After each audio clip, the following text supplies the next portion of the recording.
Hello, everyone, and welcome back to the Xbox channel on Twitch. We are live from the Microsoft studio, Microsoft campus in Redmond. Usually we're chilling at home, remotely on our computers, broadcasting, but we're here. That's right. I'm Axel Toss, joined by Mr. Joshua Gray. Good to see you, dude. You too. It's been a week, maybe a little bit more time. We've been busy with a variety of different programs. We did a Tekken tournament yesterday. I'm really excited about this tournament and this program. Of course, big fan of Rocket League, and I've watched your escapades in the world of Rocket League for quite some time. But it's great to be here, especially on a rainy day such as today. Yes, we needed the rain here in Seattle, and it is glorious. Stop me from running outside and dancing around in it. But yeah, we have an awesome lineup of games for this event. Rocket League, Forza, Madden, right down my wheelhouse, to be honest. A lot of people out there might know that I'm into at least a couple of these games. But yes, today is the tournament for the Special Olympics Gaming for Inclusion event, and we're doing Rocket League today. And this event highlights the Special Olympics mission to empower everyone through gaming. So today's going to be awesome. Yep. Xbox, Microsoft, and Special Olympics have collaborated to make this event happen, and also thanks to everybody over at Rocket League. We're going to showcase this fun game. You can check us out. Make sure to hit that follow button. We stream live Monday through Friday with a variety of different game titles, maybe some just chatting. We have a number of different guests, developers, plus we showcase a variety of different tournaments that happen here on the weekends, including special events. So that's why we get to be here this Sunday. But hit that follow button. Yeah, it's a good time, and definitely stay tuned. Lots more awesomeness coming your way all the time. You guys know that. We see you guys in the chat. Arctica, Epco, Twisted Dragon, Courtney Cook, Clava Cool. Yes, I remember you. Not Like Simon, Dawedoob, LeafX. Who could that be in the chat? What perfect timing. Yes, we do have a special guest on the show today. None other than the RLCS host, Brody Moore, a.k.a. LeafX, is going to be joining us for some Rocket League action. He's also a very good friend of mine. I've been able to hang out with him in Canada. He's hung out with me in the United States, so I think we're friends. But anyway, Leaf, welcome to the show, dude. Really happy to have you here. Yeah, thanks. Thanks for having me. I 1v1'd Gibbs. I think he was going to hang out with you, but I just destroyed him. That's not happening. He would actually destroy me. So I'm here, and I'm still trying to process whether or not we started off on the good foot, imagining Axel Toss dancing in the rain. So I'm still processing that. You want to join me. You know you want to join me in that. I will say we are friends. I can confirm that fact, though. That one I am sure about here today. So thanks for having me. Now, we're happy to have you here on Twitch, but you can also check out some great content with the Special Olympics over at youtube.com/Special Olympics. Today we're going to be showcasing some Rocket League, but we had a number of people sign up for these two different brackets, single elimination style here in some Rocket League. So we're going to be showcasing a variety of different matches, but don't worry, we will showcase the semifinals and the finals for both of these brackets, but we're going to be hopping back and forth. Leaf, it's going to be a good time watching a lot of Rocket League today, a good day for it. But, coming into a tournament like this, single elimination, the pressure is on for every single one of these matches. As the winner stays, the loser has to stay in their living room. But I think it's going to be a great time. Yeah, I think this is cool just in general. I want to call out what it is. This is always awesome to have events like this because it gives an opportunity for people to feel that pressure. You just talked about it, coming into a tournament, people are watching it.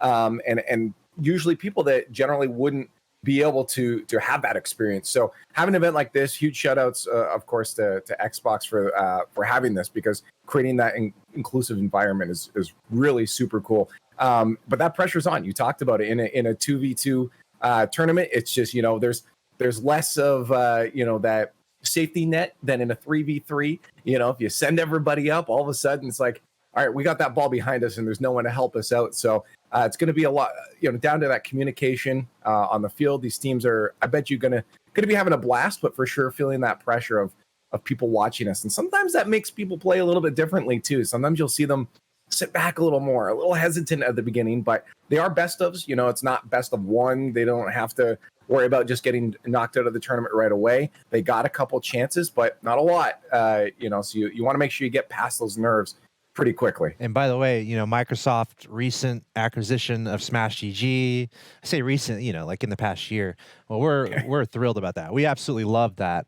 Leaf, you know me. I'm too much into competitive video games, So anytime there's tournaments like that going on, we're thrilled about it. So I'm just I'm just a huge fan of the single elimination style. Double elimination is okay. Some of the most exciting Out of the tournaments in Rocket League are the big Smash GG tournaments to qualify for RLCS, right? That's been like one of the most historic, monumental things that have happened. But very excited to get into this single elimination tournament. It's going to be very thrilling all the way through. Let's look at that format here. Max of 128 players, 64-team Rocket League event.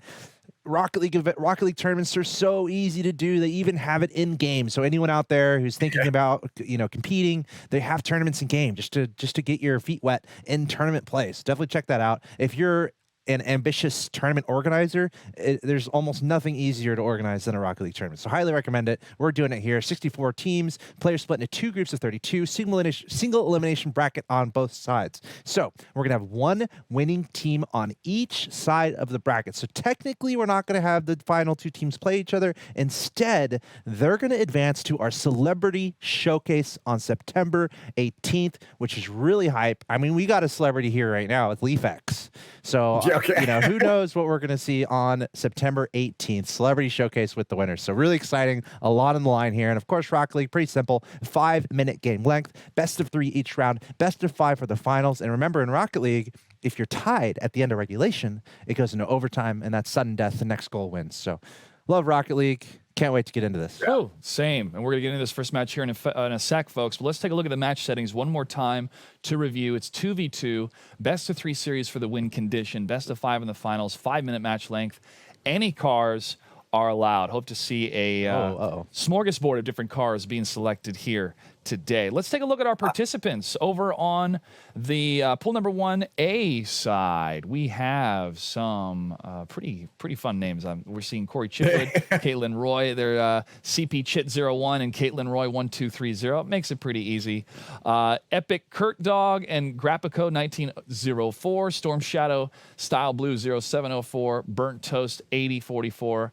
Subtle Glint 3. Stephanie 21300. Bear is, I'm going to say Bear X Or. Bear X Or. I like it. And Killer Joe 89 with Emergency Worm 2. A lot of numbers. A lot of numbers. But, you look at these teams and you think, the creativity of the names, or they just went, it's my name, let's add some numbers at the end of it.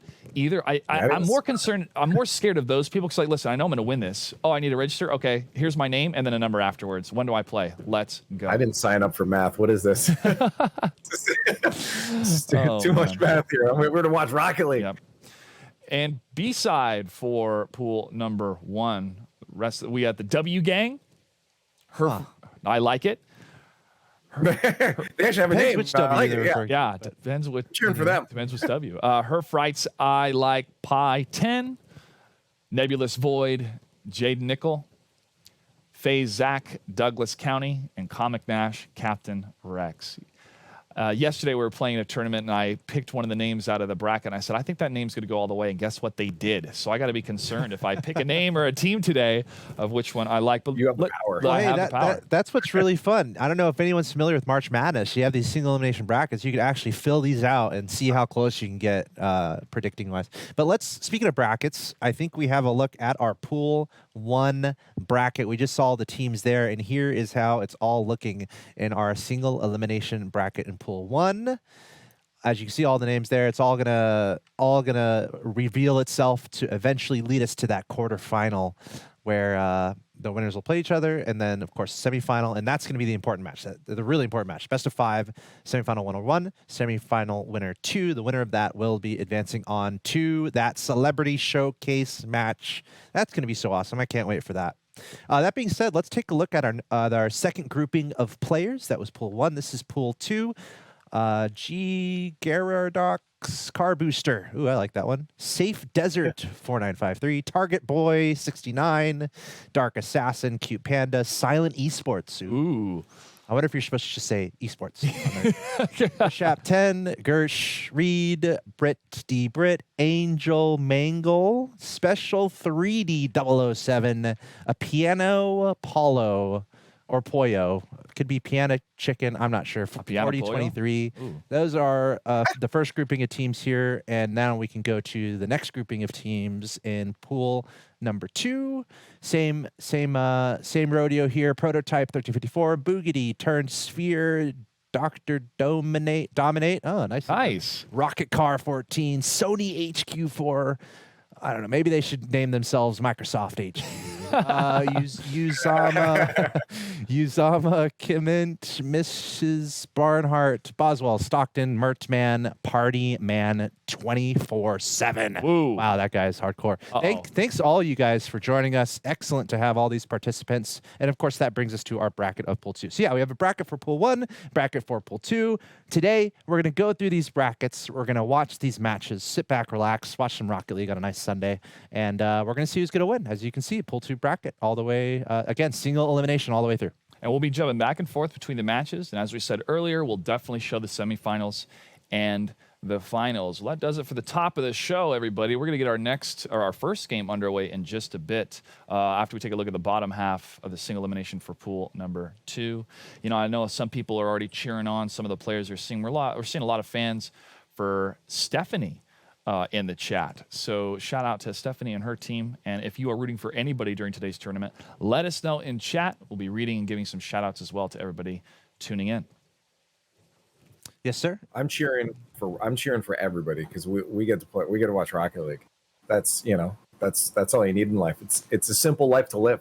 Just log on, play some Rocket League, watch some Rocket League, go back to sleep, and you don't even need to eat. Rocket League is my energy source. It's a good day today. That's for sure. Yeah, when you think about the amount of time it takes to devote to be a part of this tournament, these players are ready to go, waiting to see how far they're going to get in the bracket. But, the reward is going to be for the top 2 teams to join us for the celebrity event that's happening on Saturday. So if you signed up and you're playing through today, if you make it all the way through, we're happy to see you during that event as well. But unfortunately, if you get knocked out, we again thank everybody for participating. And Leaf, as you said, everybody's going to win watching some Rocket League today. But what I am most fascinated about today is to see, as we get further and further along in the bracket, kind of the hypotheticals once we get to the semifinals and the finals of if these 2 teams went head-to-head, let's say on Saturday, who would win between the 2? So some storylines we get to develop throughout the week, but we do have some more events throughout the week with some different games as well. So like we said at the top of the show, hit that follow button as we get our first match underway. Let's go. Heck yes. Yeah, I think this is going to be a lot of fun here. And just to note, this is a lot of fun, you guys, because Leaf is usually the hostess with the mostest. Not a lot of people know that Leaf is an excellent commentator, in my opinion, as we see a goal off the start. I would classify Leaf as like one of the OG commentators who's able to fill the commentary with, some personality, some quips.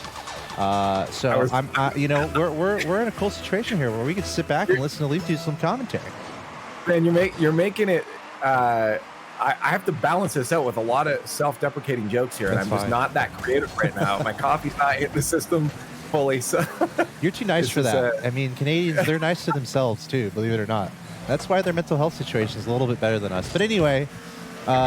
We are here, speaking of which, we're here for the Special Olympics Gaming for Inclusion event. This is Rocket League single elimination getting underway here. Anyone newer to Rocket League, very simple stuff. 5-minute games, really nice. Other games are unpredictable as far as time is concerned. You got 5 minutes to play here. And, there's 2 goals. There's a goal on either side. This is 2 versus 2. You try to score into your opponent's net. You might think of Pong, right? It's very similar to Pong, one of the very first games. You're just trying to hit the ball to the other side, score the goal. Obviously, this is much more advanced. At that point, Leaf, it gets into some technicalities and some skill ceilings. Yeah, there you couldn't flip reset with a Pong paddle back in the day. I don't know if they've updated the new version here, but Pong. Blue's stepping up right off the beginning. Chit and Caitlin over in the blue, and they got 2 early goals. Remember, this is a best of 3. So Orange definitely can figure out what they need to do going forward. But this is a good early start for Blue. You want to get that momentum going early. I talked about before, kind of that pressure sometimes you can feel when someone's watching.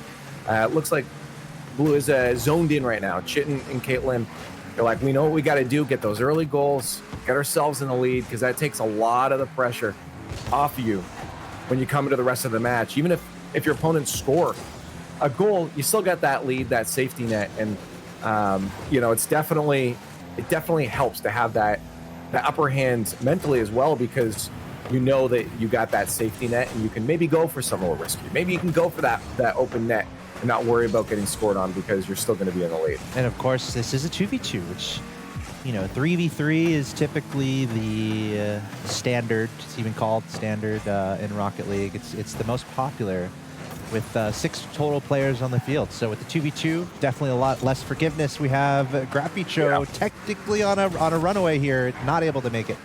CP able to get back and save that. Very nicely done. But again, 2v2, less forgiveness everywhere. So you really have to make sure to limit your mistakes. I don't think faking is as much of a thing. Ooh, that was actually a really nice shot. CP, did he pass it to himself there? I think he might have. Off the back wall. Thank you very much. Right back to himself, and a great shot towards the goal. Booyah.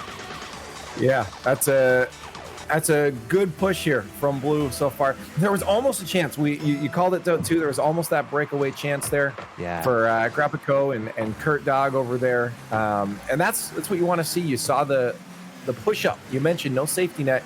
We saw 2 players from the blue half push too far, and that's why they almost had a chance. They couldn't capitalize, but at least they made the attempt. They made the run for it. So they can still get themselves in this, but they don't want to let the lead get too far. Yeah, and Rocket League can be very fast-paced. You can put together goals pretty quickly. You just got to tie those passes together, have good communication with your teammates. But CP, more pressure from him, but here we go. Epic Kurt Dog coming back the other way, passing to his teammate, trying to get it to the middle, trying to give each other a little bit of space. You want to give your teammate a little bit of space in Rocket League so you can look for passes. You don't want to be too close together because then you have less effectiveness overall. So in that sense, you have to have pretty good communication. But almost another opportunity there for the orange team, and there's a bump in the middle of the field, but still the pressure coming in. I gotta tell you though, Caitlin has been going for those bumps. We've just continually, the rotation is so off, and maybe that's what's giving Blue these opportunities here. It's just the rowdiness. That's another play to Rocket League. You can get in there, and if you're going supersonic, you can actually demo your opponent and blow them up for about 2 seconds, take them off the field. And it looks like Caitlin is going for, definitely going for some of those physical plays right now. Yes.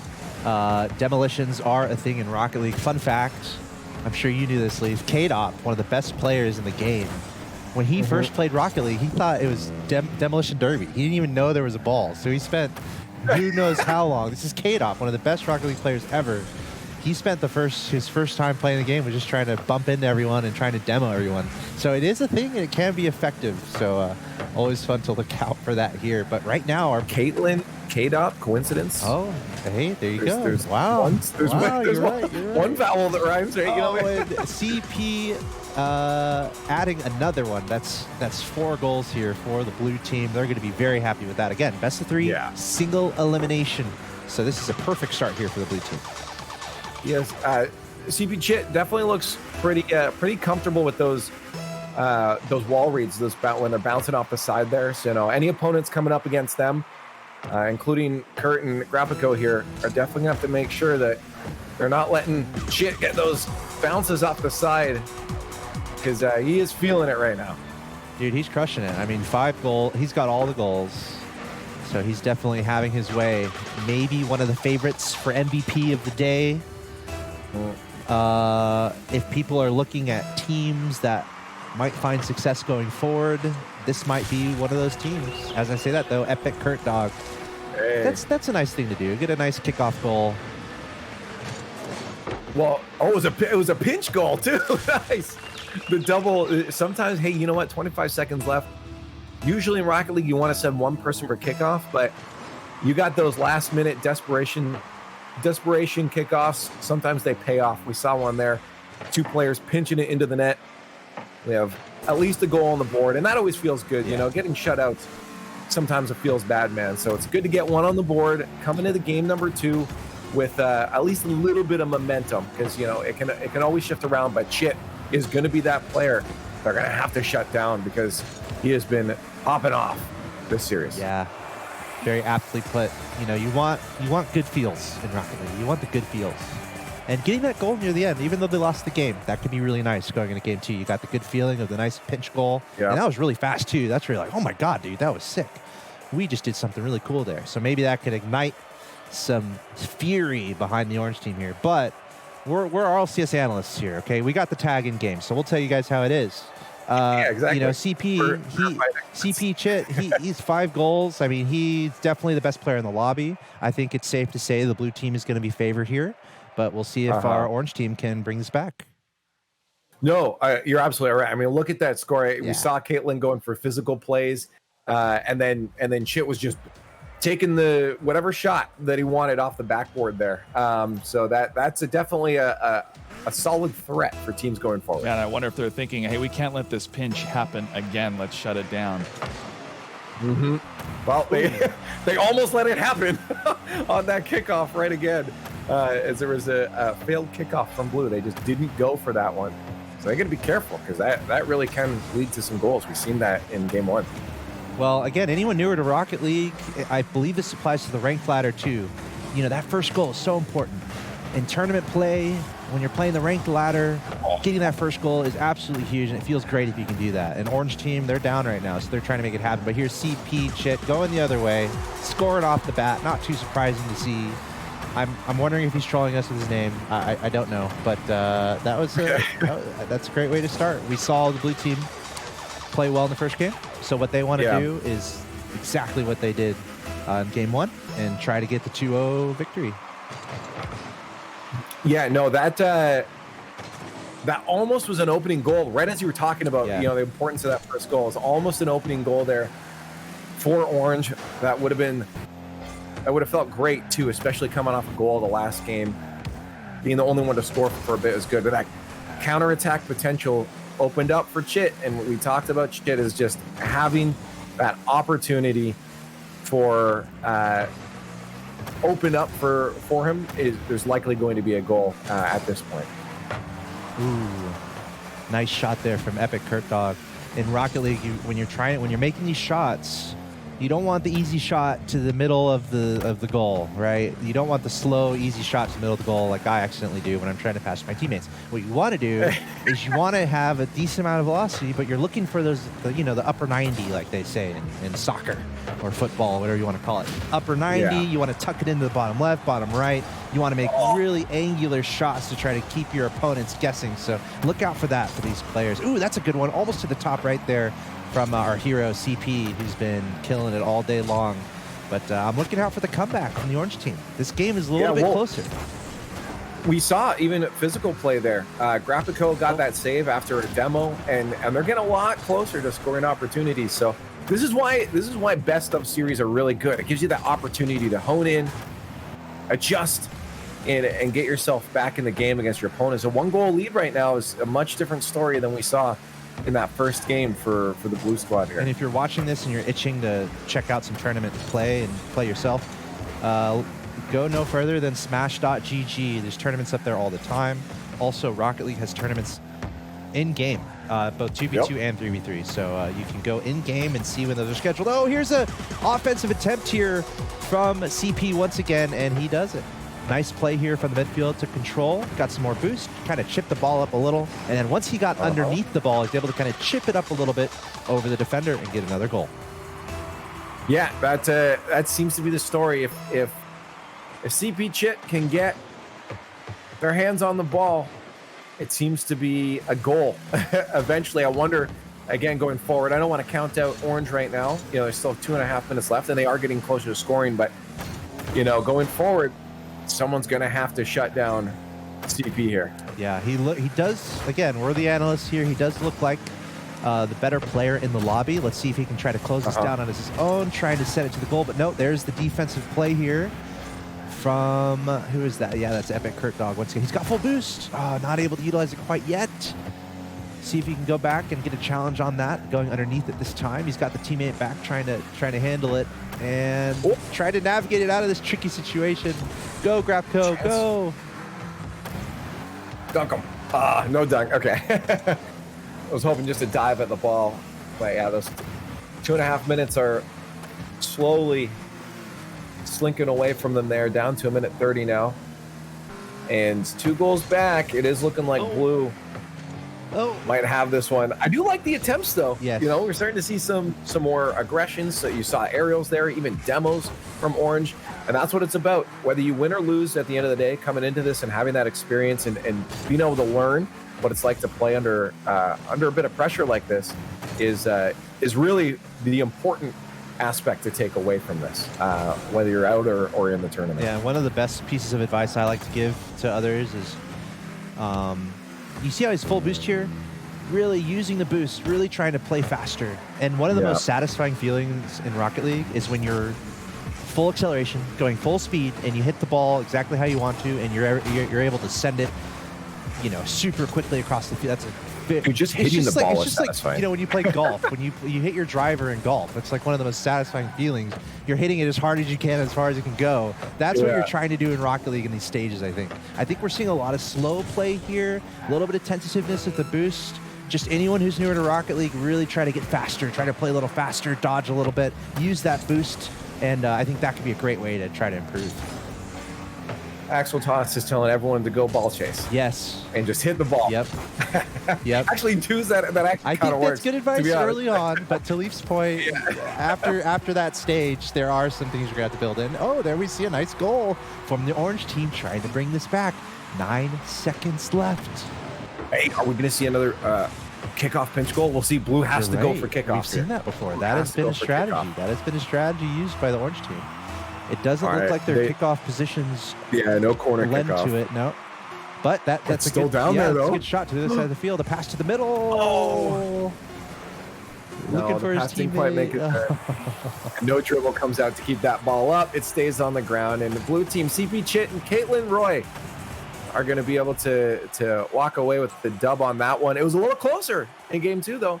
Much closer in game 2. Grapico and Kurt Dog definitely solved a couple things. There was some physical play. They were trying for the aerials, and I mentioned that before, Alex, is that you want to take this as a learning opportunity, push yourself outside your comfort zone, and try those things in the experience. So hopefully the experience is something that they can walk away with, lessons learned, and continue their grind at Rocket League.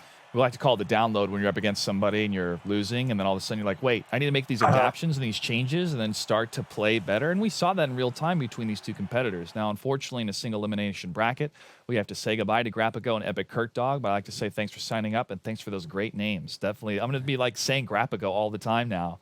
But I'd love to ask you, gentlemen, especially with Rocket League, you know, super high octane and jumping more on what Axel Toss said about speed. How do you make kind of the switch between offense and defense in real time? Because it seemed that the team that did win was able just to really capitalize that, staying on the offensive side, control the ball. And I'll add on to that. There is a difference between 3v3 and 2v2 with that question. But yes. we're 2v2 here. So Leaf, you can go ahead and field that. And that's thank you for making that, because I was about to say that too. It does depend on how many teammates you have on your side of the field. It changes in 1s, 2s, and 3s. In 2s like this, being able to make sure you can make that transition back, make sure you're not getting counterattacks.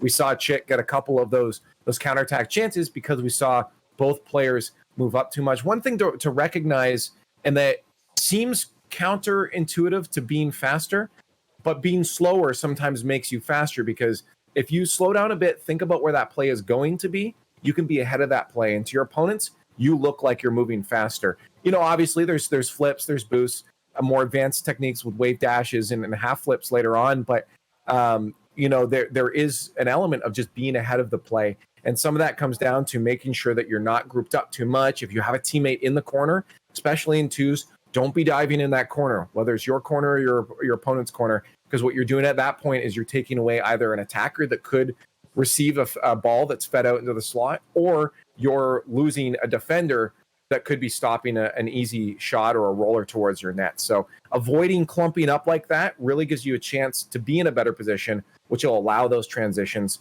to happen a lot quicker from offense to defense or from defense to offense. Yep. Very well said. Very well said. And yeah, to kind of add on to that too, you know, the point of playing quickly it's very important to learn how to play quickly. It's fundamental to Rocket League. But then once you can do that, then what we're talking about is awareness, which is what Leaf is kind of speaking towards. Map awareness, field awareness, awareness of your teammates, not, leaving space. I kind of mentioned that already, kind of leaving space for your teammate, looking out for your teammate to pass to them, being there for your teammate to pass to you. So yeah, I think that's kind of the bullet points there are learn to get fast, but then learn to manage that speed.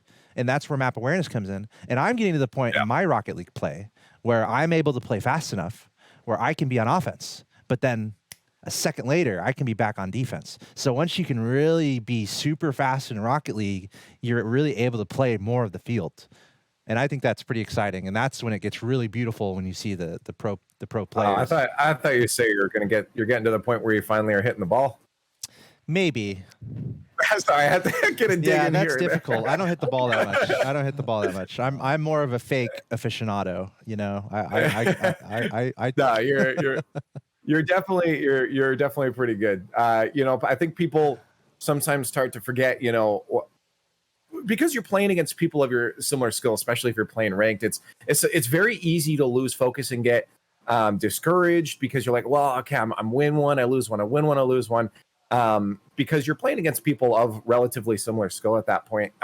When you actually look at the grand scheme and you go back and you say play a rank lower, you're like, oh wow, okay, I have been learning, I have been getting better, and it's good sometimes to give yourself that perspective because it can be discouraging sometimes to feel like you're not going anywhere. But it's again to harp on it again, tournaments like this that give people those opportunities to play Rocket League in a different type of environment that's not just ranked can really help a player grow and a player start to move forward and see then those differences in ranked, bring those skills back. Hey, I can play under pressure. I played under pressure in an overtime in front of people watching. That takes a lot of that edge off. So it's good to get that perspective sometimes to say, maybe I am okay. And Alex, you are okay, and you are great at Rocket League. If in the grand scheme of things, it's good to again have that perspective and maybe hear it from someone else too. So I've seen you play. You know what you're doing out there.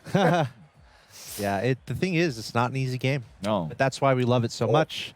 That's why it's a viable competitive title that is competed in around the world for lots and lots of money. So it's kind of fun to see that skill ceiling or to see people reach it. My goal right now is just to get as good as you can be. This is one of those games you can't be perfect. Sorry, you just can't. That's not how these games work. Yeah, and unless you're like K-Dop. Yeah, right. Well, he thought this game was a demolition derby. But yeah, I mean the point is you want to have fun playing this game, and the joy that this game brings is improvement, truly, because it's such a difficult game. When you feel yourself improve, you're gonna feel joy. And I know that's true because I improve every time I play a few axle toss. When I line up those shots, I think to myself, now this is pod racing. Let's go. I guess that's a reference to Apex Legends there, maybe. Oh, speaking of shots, we almost had an opportunity there for the orange team. Again, beginning stage of the game, best of 3, 0-0. Lots of things come into play here. How safe do you want to be? You're kind of feeling out your teammate. You're kind of feeling out what your opponents are about. How good are they? Are they going for some crazy shots? So usually a calm before the storm when it's 0-0 in Rocket League here, trying to prevent mistakes while also looking for an opportunity to get that first goal. Yeah, no, for sure. We're on to the next round here. So, competition starts getting harder and harder. Nebulous Void starts off this best of 3 with a goal there. Jaden Nicole Nebulous over there on the orange. But no runaway star player yet, like we saw in Chit in that match before. So I wonder if maybe Nebulous will be that one, or if we're going to see Fritz and I Like Pie turn the story around. There we see I Like Pie going for a pretty decent shot there, 81 boosts. Good challenge on the other side, though, and that's Nebulous Void. Right place, right time. Yeah. I just talked about, having a star player, and Nebulous is trying to make that statement that this is the star player for this. But we also saw how close that second game came in that best of 3 before, and this beginning moment here could be nerves from one team. It could be those feelers out. As you said, while they're getting that download going on, game 2 could turn around. But Nebulous wants to make sure a statement's made at the beginning. Look at Nebulous, I think, was trying to go for demos too. I'm just watching Good challenge. or the teammates, what else is going on with these teams besides just their approach to hitting the ball? Yes, we're learning about these players too. Pretty nice pinch there from Nebulous, trying to clear it away. He's going to stay with it. He's low on boost here. And he actually got demoed. This is an opportunity. Okay. Opportunity here for the blue team. Open net. Nebulous able to get there in time. He just got demoed, so he got reset back.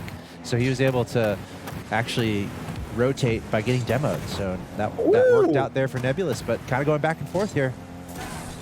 Yeah, I mean, we're seeing a bit of wall play. They're jumping off the wall now. We're getting a bit more aerial play, a little more control on the ground even.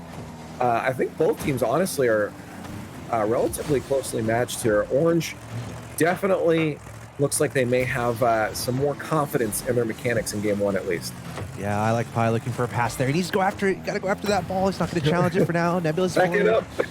a shot towards the net, but that was a nice save. Blue team playing a little bit passive there, trying to play safe. And getting a demo, but no. Wow, so blue team got a demo, but Nebulous Void still able to score that. He just sent that towards the net, and it worked out. Little smoke screen in front. Just crank that one off the wall there. That bounces in. That's a third goal now for the Orange squad. Nebulous Void and Jaden Nicole. They're looking comfortable. Again, we talked about a blowout can change coming to that game too. And if there's no change in the next half of this first game for Fritz and Pi, then they may have to look for a reverse sweep in this best of three. We got a message from chat from Patty cheering on her frights in the game. Thank you, Patty, for joining us today. And I'm not convinced it's not frites. Isn't that like fries in another language? Frites? Could be frites. Could be frites. That is fries in French. Yeah. If they go all the way, thank you, please. If they go all the way, maybe we can ask about that. But it's honestly making me a little hungry too, so we can change the subject. Anyway, 3-0 lead here for the Orange team. Nebulous Void again, the breakaway, no problem. Another early contender for MVP of the day besides LeafX. Nebulous Void putting in the work here.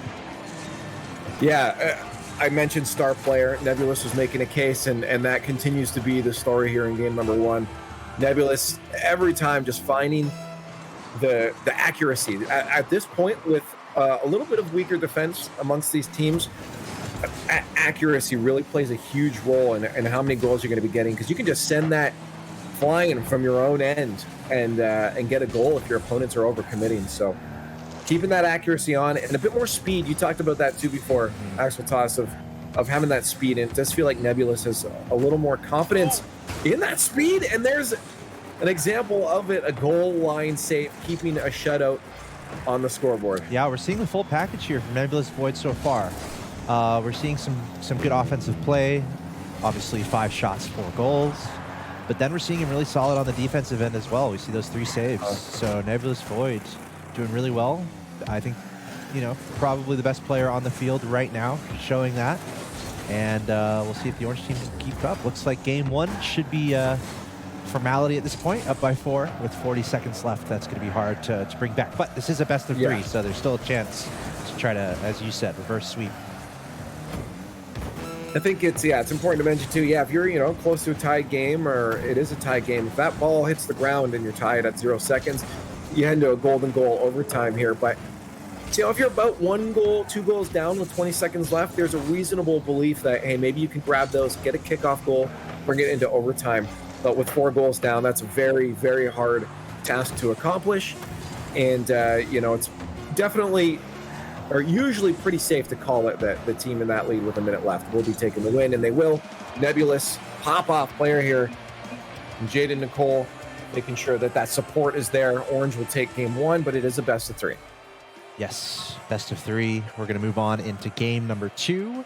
Single elimination. If you're just now joining us, today is our tournament for the Special Olympics Gaming for Inclusion event in Rocket League. We have Rocket League, Forza, and Madden tournaments that are going to be happening, and we're going to be showing that to you guys here on twitch.tv/Xbox and youtube.com/Special Olympics. We're early on in the tournament right now. Single elimination, 2v2, And we're going to find out who's going to win. Our top 2 teams are going to play in a celebrity showcase coming up soon. So that's going to be super awesome. Yeah, happening this Saturday. And we're showcasing 2 brackets happening at the exact same time.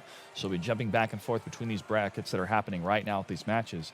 But we will be showing the semifinals and the finals for both of these brackets later today. Now, we're seeing a bit of a score difference between these teams, but that's sometimes the nature of the start of a bracket.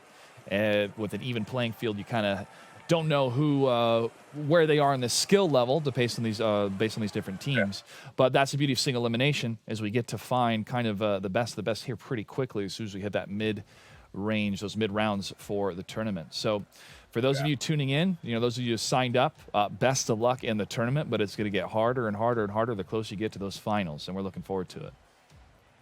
And, Cinderella stories are a thing. Again, any March Madness fans out there, college basketball, big tournament, sometimes upsets happen. We're having a Madden tournament. We had the Cowboys against the Buccaneers as the first game of the season. Buccaneers are the defending Super Bowl champs. The Cowboys almost beat them. I was almost feeling embarrassed for the Buccaneers. But that's just, that's just a point. It's like underdogs can win. That's the way sports works. And the same thing can happen here. I think especially in Rocket League too, because it is, honestly, it can come just down to the day. If you're just having an off day, and because there's such tight mechanics to get that accuracy, to get up in the air and hit that ball and make it connect, you're just having an off day. You're not quite in your flow state right now. It is very possible to just make the wrong touches and have the ball go the wrong way. And if your opponents are in flow state that day, they can take it when usually you take it, 9 times out of 10. So you're right. On the day, it can come down to whoever's just feeling it, whoever's got momentum, whoever's in that flow state. And it was Nebulous last game, but Freets takes this one to start off game 2 right. It's exactly what they need. Goal in the first 17 seconds. Remember, they lost game 1, so that's an important goal. Now let's see if they can hold on. Phoenix checkmate in the chat. Wait, what? Xbox streaming Rocket League? Let's go! I'll tell you what. I would almost argue we stream Rocket League somewhat frequently. I would say weekly. Coffee and competitive. Check them out in the mornings. Yeah, and on that note, Leaf, you're welcome to join me one of these mornings. I know it's a little early for you, but I play Rocket League. Yeah, I'm on gamer hours. Yeah, I do stream competitive Rocket League in the mornings on this channel pretty frequently. So if you enjoy Rocket League on the channel here, definitely check back. Generally Tuesdays and Thursday mornings. I stream my gameplay on the ladder. Also, we've shown some hoops tournaments on the stream, which has been a lot of fun. Maybe we'll do a Rocket League tournament one day, like a big one. Maybe one day. We'll see. So anyway, the point is, yeah, we do lots of Rocket League here, so thanks for being excited about that. And thanks for being here and checking out what we got going on. But as I say that, by the way, Nebulous Void, like literally as I was doing a monologue there, it wasn't a bad monologue. 2 goals. It was a 20-second monologue. Captivating. Crazy. But the orange team scoring 2 goals. And, of course, shout-outs to her Freets as well, with the good sportsmanship coming out. Nice shotting, both of Nebulous's goals there. And that's always got to commend something like that. You're going down in a game. You're already down in the series, and you're still calling out nice shots from your opponents. Okay, we almost had a double tap off the backboard there. I was not expecting a play like that, but Nebulous definitely making a statement for standout and MVP in this tournament so far with plays like that. Oh, but as you say that, I almost want to say Frites. I can't even roll my R's. Frites. Well, it's in French, it's more of a throaty sound, like Frites. Like it is fries. Patty did confirm. I need to work on that. Air frites. But a quick answer there. We got a competitive game here, tied at 2-2. A little over 3 minutes and 30 seconds remaining. This could be anyone's game here, but remember, Nebulous Void, his team is up 1-0. Nice save there from her Frites. We got a game going on. That was an excellent save. I would try to take advantage of this. Your opponent's off guard, try to push the other way after you get a good save. I almost think in Rocket League, one of the best ways to score is after you make a ridiculous save and you counterattack really quickly. Oh, that feels good, right? It's the best. It feels really bad when it happens to you, though. Because that means you're out of position and you realize all the mistakes they'll let us. That's how it goes. Yeah. That's how it goes in Rocket League. Nebulous Void finally, if at first you don't succeed, try again. He's got 5 shots, just pouring the shots on target and yielding another goal for the orange team. On fire. Yeah, this is I gotta say right now, there's definitely a noticeable skill gap starting to show up here from Nebulous. Nebulous has definitely been putting the grind in. Not that anyone else has it, but Nebulous for sure has put in it a little bit more than everyone else, and it's showing right now. The awareness, we talked about that before. Even if teammates they knew this ball was probably not going to get touched by anyone. You saw that play happening and just jumped up for that, dove on it. There's another goal. So Nebulous, I'm excited to see if Nebulous can get a double tap, because we were close to one before there. Yeah, we almost saw him do it. And we might have more opportunities as if they can win this. They will proceed in the bracket. And you know how it works in tournaments. You kind of need to bring out your more high-powered skills, the ones that cost the most mana as the tournament goes along, because the matches get more difficult. Oh my gosh, that was actually almost a crazy save that I was not expecting. First of all, brilliant shot here from Nebulous Void. Upper 90 like we talked about almost. But look at this almost save screaming in from the right. I think it was her free chase. I'll give him so much credit for that save attempt, because that was almost made. Good situational awareness. Yeah, I mean, to be ahead of a play like that, there's sometimes respect that comes into that too. Respecting that your opponent can make a shot like that is the only way you're going to be prepared for a shot like that when it's placed so well. Expecting, hey, my opponent can make that. I need to get a little speed leading up to this before I jump. I want to launch myself into that. So yeah, you're right. Calling it out, but Nebulous is just too strong right now. 6-2. Yeah, we're kind of looking for those mechanics, like for the big moves, and that was almost another.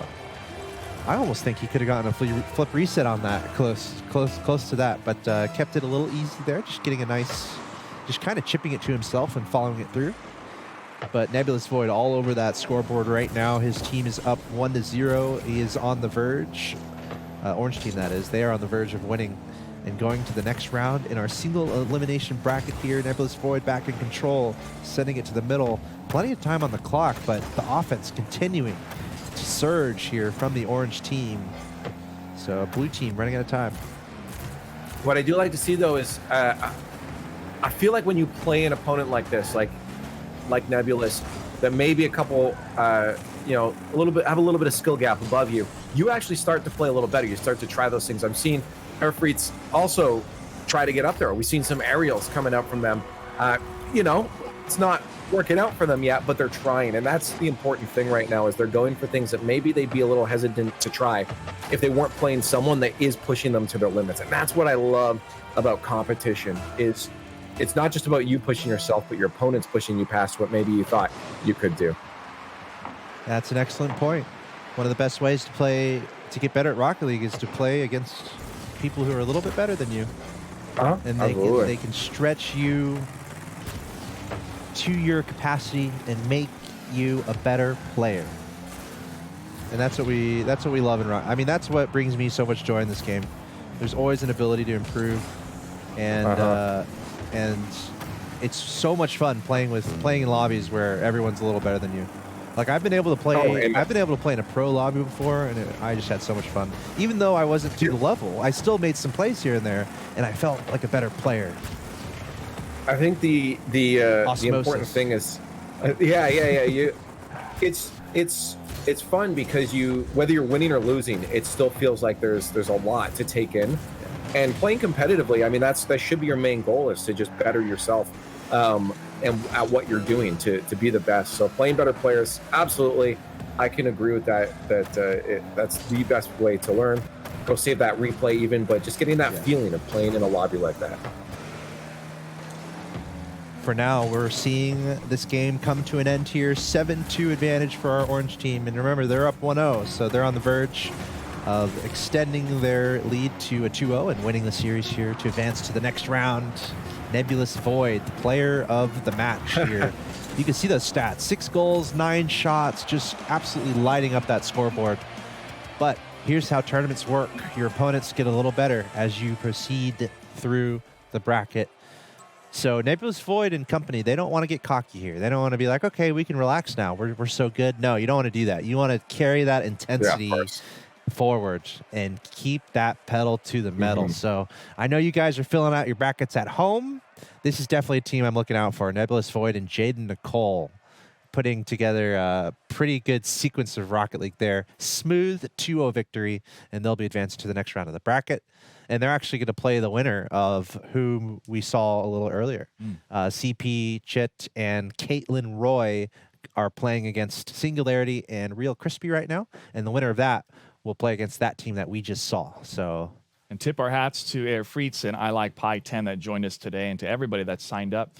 You know, the nature of a single elimination, you have to have a winner and you have to have a loser. So we have to say goodbye to these players. But again, we thank them for joining, and we look forward to watching them continue to play more Rocket League. So, folks, we have a message from one of our friends out there. Flipgrind had a special message for some fans. Let's go ahead and take a look. I just wanted to say good luck in the big tournament. Play hard and have a great time. Hi, I'm Chris from the Flipgrid team. Congratulations on being a part of the Special Olympics Gaming for Inclusion. I hope you have a great time. I can't wait to tune in and watch and see all of the action. Congratulations for being here. Have a great time. Hi, this is Kat from Flipgrid, and I wanted to say congratulations and good luck. I hope you have so much fun gaming, and just know that all of us from Flipgrid are going to be here cheering you on. Hope you have an amazing time gaming with the Special Olympics team this year. We're so excited to be part of it with Forza, and we're so excited for you. Wishing you all the best and tons of encouragement, and have a great time. And we look forward to watching you and seeing all of you in it. So thank you so much for participating, and wishing you a ton of good luck on this. Cheers. Hi all, George here from Team Flipgrid. Just want to share my excitement for all the athletes competing in this year's Special Olympics and Forza event. Had so much fun last year being able to spectate, as you can see from the footage from last year. Just being able to root all of you on, and so inspired by all the hard work that you guys will put into this, and your excitement and passion to compete. Again, so excited to root all of you on, and best of luck. Hey, this is Erin with Flipgrid, and we're so excited to watch and cheer all of you on. So congratulations and good luck. We can't wait. Hey everyone, welcome back. You're watching a Special Olympics Gaming for Inclusion event in Rocket League. We have a tournament going on today, single elimination. We got LeafX on board helping us out. And this is a 2v2 tournament here today. And we're going through all the way until we find our top two. And the top two will be playing in a celebrity showcase this Saturday. We got Rocket League, Forza, Madden. That's our lineup here for our Special Olympics Gaming for Inclusion tournaments. I'm thrilled that it's happening. I mean, it's so cool. Special Olympics, Microsoft, Xbox. Maybe we can do this in person one day and go to the Special Olympics and have these tournaments. But of course, we have a pandemic going on. So I hope everyone is staying safe and healthy. We're all fully vaccinated here. We're all healthy. So we hope everyone out there is staying healthy as well. But I'm so excited that we get Leaf in the house here today. Rocket League's one of my favorite games. I don't know if people knew that. I don't know if anyone knew that. I know it. But a hint or two put in there, But yeah, happy to be here. Got Joshua Gray. Yeah, it's just, I remember when Rocket League first came out, and I saw it in a video, the trailer, and I went, wait, Matchbox cars and soccer and boosting? I'm in. This is going to be around for a long time. And to see so many people and so many tournaments around the game throughout the years, and also all the different cards that you can purchase and different partnerships they've had. It's been great to see not only the game succeed, but the community around the game thrive. And, Axel Toss, you're definitely one of the, members of the community, along with Leaf, and to see different tournaments that you've attended and participated in. For us to be able to bring this online tournament to work with the Special Olympics is great. And, the nature of playing online is you get to play from the comfort of your own home, sure, but you still feel the pressure. You still may have palm sweaty mom spaghetti. Yes. And so I'm happy that these players are having that experience. And as we get further and further in the bracket, Leaf, I'm sure we're going to see some even tighter gameplay and some closer matches between these teams.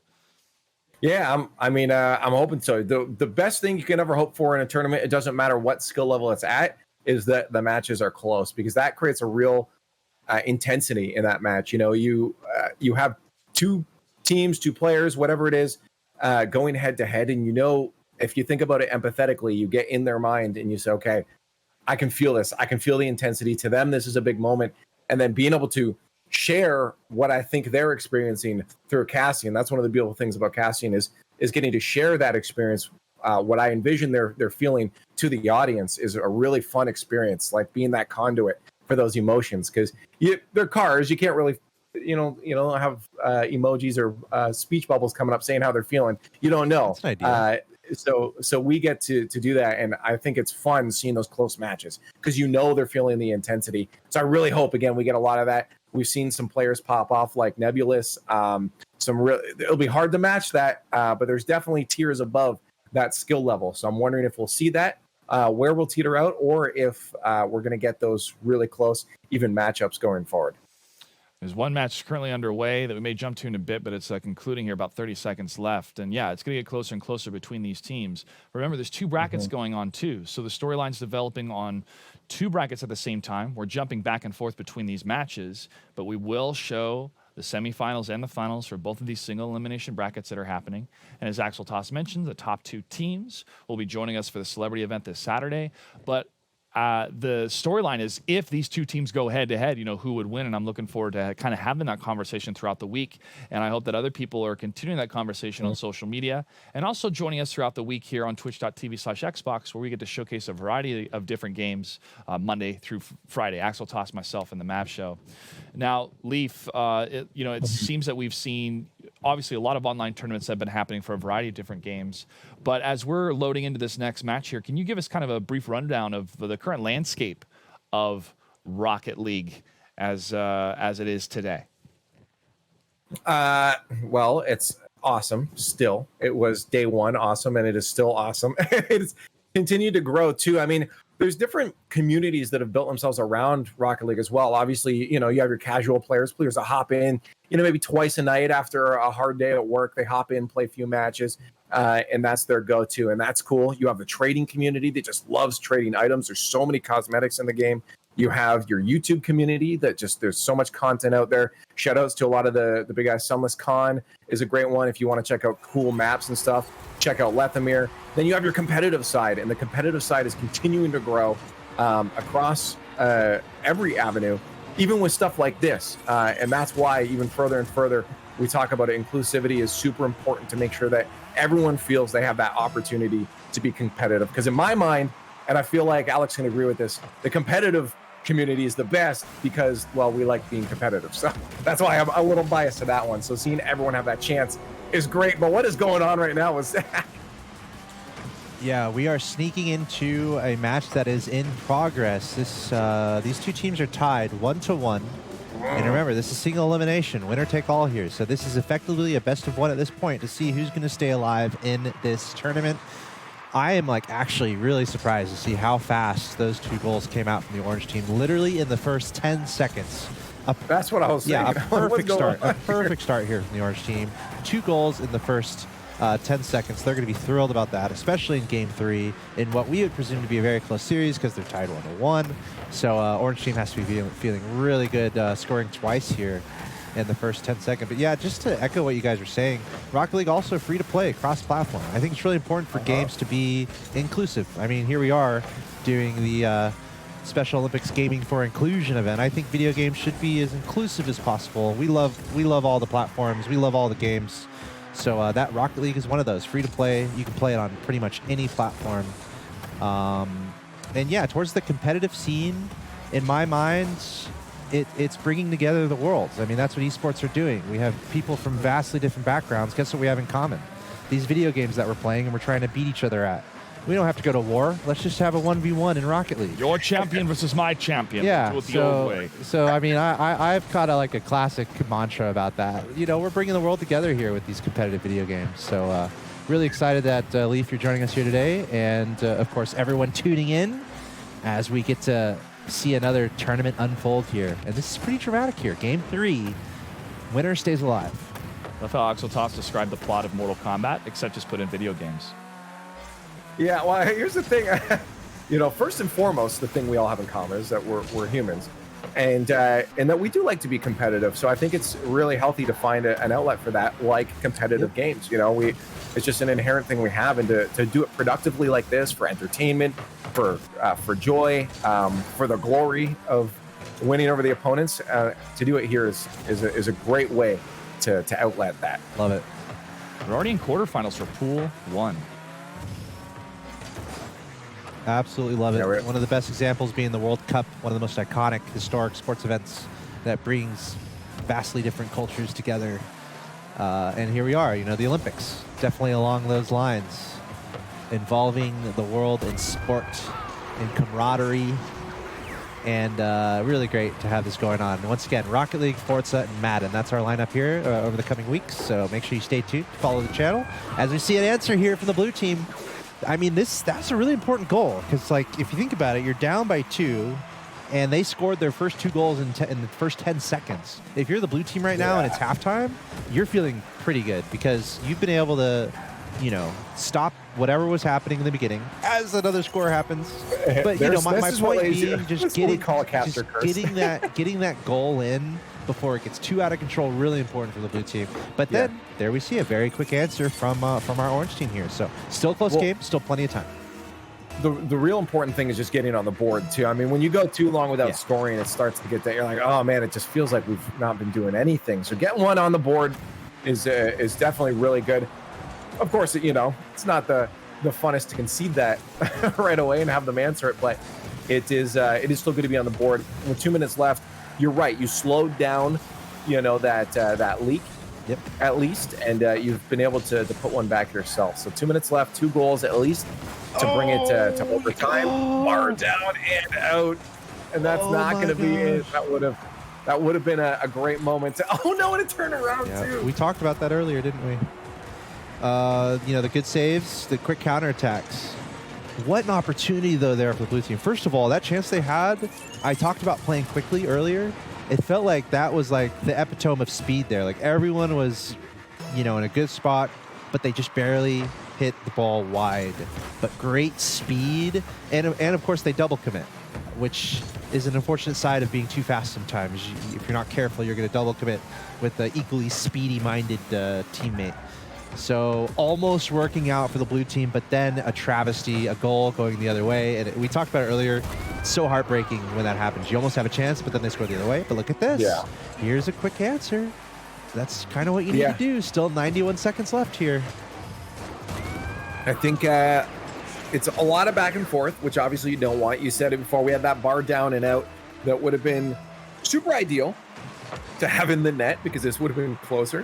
Would have been only a 1-goal difference, but now you got 2 still to gather back, and the back and forth does not feel good, because you're like, are we ever going to get control of this? Good shots too here. I mean, Douglas County, a quick shot there, not too many issues whatsoever, and a really good place to hit that ball. I mean, we've got some good teams in this tournament here. Yeah, using that long car of the Dominus, you can get slightly more powerful shots as well, and that's what we just saw there. Banger of a shot to the back of the net. Of course, blue squad over there was, not hoping that's who would be scoring. They was hoping it would be them, but 3 goals with a minute left. We talked about that 4-goal lead before, and how hard that is.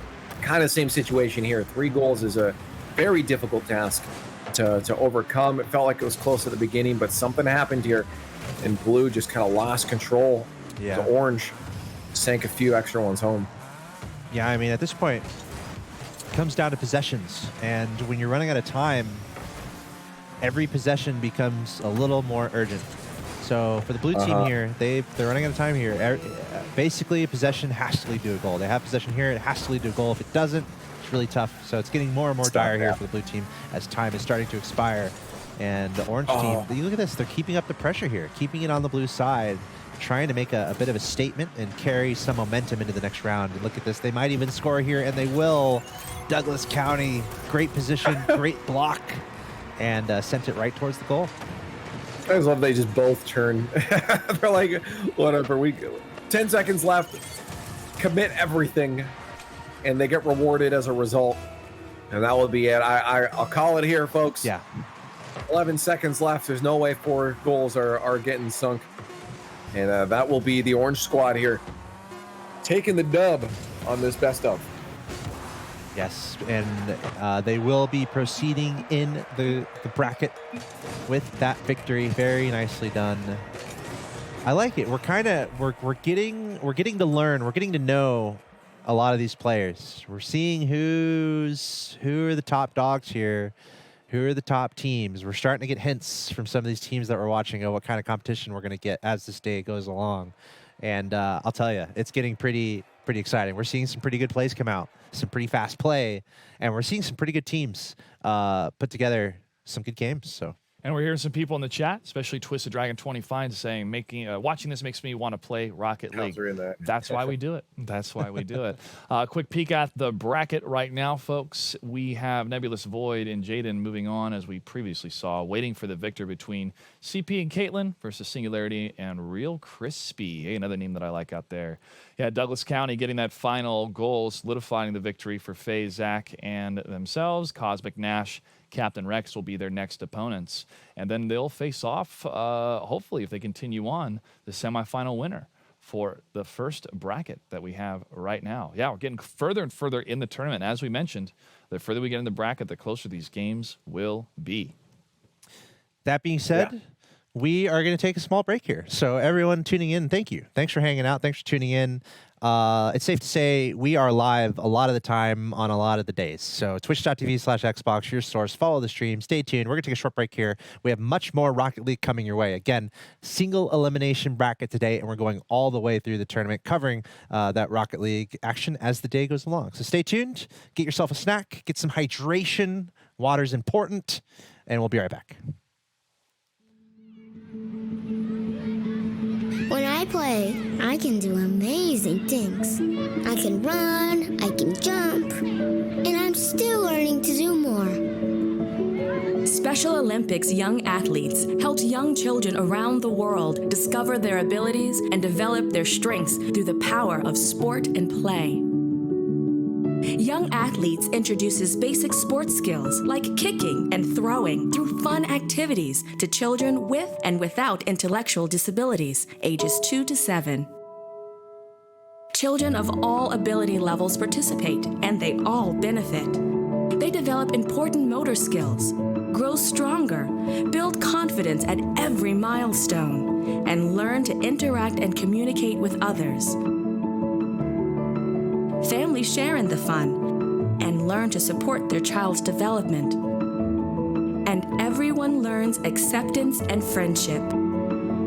With activities in more than 125 countries, Young Athletes reaches children around the world, giving families, communities, and schools the tools to create inclusive environments and help children of all abilities unlock their potential and envision brighter hopes for the future. To play. It makes me happy to play with friends, and it helps me be the best I can be.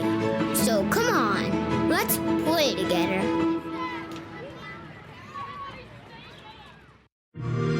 FABULOUS. If you want it, come get it, no disrespect. I'm the cause of everybody's concern. You're making them heads turn like, woo.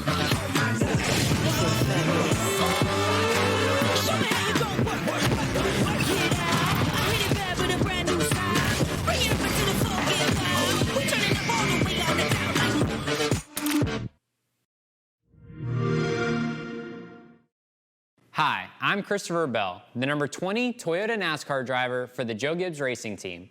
I want to give a shout out to all of the athletes and unified partners participating in the 2021 Special Olympics Gaming for Inclusion event, and a thank you to everyone who is tuning in and to cheer them on.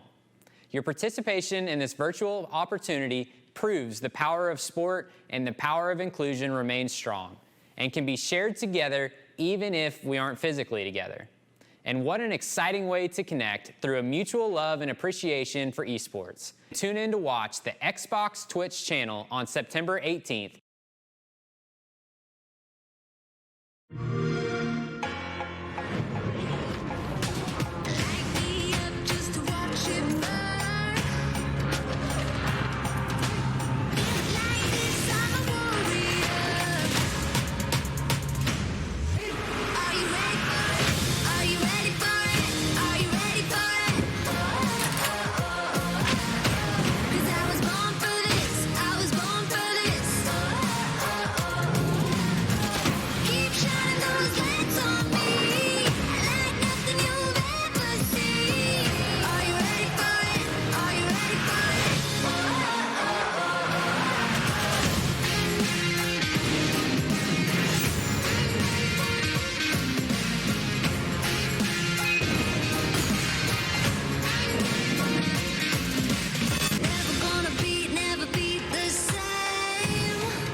What will you do when life gets hard?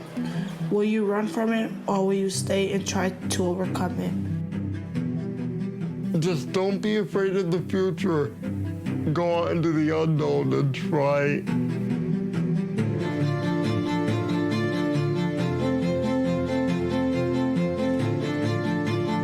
Nobody should have to feel like they're not wanted for something that they can't control. It's like I am embracing my inner self. It's about building something that you're going to eventually look back on and be proud of.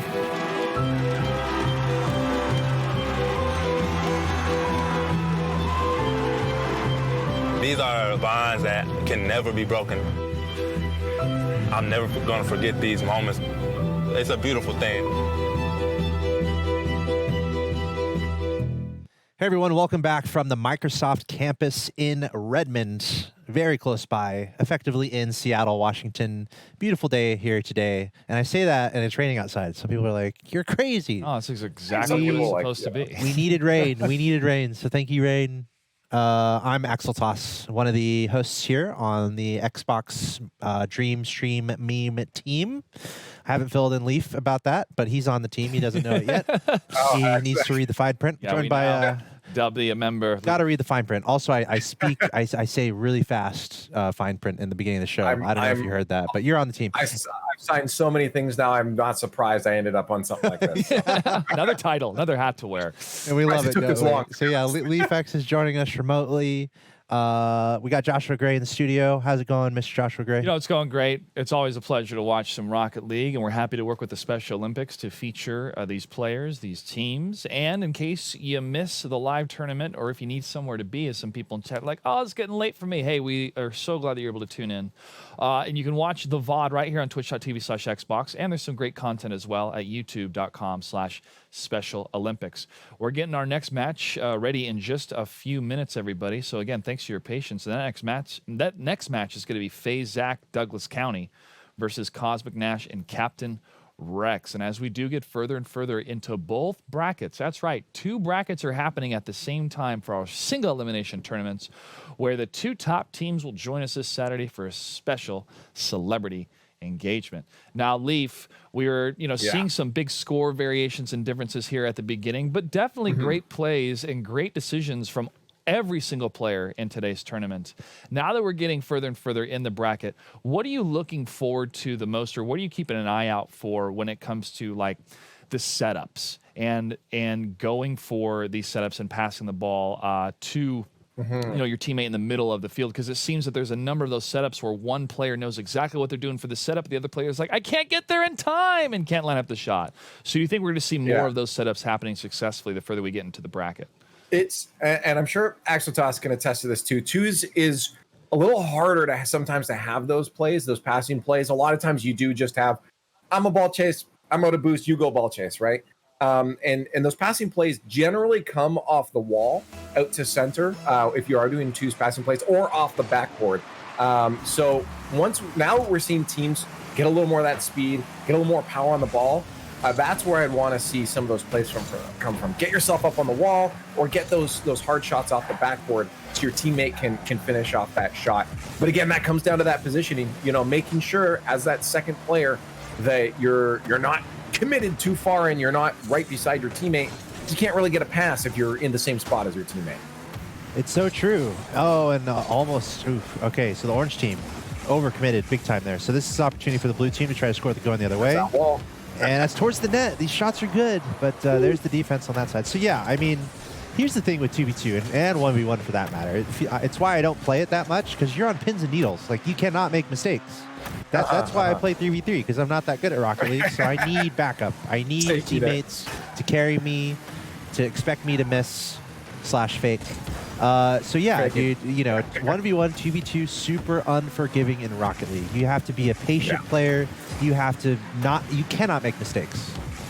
You cannot. Cosmic, though, is looking super confident. We've seen even just that slow play there.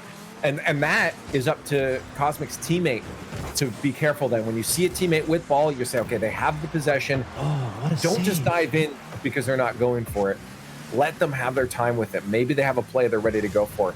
And that'll be very important for Rex to make sure that Rex is watching when Cosmic's around it, because Cosmic has shown there's some decent mechanics coming out from Cosmic. But you're right, almost a goal there. Yeah. It's still 0-0. We're seeing some really good shot attempts. We're seeing some really good saves. This is the first game of this best of 3. So I was about to say these teams, feeling each other out, trying to get the communication going, trying to get in the groove for this best of 3. And right there, Cosmic Nash able to find an opening, basically passing it to himself, hitting it off the backboard. What happened there was there's a double commit on the defensive end, so no one was really in goal. Ideally, you kind of split up, have one person challenge, one person stay back, but Cosmic Nash taking advantage, passing it to himself and finding a small opening in the defense. Refresh GG in the chat, rooting for Cosmic. Let us know if you're rooting for any of these players, everybody. I think that's a pretty solid pick. Cosmic is, I'm watching right now, and we saw Douglas in that last match just pop off. That's how they got to this point here, into the semis. But yeah, Cosmic is going to be a formidable opponent. Almost didn't answer. There's the follow-up. Wide again. Mighty duck shot. Yeah. Cosmic definitely looking like the most confident in their mechanics on the field right now. Yeah, up 1-0 through halftime. As you said, though, FaZe, Zach, and Douglas County putting on a showcase last game. A couple opportunities. Just then, a couple opportunities. And just right now, Douglas County, we saw 2 shots, almost on goal, just missing wide. We see the ball still on the blue side of the field. So we're seeing this pressure mounting for the orange team. And they're going to start feeling it here because they're running out of time. Can't let that go in. All right, nice save. But you're running out of time here in this best of 3. 2 minutes left. There's going to be a sense of urgency here from the orange team. So we'll see if they can bring it back. What a shot from Cosmic Nash. Whoa! This is where, just playing patient, letting the ball come to you, having that awareness can be so important. Nash, he's not rushing. He's just kind of identifying the space that's available to him and putting a decent shot on target. Swerg10 in chat going for Let's Go Nash. Refresh, root for both Captain and Cosmic. Shout out to everybody joining us in the chat, rooting these players on. And that's what I said, too. It's going to be important there for both of them to recognize, but for Rex, too, to say, okay, Nash has that space. Let's be patient and trust that Nash can pull us home a dub here because, sometimes the best thing you can do in a game is to do nothing. If you know your teammate's confident, your teammate can do it, it's okay to leave that ball for them. 100%. And that takes a lot of maturity and patience in Rocket League. Kind of like you were saying earlier. I know I was maybe inspiring people to ball chase, but that's just like bullet point 1. You got to learn to play fast, but then you got to learn awareness and learn to do nothing. Learn to just stop. Learn to let the ball come to you. Learn to manage space. And that's a really fun part of Rocket League where you're... It's hard because hitting the ball is so fun. I know. Yeah, it's your instinct. Yeah. It's like something we share in common with canines. We like... C-ball. C-ball, get ball. We like pursuing the spherical objects in this lifetime. Apparently. In this society, at least. But we do have an answer back, though, from Zach, which is good to see. Again, you want these matches to be really close. And we're getting that 1-goal game. That's nice because that edge of intensity kind of sits there. Oh, Nash, be careful, be careful. No! Man, you saw that slowly unfolding and you just feel the pain. It happens to the best of us. We're trying to control it. Just keep it out of the net. Just control it. Just hit it to the left. Just control it. God dang it. Not like this. Not like this. Yeah. But now we're tied 2-2. This is pretty epic, guys. Less than a minute left. We're locked in at 2-2. That was a user error. That was, in baseball, that was an error. It's not supposed to happen. And now we got a tie ball game. Yeah, well, we talk about intensity. As Joshua said, not like this. You usually like it to be, as a result of the other team scoring on you, not you on yourself. But regardless, the match is close. And that's a little more of a redemption story now for Nash. Nash is going to want this one back. So Nash is going to be put everything into these last 30 seconds to try and avoid it overtime and win it in regulation. Yeah, look at this, just a tussle for the ball. The Cosmic Nash emerging victorious there. That was just almost like a rugby situation. Everyone kind of huddled in trying to get control of the ball. The 2 orange teams ended up running into each other. It's tragic. Thinking Cosmic Nash. Pluto Nash, very happy. Yeah, he's carrying that into the net. Very nicely done, but we're seeing some physicality come out for these teams. Yeah. They need a goal, and they get it. What? How did this make it in here? As Nash, you're like, okay, redemption story. Here we go. I got it. You just stay grounded, stay there. But no one went for kickoff. And it was just a banger of a power shot right from center into the top corner. Yeah, you got to go for those kickoffs. Could have been a lapse in communication there with their team. Another shot on target, though. Non-stop shots on target. I meant to say it earlier, and I wonder how you feel about this, Leaf, but kind of just in Rocket League in general, if you can throw a ball at your opponent's net, it's usually a pretty good thing to do. And, kind of like that own goal we saw a little earlier, what caused that was just a really awkward ball near the goal. So if you're new to Rocket League, if you just try to focus on not necessarily trying to be Cristiano Ronaldo every time you're touching the ball, just try to throw something technical at your opponents. Try to put the ball in a scary position for your opponents, and it might work out for you. A lot of times panic can come out, and they just, you said it, Nash panicked, and that happened. Yes. So I think just try to make the game a little bit more technical for your opponent. Try to throw something a little awkward at them, and sometimes it might yield, at the very least, momentum for your team. But what a close game there! 4-3 is the scoreline. Is a best of 3. That was game 1, but that almost couldn't have been closer. That's really fun to see. We're kind of seeing these highlights come out from these teams, and now we have a really close series. Such a close game like that, Leaf, you think what goes through the minds as we go into the next set here, especially for the team that just barely, lost that first round. Yeah, I mean, there's so many things. There are wrong ways to go and right ways to go, and usually the right way is you shake it off and say, okay, well, we know what happened. I mean, that all went downhill after they just didn't go for a kickoff. So you say, we know what happened here, and let's stick to our game plan. We can take game 2, we can take game 3. Nash has been a really solid, grounded player, and when Nash does that, Nash gets goals. And as Axel Toss was just saying, you just throw that ball in the net. He could have put it off the corner, could have dribbled it. You just throw it at the net, and sometimes your opponents aren't ready. Yeah, very nicely done there by Cosmic Nash, finding a little bit of space there, lofting it towards the net and finding the back of it. That's something they absolutely need because they are down 0-1 in this series. FaZe, Zach, and Douglas County, our orange team, are winning this best of 3. They're currently up 1-0. It's match point for them. If they win this game, they will move on in the bracket. If you're just now tuning in, this is our Special Olympics Gaming for Inclusion tournament in Rocket League. The top 2 teams, I should say, from the tournament that you're watching right now will be playing in a celebrity showcase this weekend. So that's going to be super epic. Love having all these players involved. And thanks for all the support in the chat. We see you guys. Thanks for being here. Thanks for supporting. But yes, this is game number 2. And right now, this is a must-win for the blue team. Zach going towards the goal. Nice defense from Cosmic Nash. He's going up in the air to get it. Maybe try to hit it to the middle. And actually, it's going to go the other way. This is why 2v2 is so dangerous. Got to be so careful. But still, looks like the ball going back and forth for now. FaZe Zach trying to get a shot on target, and he does it up to the top right, upper 90. Pretty nicely located on the shot there, able to get past the opponent. Now we have a tie game. Yeah, no, this is what we want to see. Goals scored on you by the other team, and to keep it close. We like the close match as long as it's both teams putting it all in. And now we see that, a good early goal from Nash, but an answer from the orange side. And now that intensity's on here, Nash has got to make sure that he stays grounded and says, okay, still got this.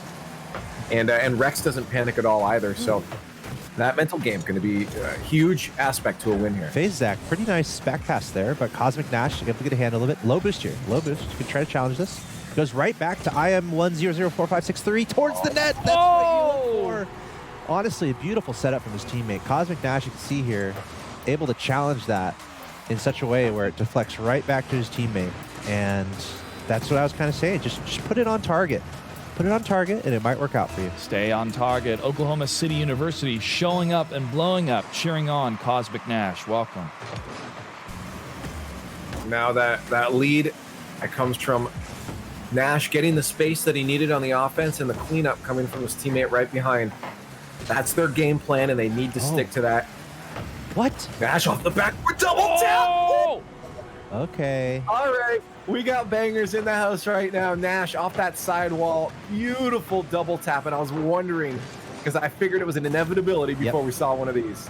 Yeah, we're starting to see the level of play get higher and higher. We're seeing some nice little mechanics come out from these teams. And what's interesting there is the team pulling out the flashiness right now is the team that's behind in the series.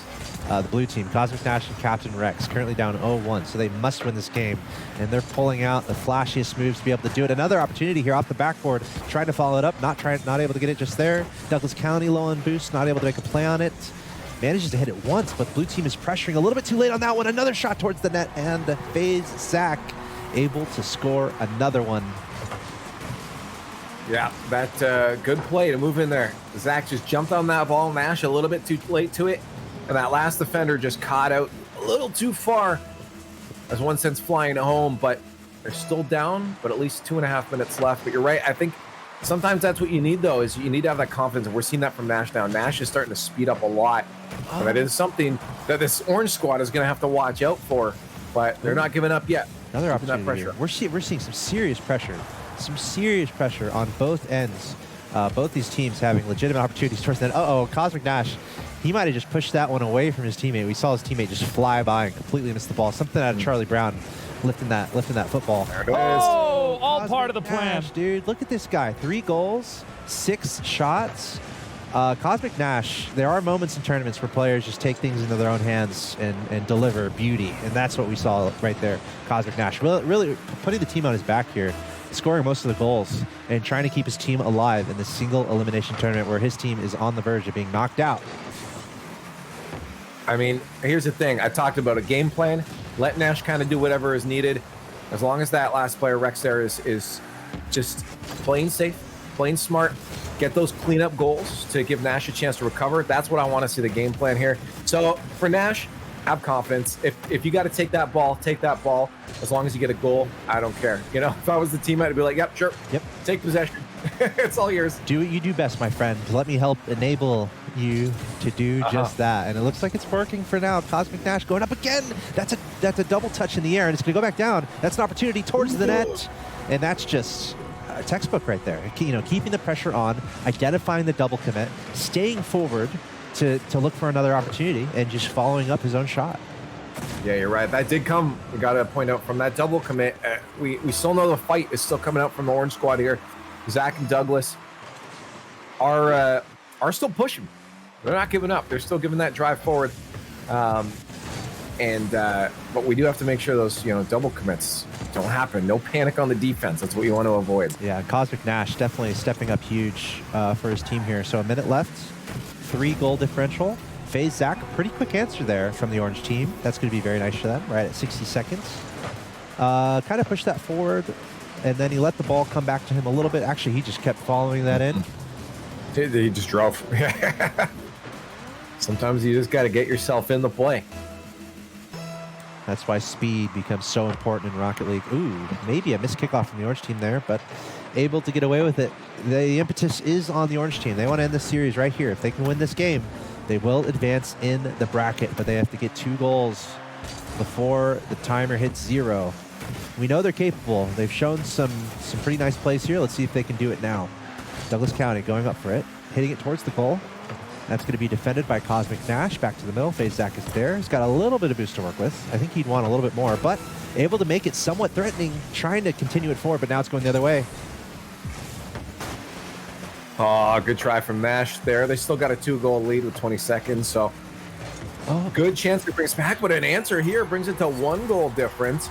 And now a kickoff situation as we still see Orange pushing hard. They have not given up. I will say nerves can come into play.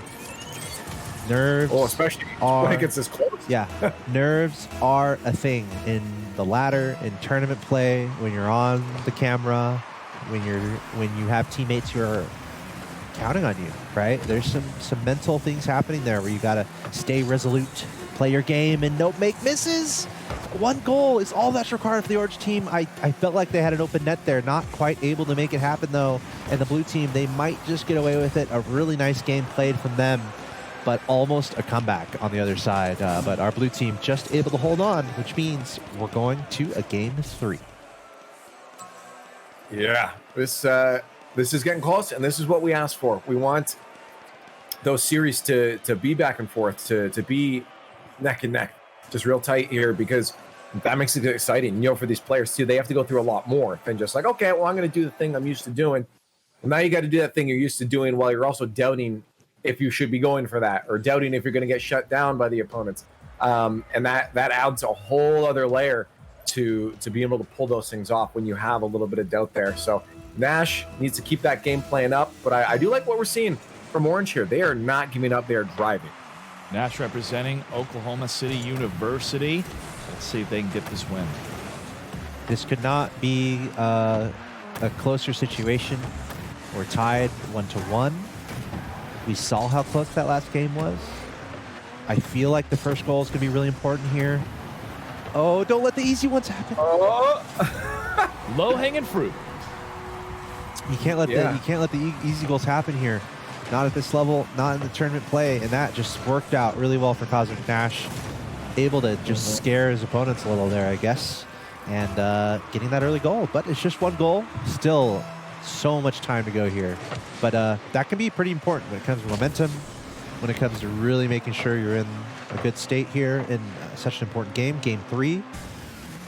So FaZe, Zach, and Douglas County, they were playing from behind last game, so they really have to focus and limit any potential destruction here. Almost another opportunity there for the blue team. A really good chance, and actually another good chance here, keeping it on right in front of the goal. There it is for the taking, and it is going to be taken. There it is. 2-0 lead here, and the blue team just keeping this pressure up. I love. I'm assuming that's Rex over there. Just sat there, like didn't even recover. They're like, oh yeah, you know, Nash is coming in. That is such a free goal for Nash. Nash, the confidence in your team like that is so important. So you better go hit that. Plays so huge into their style, and it worked. And that's gonna lead to a 2-0 lead here for our blue team. And remember, they lost the first game, so they're on the verge of reverse sweeping if they can keep this up. But here's a quick answer from our orange team. That's FaZe Zach. These guys played from behind last game, and they were doing pretty well. They just, arguably, they ran out of time. So they have a little more time here to play from behind, and that's exactly what they want. You don't want to let it get out of control in Game 3. You want to stay within striking distance. And this next goal just became that much more important. The blue team, obviously, they want to extend their lead.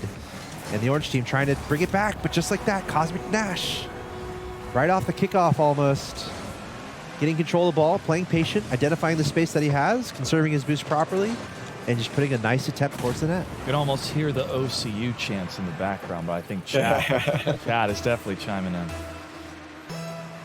I think, though, while Nash is strong on offense, there's one little weak spot that I think has been shown here. You know, it doesn't matter if they don't get on defense, they just stay on offense, they'll get more goals. But it does look like Orange with Zach and Douglas have found a bit of a weak spot there with that backward play. So if they can get it there, it'll stay close. But, you know, Nash and Rex are just like, no, let's just not let them get to that spot in the first place. Get a few more goals and we don't have to worry about it. Yeah, our blue team doing exactly what they need to do. Almost a quick answer there from Douglas County, but not able to find the double touch. Now Cosmic Nash going the other way. Cosmic Nash has been all over the field here in this game. Almost single-handedly delivering victory to his team if they can hold on. Yeah, I mean, still 3 minutes left, and we have seen them pull back from playing behind, but this lead is getting longer and longer here as Nash sinks another. Wow. And again, just getting control of the ball, managing the space around him, and looking for a quality shot on target. Cosmic Nash with another one. And they don't want to leave any doubts here in Game 3, and that's kind of the way to do it. You don't want to let up. Keep the pedal to the metal. Don't leave any doubts about it, and hold on to that momentum and take it into the next game.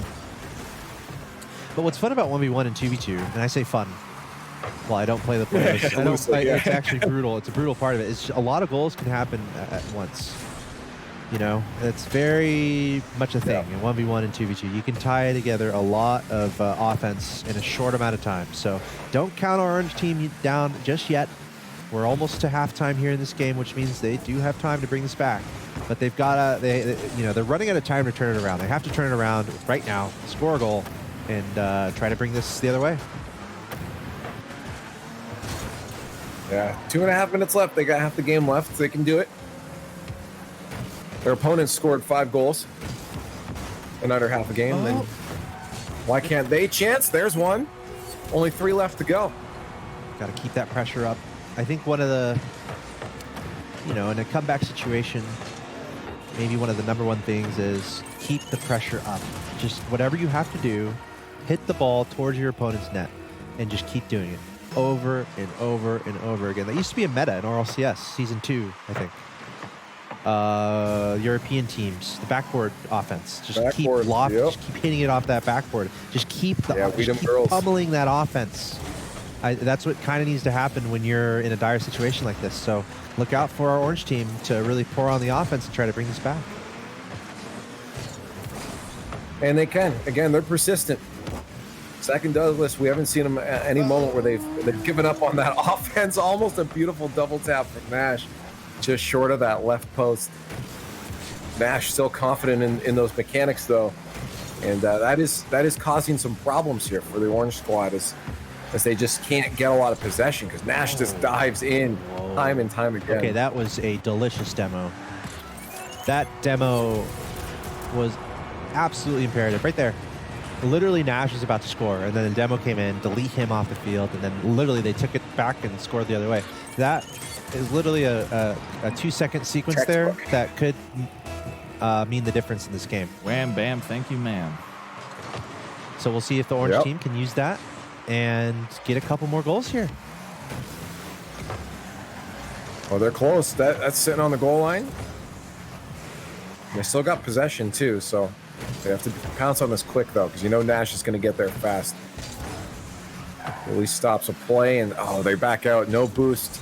Even that ball might hurt them with a minute left. 2 goals is possible, 30 seconds apiece. Oh. Get yourself to overtime. Opportunity here. Chance. Oh, did he bump him into Yes. it? It was an own goal pull shot, maybe, Yes. but we take those, says Douglas. Yeah, and it is Cosmic Nash trying to return back and help. Obviously, it's kind of like when in soccer, if there's a breakaway, you almost want to tackle the guy, right? Because there's nothing else you can do. Yeah, but you might kick it in. Yeah. So unfortunately, Cosmic Nash had very little options, and ended up being a goal for the red side. But that's redemption, is what we call it. That feels good when you make a mistake. If you can, and you get it back right if away. you can score pretty quickly, you're not feeling as bad. So that was a really important goal there for Cosmic Nash. Turning that frown upside down. And that was also important because the orange team literally just brought this game down to a goal. So absolutely huge goal there for Cosmic Nash to make that a 2-goal gap here. Reset button for Nash. We have 40 seconds left now for the orange squad. Face Zach and Douglas County. They got to push. They got to put everything into this final last-minute hustle here. Last 30-second hustle. As their time dwindles down 15 seconds apiece here, and that is not where you want that ball to be able to get a comeback. And a 3rd goal in makes this goal of winning further and further away. Yeah. Man, Cosmic Nash, once again, integral there. He kind of just, again, put the ball in a really awkward spot. Just put it up in the air near the goal. And the orange team kind of freaking out about that, not able to find a solid hit under the ball. So that's going to lead to a goal. But wow, really quick answer. This. Okay. These guys are capable. You almost think if this was best of 5, how could it be? I mean, that's just how close these teams are. We're seeing these opportunities come out from FaZe Zach and Douglas County. It's just those narrow instances in Rocket League that can prove the difference. Yeah, no, Nash, in all honesty, still to me is overall the standout player amongst everyone. But combined, Douglas and Zach honestly got pretty good synergy going on. They have some really good breakout moments, some bursts of energy that allow them to get some good offense. But a lot of it came down to just a couple mistakes here and there defensively that prevented them from keeping that scoreline closer, which ultimately ended their journey in the bracket. OKLAHOMA. That is what Nash brought today. Congratulations. Very solid victory. But both of these teams played very, very well. And this is what we talked about, folks. In the semifinals, we're going to see some great, really great matches, but really tight scoring matches. And for a team to have the reverse sweep, lose the first round, come on back, I'm sure their confidence is really riding high, and they're going to be waiting in for the next matchup to see who they're going to face off in the next semifinal. You look at the verticality. I mean, the talent that Cosmic Nash showcased was absolutely wonderful, but really the verticality, of utilizing that verticality, you get popping over the opponents, and just great mechanics, as you mentioned, Leaf. And we just saw Nash play some great Rocket League. Yeah, I think, coming into this is what we expected. Near the end of each bracket, we expect to have those players that maybe have a little more confidence in their mechanics. They probably put a little more time into the training packs, which is, I need to shout out now. Everyone go into training, get some of those training packs. If you are still playing on Steam, get yourself into the workshops. But otherwise, get those training packs. There's a lot of good ones out there. Fail, but eventually you'll succeed at those, and that's what helps. That's why you see, Cosmic Nash being able to go for these double taps. He's confident where that ball is going to bounce off, and that only comes from experience. The more you play, the more that happens. But there might be an answer in that to Nebulous Void. We saw Nebulous having some confidence before too. I still think from what we've seen, I'm still if I was a betting man, have my money on Nash here. But we'll find out what kind of answer might come from these next two teams. Yes, sir, and that's exactly what we're setting up for here. Team Cosmic Nash and Captain Rex, they are awaiting in our final, effectively, for our pool one. Whoa, that's some crispiness there. Makes me think. Are we gonna talk about some sweet Krispy Kremes there? What? Are we talking about what he just tried to go for there? Was that a fake? Wait, hold on. That was a fake reset off the ball? Yeah, I think it was a failed reset that we can call a fake. It turns into a fake, right? That's what he's always saying. Intentional. Yeah, that's what he's saying. I'm just more happy that Crispy's starting to go for that. The fact that even a player is even attempting a flip reset at this point is very important. For anyone who doesn't know, a flip reset is anytime your four wheels touch any surface, be the ground, the ceiling, or the ball, you get your jump back, because your jump is timed. You only have it for 1.5 seconds after you jump off the ground. But touching a surface and then falling, you get to keep your jump indefinitely, and that's what they tried to go for. Didn't work, and there's Nebulous, another player said to watch out for. I know, and this is game one, so these teams have not faced each other yet. So if you imagine on the other side, they might be thinking, wait a second, he can do a flip he's capable of doing a flip reset? I mean, it might be freaking out right there. But as we were presuming, that was a fake flip reset or just a mistake off the bat. But again, those are the things you try to figure out and that you have to deal with in game one when you don't know what to expect. But the good news is you can score and bring it back to even, and that's what we've seen here. So now we're 1-1. These teams both have a little bit more intel on each other. We're seeing some pretty ridiculous saves come out, some pretty good shot attempts.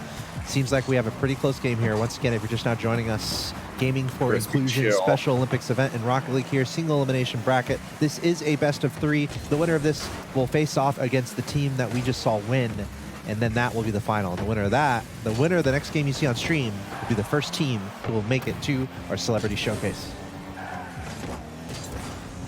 Interesting that we're seeing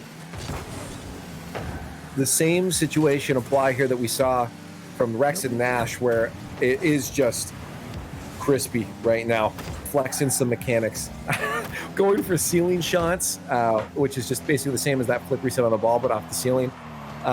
Going from flip resets, just a couple failed attempts, but the fact that you go for those, eventually one's going to succeed. And that can make it very daunting. You talked about it being the opponents. If you know what those are, you're probably thinking, oh no, we got to watch out for this. Exactly. And even just the fact you go for them can cause a little bit of hesitancy in your opponents. And I think that's exactly what led to the first goal there. Just a little bit of unknown in the early stages when you don't know who you're playing against. Trying to see how good they are. But what it means is we're tied here halfway through game number 1 in this best of 3. Singularity going for it. We'll call it a fake at this point, trying to leave it for his teammate, but now the blue team taking it back the other way. Crispy getting a hold of it. It's got a decent amount of boost, hitting it towards that blue net. Maybe another touch onto it, going for a bump. just barely not able to get that bump on Nebulous Void. Singularity going to follow this up, hitting it towards the goal, and that is going to be followed up with a goal. Crispy, that's dangerous. Crispy was up on his opponent's goal line. I mean, most teammates would be like, rotate back, but he was being aware of where his teammate was, looking out for the pass, and it worked out. You're absolutely right. Crispy came from that far left side. He knew his teammate wasn't going to be covering that half at all, and that this is where I can be to safely recover if my teammate loses possession. So I'm going to have to go ahead and say Crispy and Nash are those players fighting for that MVP right now. When it comes to at least their capabilities, those are the two most dangerous players in this bracket for sure. Let's see if Nebulous Void can come up with an answer, and he does. Nifty little passing play here. Right there, just a tiny little pass to the side. Don't underrate those little moments. That can what that meant was that led the complete miss from the opponent. They was expecting something else to happen. So just a little short passing play, and then Nebulous Void taking his destiny into his own hands there, able to direct that ball to a nice place in the back of the net. And we have a tie game once again. Yeah, I think it's a good point. Who are going to be the playmakers, the big playmakers? And I think we're learning that, aside from Crispy here, maybe Nebulous Void is going to really try to have to step up, show some flashy stuff, and try to put the ball in a dangerous spot. Oh, what a pass play. Great placement, too, from that shot. They're working together. And that's what we talked about. If you're getting those passing plays, they're probably going to be coming from those side walls. That one was a little more centered, but they also had a defender beat already at that point. And, mechanics-wise, I've called out the MVPs, but, mechanics aren't everything. You also need to know when to use them, and positioning and the rest of your field awareness can really play into that, too. If those are off, you could be out of position a lot, and those mechanics aren't going to do anything for you. So that'll be up to Nebulous, who I think has had some pretty smart positioning to start to punish. And as I say it, there it is again. Mechanics only mean so much if you can use them. Yeah, he was just following this ball. Keep your eye on the ball. The old adage, just making sure he was owning in on that and following it up. And also, if you're just providing an inkling of pressure on your opponents, you need to capitalize, because you're scaring your opponent a little bit. They're freaking out. That's when you really need to hit the ball hard and put in even more of a difficult spot. Very nicely done there from Nebulous Void, and we are locked up again, 3-3, game one. Once again, winner of this will advance to the finals of our bracket number 1, and then the winner of the next match will be advancing to our celebrity showcase. So these are basically the top 4 in our first bracket that are in action here in the semifinal. So it's pretty good teams. And we're seeing chances on both sides. So close. 20 seconds left. This really could go either way.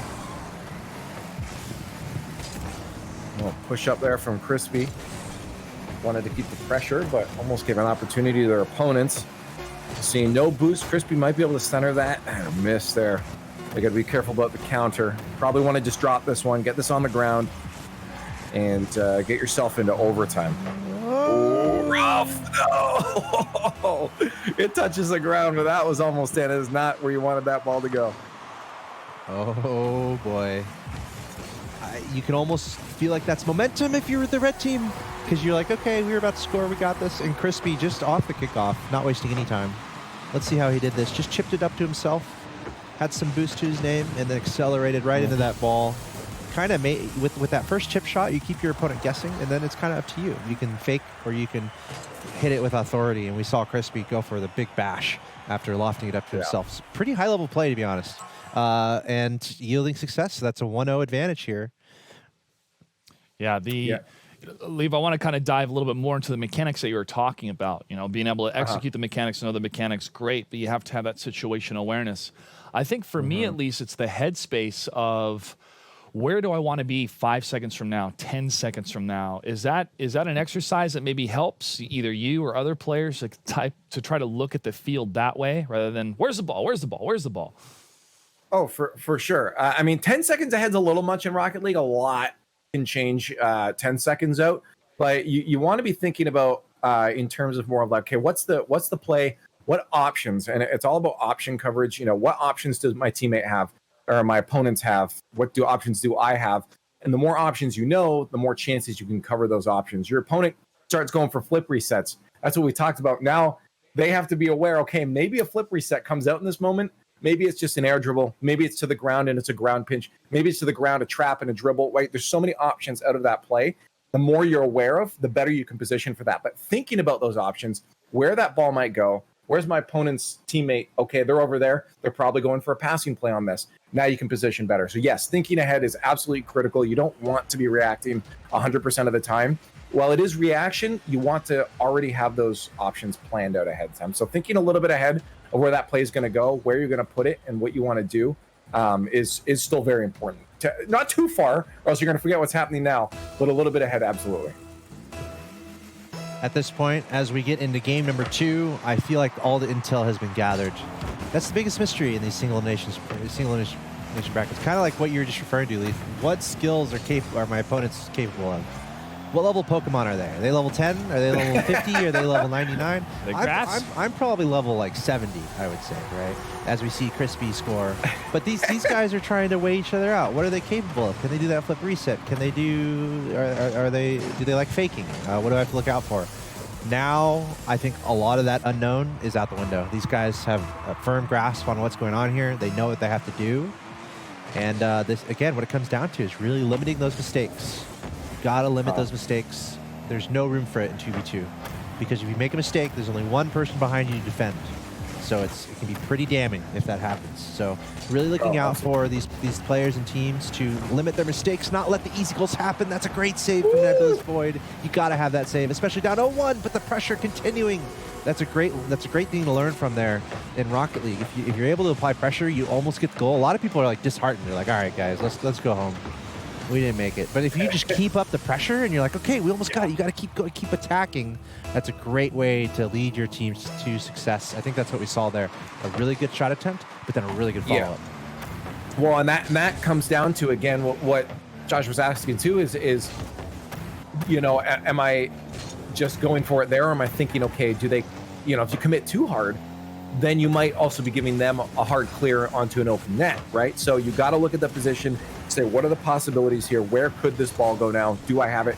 And all of those decisions often happen within a fraction of a second too. It's so difficult to always make those right decisions.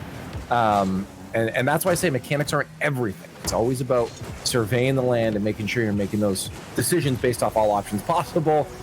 And Crispy's just sending one home. You see some physical play on the other end too from his teammate. Great example there, though, of Crispy kind of letting the game play to him, letting the ball come to him. He was kind of just chilling, keeping an eye down the field. He wasn't off in the corner somewhere. He wasn't on the ceiling. He was in a good spot defensively to anticipate where the ball might go. And then the ball ended up floating right to him. And then from there, as we just saw, he's good enough to make some plays happen. Sent a nice shot towards the goal. And then he had his teammate there helping out with the demo. So just a clinic right now from Crispy and Singularity, showing that they are a team to be reckoned with here. They are currently up 1-0 in this best of 3. Singularity, a Fields backflip off the ceiling. A little bit, yeah, I was afraid he was going to do some sort of crazy ceiling shot. But showing he's mortal by doing a Fields backflip off the ceiling. But the orange team, looking like they're feeling pretty good here. The pressure's on our blue team here. Nebulous and Jaden to try to bring this back. They are down 0-1 here on the verge of being eliminated from our single elimination tournament. Oh no! Just nice dribble plays there from Singularity. Yeah. I mean, if you can walk one home, walk it home, you know. Nebulous has been relatively good. Did Jaden go for the squishy save inside out? Nebulous has been smart positionally, but you know, it gets to the point where, okay, if you're playing smart grounded, you're not covering that vertical element that Rocket League has over anything else. And it saves you here and there, but in the long scheme, you know, they're just going to go over top you, especially with the mechanics we've seen from Crispy. Yeah, and Singularity pulling off some flashy stuff too. Here's Crispy with the ball again, lifting it up, sending it towards that goal, trying to put it in an awkward spot to be defended. Nebulous Void trying to scurry back and get that, but he gets demoed, and then another bump on the other player. Oh my God. Yeah, look at that. The demo and the bump, and it's so disruptive. Look at that. It's just an open net now. Like, there's no, look how long Singularity had to get that flick off, because bumps and demos take you out of the play. If it's only like a few seconds, 2 seconds for a demo respawn, but it feels like forever because of the pace of Rocket League. So much can happen in that amount of time. Yeah, just really good play here from Singularity and Crispy. Crispy once again finding a lot of time to work with here. He's got plenty of boost. He can rotate back. Nebulous Void towards the goal. That's a great shot. Hey, I like to see them get one back too, because pass to again, himself I'm saying that's real nice. Yeah, Nebulous is played pretty smart, right? Maybe they're not up to par with some of their mechanics as far as Crispy is, but as long as you're playing smart, so I always like to see at least the goal go in. Glad Nebulous got that. Feels good to be on the board. Nebulous trying to bring this back. Another shot towards the orange side, but Singularity going to pick this up. Send it towards the blue net. Follow up, not happening just yet. Going the other way. And that's smart too. I like to point that out. A lot of people think that they have to hit the ball away from their net. Sometimes it's better to put it towards your net. You saw there that save. It was off their own crossbar. And that works. That works sometimes. And a second one here from Nebulous.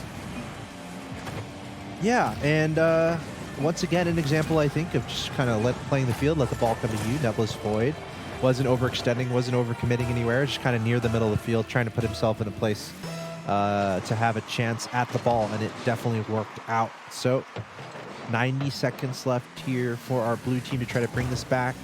This is game number 2, and Singularity and Crispy are up 1-0. So if they win this, they're going to advance in the bracket. Here's some more pressure from the blue team, not quite able to push it on through. So going to be... Oh, okay. I thought maybe that was going to accidentally be an old goal there. Minute left, 3 minutes, or minute left, 3 goals.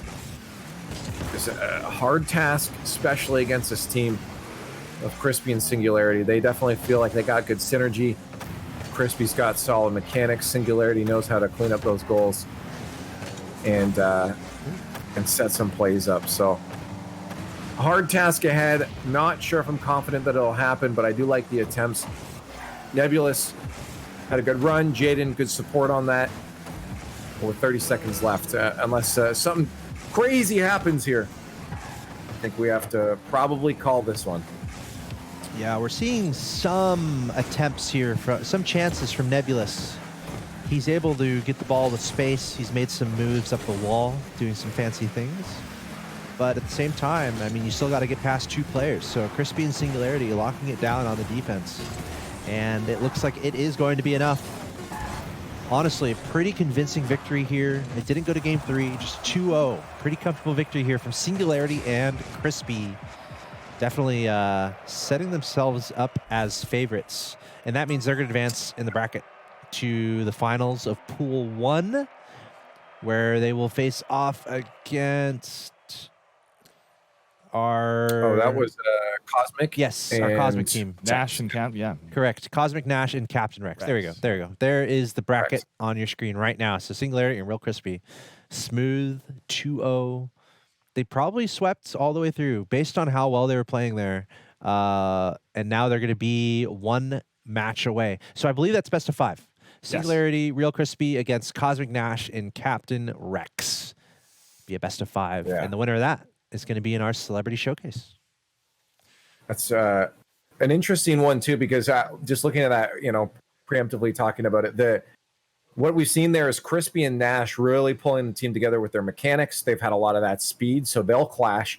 But Singularity and Rex being those support players for those two to allow them, to enable them to have that space up front. What I've seen is Singularity felt to me a little more solid on that playmaking ability. So it will be a battle, I think, between those 2 players to make sure they're supporting their front man as much as possible. But it will be a clash of mechanics. I'm curious to see how Nash deals it once Nash sees Crispy going for a flip reset or a ceiling shot. I think the pace is going to up even more from Nash in that match. Yeah, you mentioned those two moves, the flip reset and the ceiling shot. You know, again, the verticality we talked about with Nash in the previous match, but then seeing it seems like something activated with the winners of the match we just got out of right in overtime. Like I said, we're in overtime. It's like they switch into a higher gear. I'm not going to pardon the pun intended. I like it. That's a good one. But I've heard them all. I just kind of let them slide. That's right. That's a good one. Let them slide. Thank you. But within that moment of overtime, too, it seems that for some people the stress factor intensifies, and for others it's grace under pressure. So if you're in that moment, kind of getting in the headspace of these players playing online, when the overtime hits, do you change up your strategy, or is there a specific strategy that maybe you've planned on that's either a surprise, go for a surprise shot, or something to set up into overtime? Because it just seemed to work very, very well for that team. Yeah, it's honestly a really hard question to answer for a team. Is like, okay, do we change it? I think you're in the game. You don't really change much. If there's something drastic you notice, like, hey, can you just go for a bump off this kickoff or something? Sure, get a play out like that, a quick whiteboard play, draw it up, execute, and if it doesn't work, stick to the game plan. Because if you throw off the game plan and it really doesn't work, you just lost that game down in overtime. So it's all about, it can change to who has that momentum going into that overtime. It's very flow state, right? Like, you need to make sure that you have good synergy. Both teams are rotating. A lot of it comes down to who's getting the boost pickups. Do we have control? Are we watching the timers on the boost pickups? Do we have that flow and control right now? And carrying that into overtime is really important. And if you don't have it, you need a disruptive play right off the bat, and make sure also you don't get scored on kickoff. So yes, there is a couple changes you could make, but I wouldn't change the whole game plan. As I said, just one quick play, something if you don't have momentum to steal momentum. Then if you lose that, switch something up coming into the next one, because obviously it didn't work there. But you get overtime, you're not losing yet. That means the game plan is technically working, just not drastically. You're tied, and maybe it can work. So I would just to reiterate, stray away from switching it up too drastically into an overtime, since it's still close. Now, Leaf had mentioned a number of times where defense was overcommitting, or maybe even sometimes offense was overcommitting, and that overcommitment leaves you wide open. I did notice that there was some choices that were made in the previous matchup where cars would just stop because they would see the pattern of where the ball was coming. They would become the obstacle, and then they'd re-engage. So in your opinion, Axel Toss, has it been kind of the differentiator between these teams that we saw at the beginning of the tournament, now further in the bracket, of when they know to make these decisions, when not to overcommit? I almost think of it like rock, paper, scissors at high level play, where it's rock versus rock. I know that might sound weird, but it's like literally these they're so you're so evenly matched. Rock versus rock. What are the little things you're doing to put yourself above whoever you're playing? These guys are so comparable skill-wise. You need to find those little advantages to try to succeed. And I think to what Leaf was saying, I was thinking about when you asked that last question. Flow state. Rocket League is less about established plays, going in the playbook in football. We're about to do Madden, right?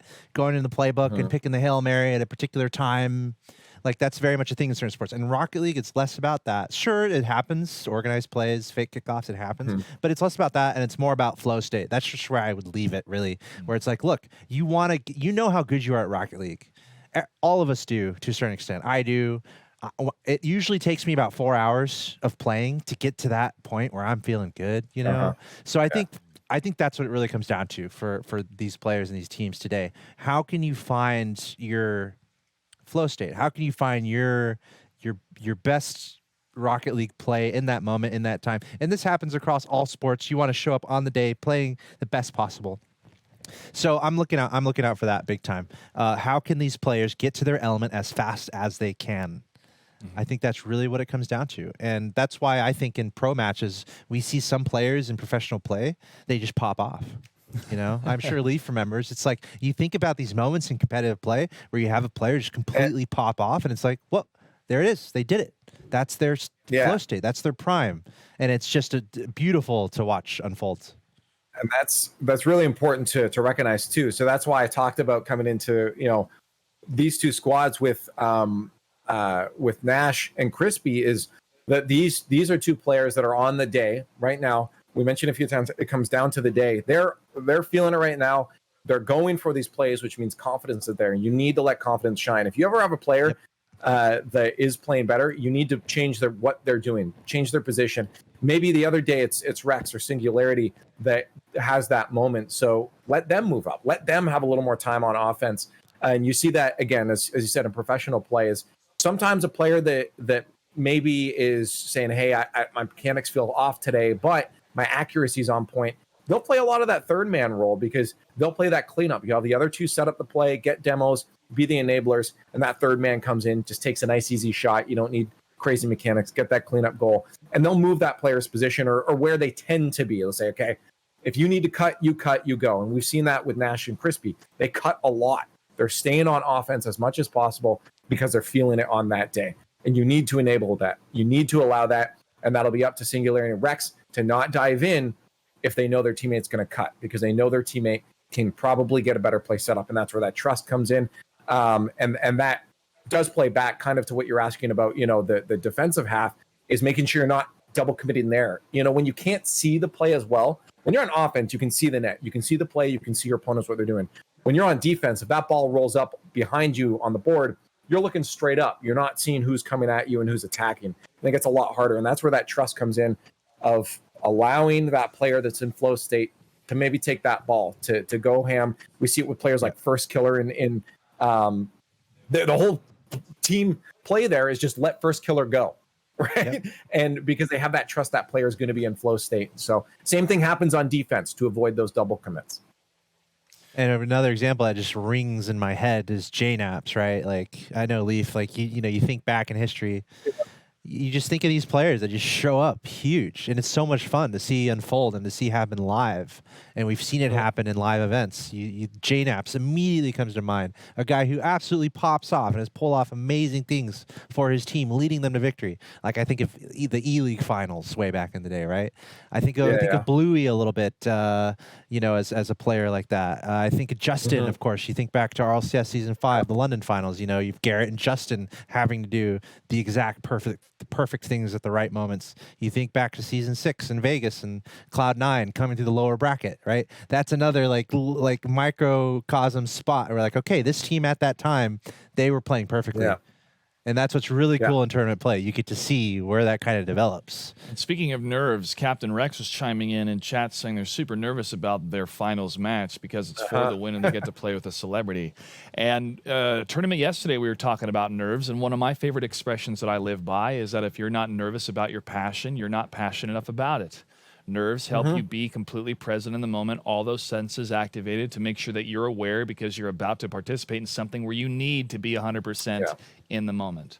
So it's utilizing those nerves, powering through it, do whatever you have to do, be it breathing techniques or focusing on something, but those nerves will help you get centered. And hopefully these players who may not be used to having nerves playing Rocket League, this tournament experience will make them better at managing those nerves and managing what it means to be a player in a tournament. So again, shout out and kudos to all the players that have signed up for our Special Olympics Gaming for Inclusion.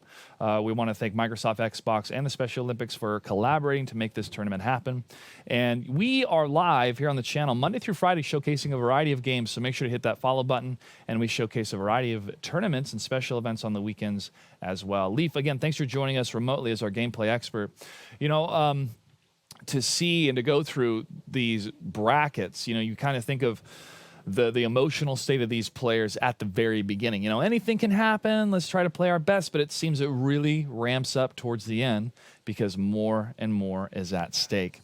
So in your experience, having attended many tournaments, both online and in person, as the commentator and the storyteller, what's it like to watch kind of the burden of either fatigue or nerves with these players, and to see how the pros or players that go all the way are able to manage that stressful environment? I think, and I'm sure Axel Toss can speak to this too, especially being in a live environment, seeing the players when they're on screen like this, you don't get a lot of that emotion across, but you really see what goes into these players when you're at like a live environment, a LAN, and a live event where you see them behind the scenes, right? You see these players, how they're preparing for this, the focus on their face, the tears that come out after a significant loss. There's a lot that drives into this, and the emotions and even just face cams sometimes don't get that point across because they're zoned in, right? They're not making any facial expressions in those moments until the goal happens in a pop-off. They jump up, all that emotion bursts out. But there's a lot of emotion that drives into this. Rex was talking about it too in these final moments. Like you get knocked out first round, that does suck, but the longer you stay in a tournament, the more it builds up in your own head of like, can we do this? Now I really want to win. And that drive to win comes out even more. Absolutely. Very well said. And we're going to see who has that drive right now. This is our final for our Pool 1 bracket. This will be a best of 5. And once again, this is our Rocket League tournament for the Special Olympics Gaming for Inclusion event. We have Rocket League, Forza, and Madden as part of the Special Olympics festivities here. So thanks again, everyone, for watching. The winner of this will be able to play in a celebrity showcase opportunity off the bat, though. By the way, Cosmic Nash almost able to find the back of the net here. This is a 2v2 tournament, single elimination. I'm Axel Tosh, joined by Leafex on the comms. Leafex, host of RLCS. Yes. Thanks again for joining us here. Of course. Thanks for having me.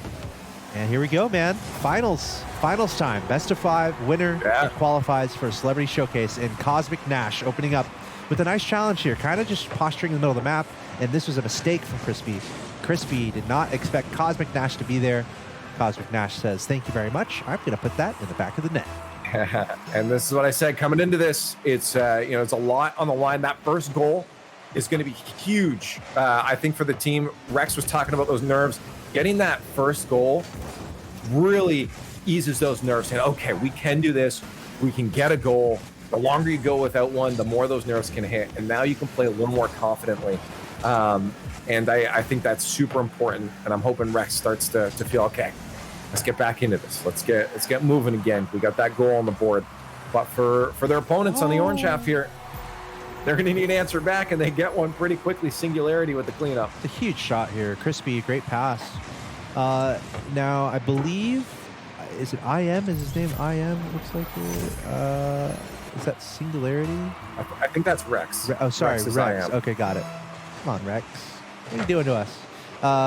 So if you notice, Rex, he kind of slowed down there. And that happens to the best of us. We're like, okay, we have time. We're good. We got time. We got space. Let's do something fancy. And what happened there is the player came out of nowhere and challenged it. Cosmic Nash was just being really quick and just attacked and was there before anyone knew it.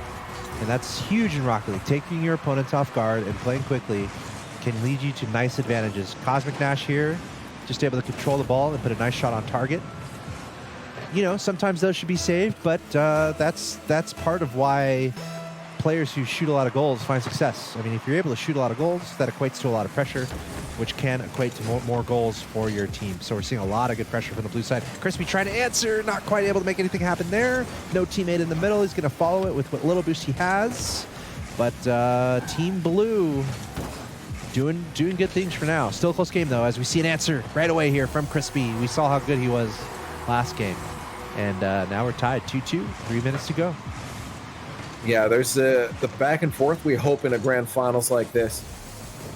There's going to be some mistakes here and there, and it's up to both teams to make sure they see those, zone in on those, and punish those as quick as possible.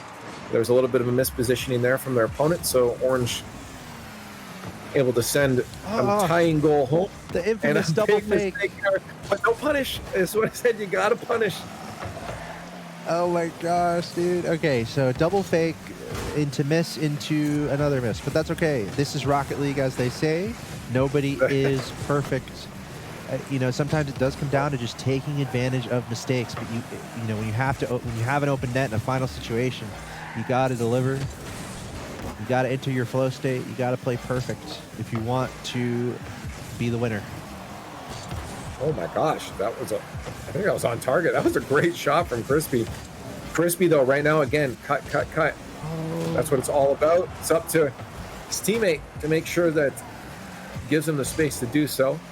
Almost a chance there for Nash and Rex.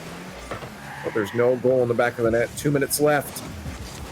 Both teams having some opportunities, but shots coming a little wide. Yeah, this is as close as it gets here. Cosmic Nash challenging the ball at his feet. Low boost, trying to fake a little bit. but Crispy is there. He's got 34 boost to his name, buying a little bit of time. Gonna hit it across the field to himself. Still somewhat controlling it, but he's out of boost, so he's gonna rotate back. Here's Rex coming in, but there's the challenge the other way for Singularity. Cosmic Nash getting a touch, getting a piece of it. And here's Crispy. He's gonna try to come off the ceiling, come off the wall here. He's got a good amount of boost, setting it towards the net. Oh, really good idea there. He's trying to just block that in, but Cosmic Nash somehow finding an angle to clear that. So still very back and forth here. We're seeing a lot of offense from Crispy and company, the orange team. And this is where it can get tricky on the defensive side. If you're running low on boost, you really want to try to clear it as fast as you can. It looks like they were able to get out of there. Rex, as I said that, no boost, but he's able to get it out. So letting his team breathe a little bit more. Now we see the ball in the midfield. 2-2, 60 seconds left. Cosmic Nash, full boost. Great challenge there from Crispy. And he's going to try to follow it in. And that was so well done. This is a situation where Cosmic, he's been on fire all day. He picks up a full boost. And in his mind, he's thinking, okay, over 0 time. Let's take this to the goal, baby. But Crispy's like, no. And he was there quickly, blocks it, and gets a goal for the orange team. Yeah, it was just good speed to read that bounce up the corner there, too. Rex, again, a little more of a grounded player. Wasn't able to get up there, meet that 50-50 and challenge that. Crispy pulls the lead, 30 seconds left. That could be the winning goal for game 1, but it's a best of 5. Lots of potential matches ahead of us. And chances here for Rex and Nash to figure it out. Beautiful air dribble from Nash from mid to the net, and that's going to be a tying goal. We've got some plays. We've got some plays coming out. Cosmic Nash defeating both players. He literally got past both players on his own there. So Cosmic Nash trying to strike a little bit of fear into the orange team, but Crispy, let's see if he can respond. Sending it back to the blue side. He's got no boost, able to pick up that corner boost though. Cosmic Nash picking it up, heading it across the field. I don't know where the other player is, and Cosmic Nash getting away with it. That's absolutely huge. That's 2 goals in the last 10 seconds or so from the blue team, and now they have the lead with only 14 seconds left. Yeah.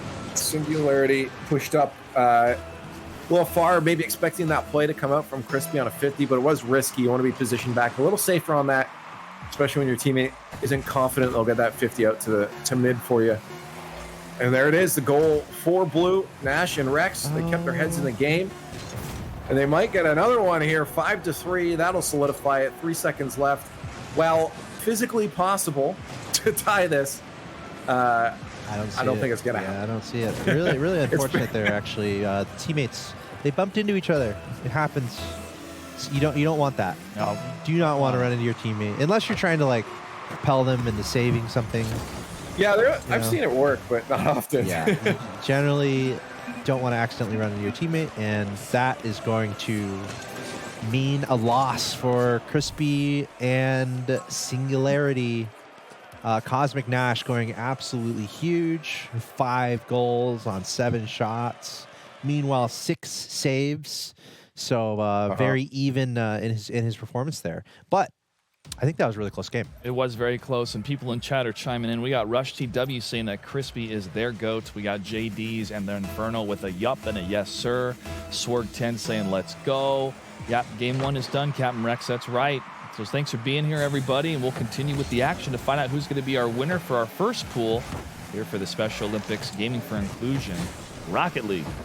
And as Leaf said, I mean, the importance of the first goal, a lot of gravity with it. So I'm really looking out for this first possession here, really looking to see who can score this first goal, who can limit the mistakes, who can start off this game 2 with some really nice momentum. I think it's also important for that first win. Rex, again, was in chat saying, a little nervous right now. Getting a win right off the bat, that's huge. That's huge for the Nerves. That helps a lot, and that might make it a little harder here for Singularity and Crispy, but I think they still have the capability of bringing this back. Both teams here, I think, are relatively evenly matched. Nice shot. Beautiful placement. I agree with you. I think if I'm Crispy's team right now, Crispy and Singularity, like, they can take a lot of good from that first game.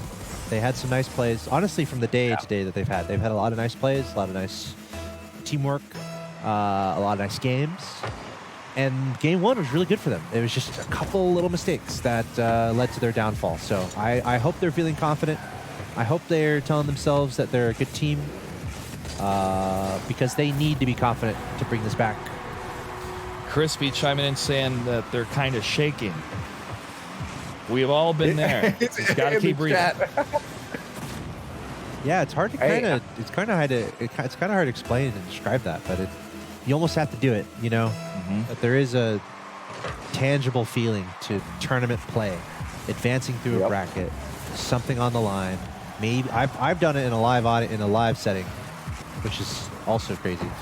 You know, the nice thing is everyone's playing from home here, so you can have relatively familiar surroundings and you know, not as many challenges there, and making sure you're playing on your game. But the nerves, I mean, it's why we love it. It's why it's an international pastime at this point, competitive video games.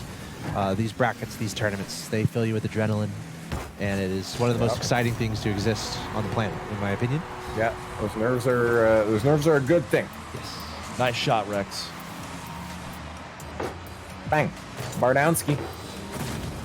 A little bit of help there from Crispy on the way back, but you know. Extra crispy. Got it right where it needed to be. And that's it, 2-goal lead right now. You know, I think that's, again, a crazy thing how Rex was talking about the nerves too, but you even see a player like Crispy who's, that was the first reset off the post though. That would have been a highlight play. Actually, probably the best goal we would have seen had that gone in. But that's what Crispy needs to do, get rid of those nerves to say, you know what, I know I can do this. I'm a mechanical player, probably one of the strongest mechanical players here. You gotta have confidence in that. Be confident in your own play. And as we say that, Cosmic Nash, nothing fancy here. Just calm, collected, control of the ball, pitching it to the middle to himself, and then following it right on in. And honestly, he didn't have a lot of boost while doing that. So just really good car control, even without too many resources at his disposal. Still able to make that goal happen. I'm not counting Orange Team out of it by any stretch of the imagination. No, we almost saw one of the most ridiculous goals from Crispy. So you know there's a matter of time before these guys are really turning it on. And Crispy trying to start that charge here. Relatively, here's your fake. Relatively simple goal here, and we'll see if he can extend that into another one. But that's one of the things you got to kind of figure out. If you fall behind early, whether it's by a goal, whether it's by 2 goals, you got to keep it under control. You know, be confident, as you kind of said. You know, you got to this place in the tournament for a reason. We'll get the screen back up here real quick. You know, you got here in this tournament for a reason. That's just what you have to keep in mind.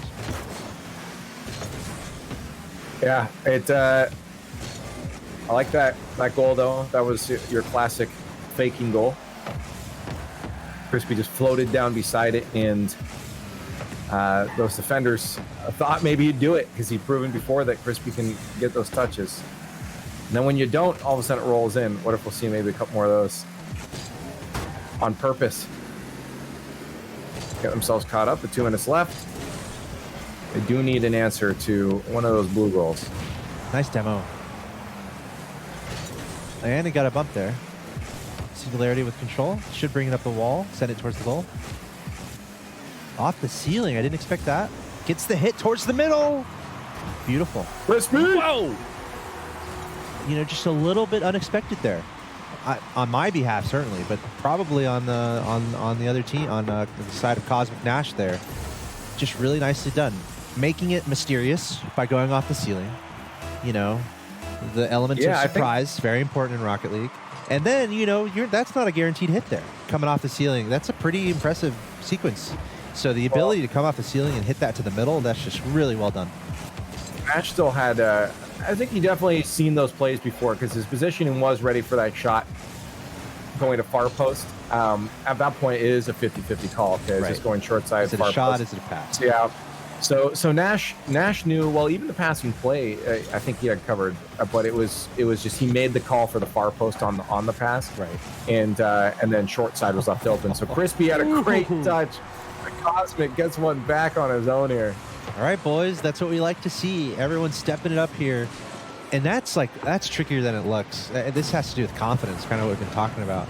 I mean, in Cosmic Nash's perspective there's another player literally in between him and the ball. He had to just have confidence that he was in the right place there. It could have gone wrong. Like, the other player could have hit it, and it could have been a goal the other way. But Nash choosing correctly there, not freaking out, and staying his course to get the goal. But now, on the other side, another shot towards the goal. Trying to find a back pass. Crispy getting control here. 22 boost, getting full boost on the side. He's going to flip down to the ground here. Cosmic Nash with a really good challenge. That was actually solid. Just that couldn't have gone better there for Cosmic Nash. Getting past both defenders, but now he's going to have to rotate back. Still turning very quickly over to Rex, and that's just high-powered offense there. You might think, oh, Cosmic Nash is going to rotate back. No, he didn't. He just went right into Crispy. He's like, all right, let me take that.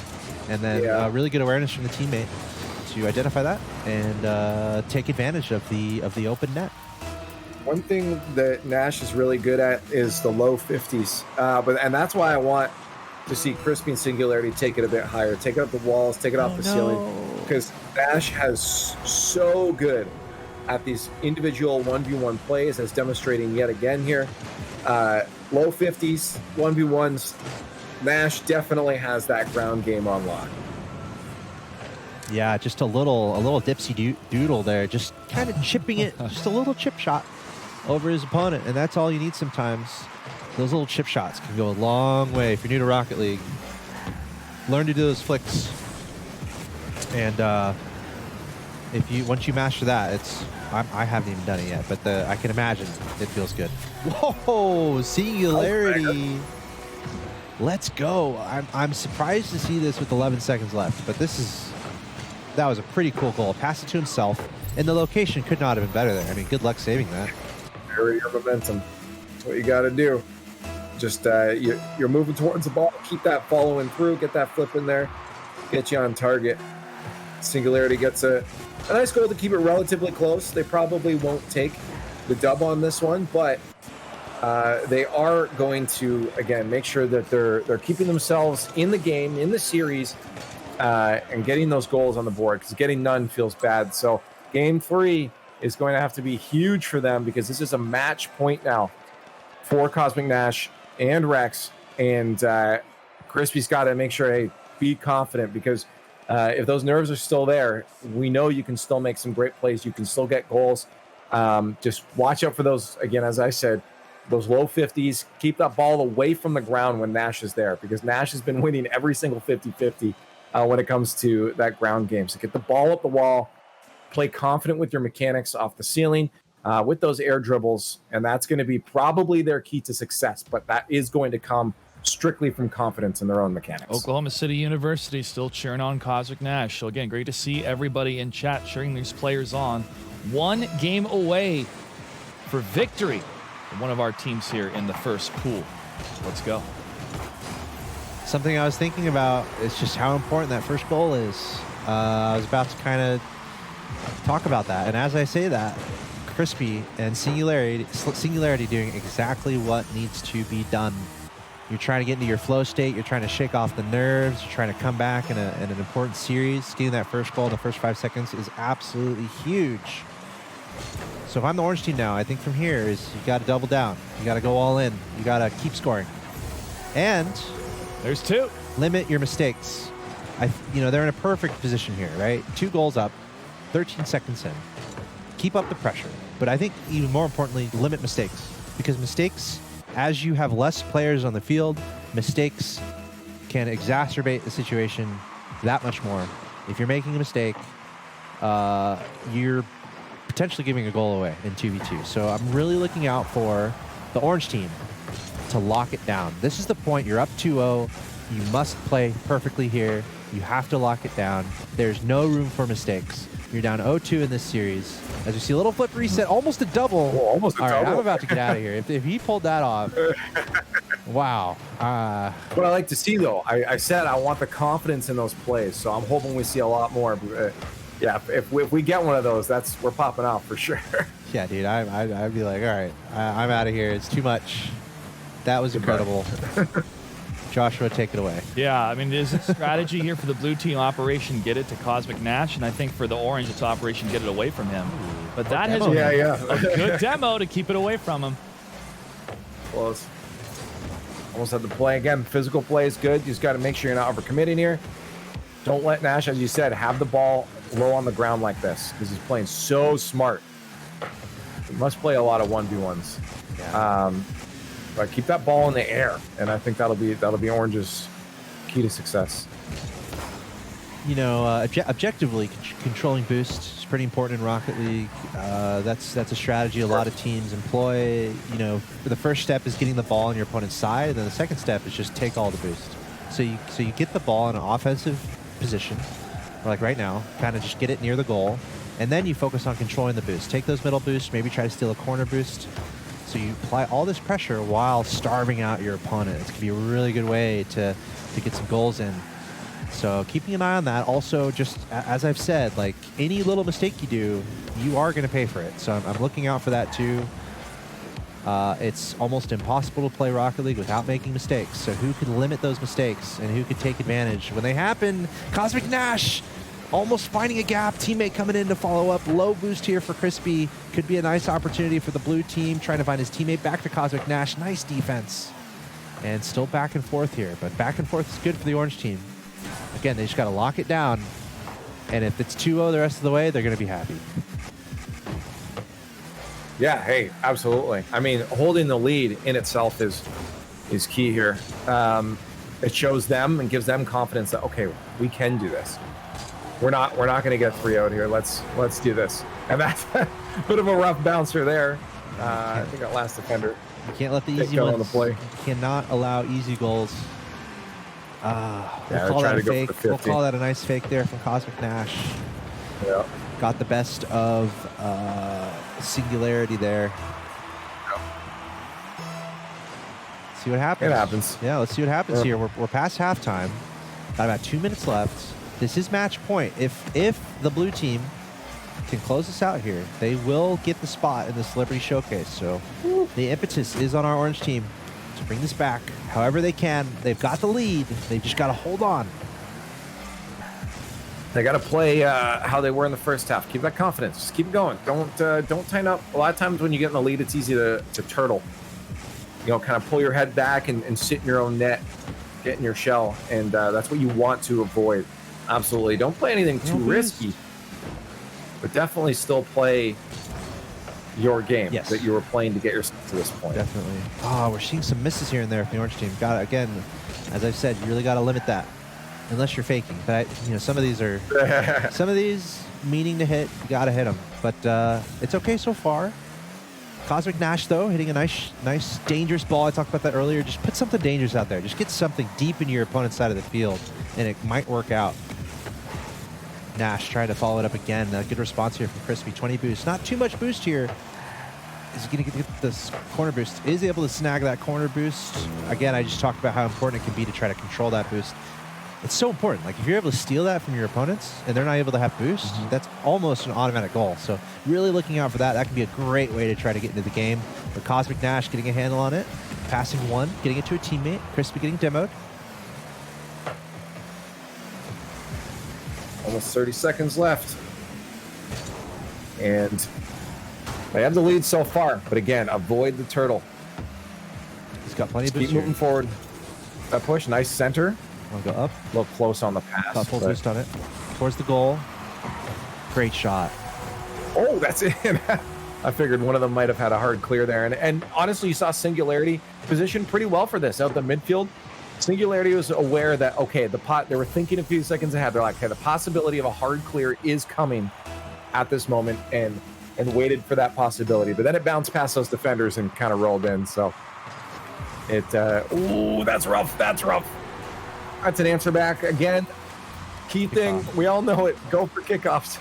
Oh, just a slight lapse in communication there. Someone's got to go for kickoff in 2v2. You can't leave it alone. You can't just let it be there. And potentially an opening for our blue team to close things out here. Let's see if they can add on a goal as time is expiring. Meanwhile, our orange team just trying to close this out, trying to get to the next game. Played a really good game. Really got to give credit to the orange team here, doing everything they need to do, limiting their mistakes, taking advantage of opportunities, and scoring those goals.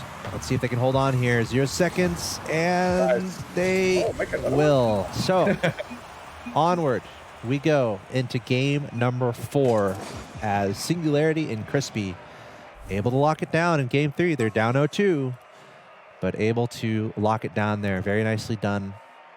Crispy with 3 goals, but still a long road ahead if they're going to win.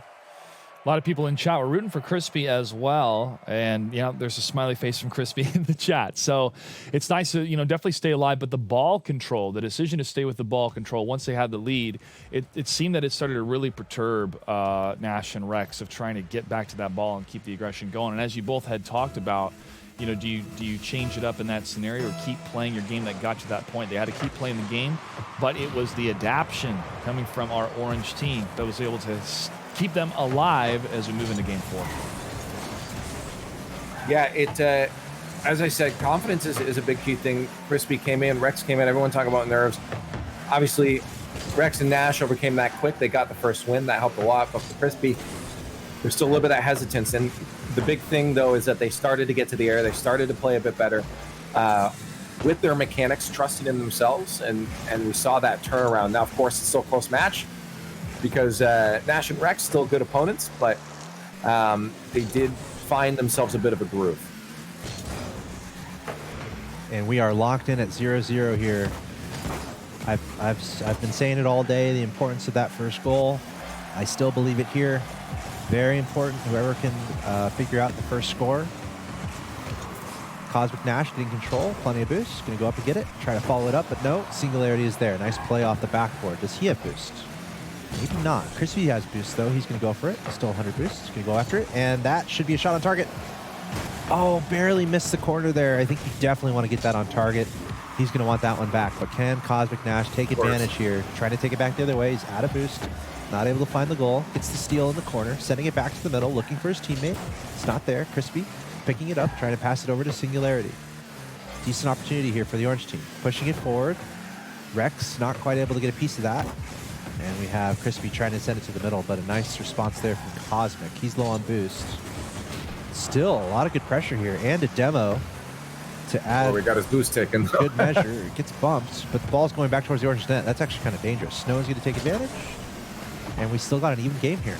No goal. Oh, as I say that, nice shot towards the goal, but Cosmic Nash there on defense. 2 minutes down. I feel like we are in a very tense situation right now. Both these teams are pouring their hearts out. Both these teams want to score this first goal, and it goes to show how important that goal might end up being. It gets hard. I think first goal definitely important for Orange right now, because if they lose that, it's very easy to just let your mentality slip. Right, the confidence can dissipate pretty quickly if you're on match point and you know that goal can knock you out of the tournament. So getting the first one for Orange is super important. They still need 2 more wins in this. Oh, breakaway potentially here from Cosmic Nash towards the net. No one back. And it's going to work out. Again, it's just limiting those mistakes and taking advantage when there's just a tiny mistake. And that's what happened there. I think it was, Crispy. The ball went off his car, and it went literally right in front of Nash. It's not what you want to have happen. You want to control the ball, push it away from him. But that was just a breadbasket laid into the hands of Nash there. He's like, all right, I'm going to take that to the goal. And now we have a 1-0 advantage for our blue team. Remember, they're winning in the series. If they can win this game, they're going to the Celebrity Showcase. But Crispy, don't tell him that. Trying to get the quick answer. You got to make those, though. Just barely missing the net. You're running out of time to want these shots back. I mean, you're just out of time. You got to execute. You got to hit these shots. The good news is we're still seeing opportunity here from the Orange team. They have to be able to capitalize, though. Answer here, though, the other way is not going to come out. Cosmic Nash extends the lead. Again, he just waits. Patience here. What's Singularity going to do? Nothing. I'll pounce. And you're right. There's been 2 shots now coming out from the Orange side that I've been so close, and that can be so it can hurt deflating. You. Just not I was trying to figure out the word. There was something deflating, and it can kill the mood real quick when you know you're so close and you're just not getting that ball in the back of the net. But confidence will be key going forward. At the same Still a minute and a time, half. if you're able to put together an awesome sequence and get an awesome goal that you both feel really good about, that's a great way to just unlock that and try to bring it back. And I think that's what Crispy and company are looking for right now. Crispy going up. He's got plenty of Here's moves one. towards the goal. Great save there from Cosmic Nash. You got to get that guy out of the way, maybe demo him or hope he makes a mistake. But Cosmic Nash absolutely everywhere, tying together the goals and the saves. Here's Rex trying to follow it up, just barely missing the target. This might be the chance here for the Orange team. Only a minute left. It comes down to possessions now. Not too many more possessions before the game is over, so you have to execute. We need to see a goal from the Orange team. 2 misses, though, and Cosmic Nash, once again, the breadbasket. Yeah, that definitely hurts. This is going to hurt. Match point here. 3 goals, but for Cosmic Nash, this is the opposite of hurt. This is happiness. They're super close to closing this one out. This will be some real hard aerial drives that we're going to need out from Singularity and Crispy here. Move fast. There's nothing to lose. Well, everything to lose at this point. So you may as well just full send, go as fast as you can, and see if you can scrape something out of it. But for Nash and Rex, this will be holding on and making sure they don't turtle either. Yeah, they're doing a great job keeping their composure, business as usual. Here's Singularity going for a chance, trying to take it off the ceiling, trying to find a pass to the middle. Teammates there, that's what you look for. Remember, we just talked about it. There's some lapses or mistakes that can deflate you, but here, this is one of those moments that can no way he just did that. Yeah, dude, I didn't even see that's one of those moments that can just ignite you. That was a pre-ceiling read. He jumped off the ceiling ahead of time, kept his jump. That's why he got his flip at the end, read the bounce off the ground after a feed up from Crispy, but it gets answered back quickly. That was a great highlight goal. Actually, probably, I'd say that's a top 3 goal we saw for sure. So they can walk away with that, but 18 seconds left and an answer back here from Nash. Oh, you just got reset to back to square one. Yeah, if we have a top 5 plays, that's in our top 3, but if you can't win, you can't win. You're going to be out. And I'm a little heartbroken. We've seen some amazing play here from Singularity and Crispy, but ultimately it's just not going to be enough. This bracket belongs to Cosmic Nash and Rex. Just playing so well here. Obviously, Captain Nash. Sorry, Cosmic Nash. Putting the team on his back. Nash. I know, got it mixed up there. Putting the team on his back, truly.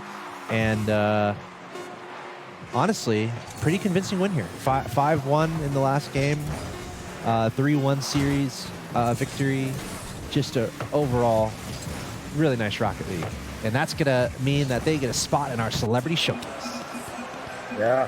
That's honestly just super smart play. Super smart play from Nash the whole way through. He stayed grounded. He had enough aerial prowess that when it needed to be up there, I do think that Crispy and Singularity had the stronger air game, but it just getting that play up there was the hard thing for them, because a lot of times Nash was there winning the 50-50s, and when he's winning those, he can't push the ball up the side. And Nash was a real big thorn in their side for sure to get their own plays started. An incredible play coming from these players. Again, cruising through the bracket, showing some great Rocket League. But that's only the first finals that we're showing today, everybody. So make sure to stick around, because we'll be showcasing both semifinals and the finals for the other bracket as well. And the winners, both the teams for today, will move on for the Celebrity Showcase that's happening this Saturday.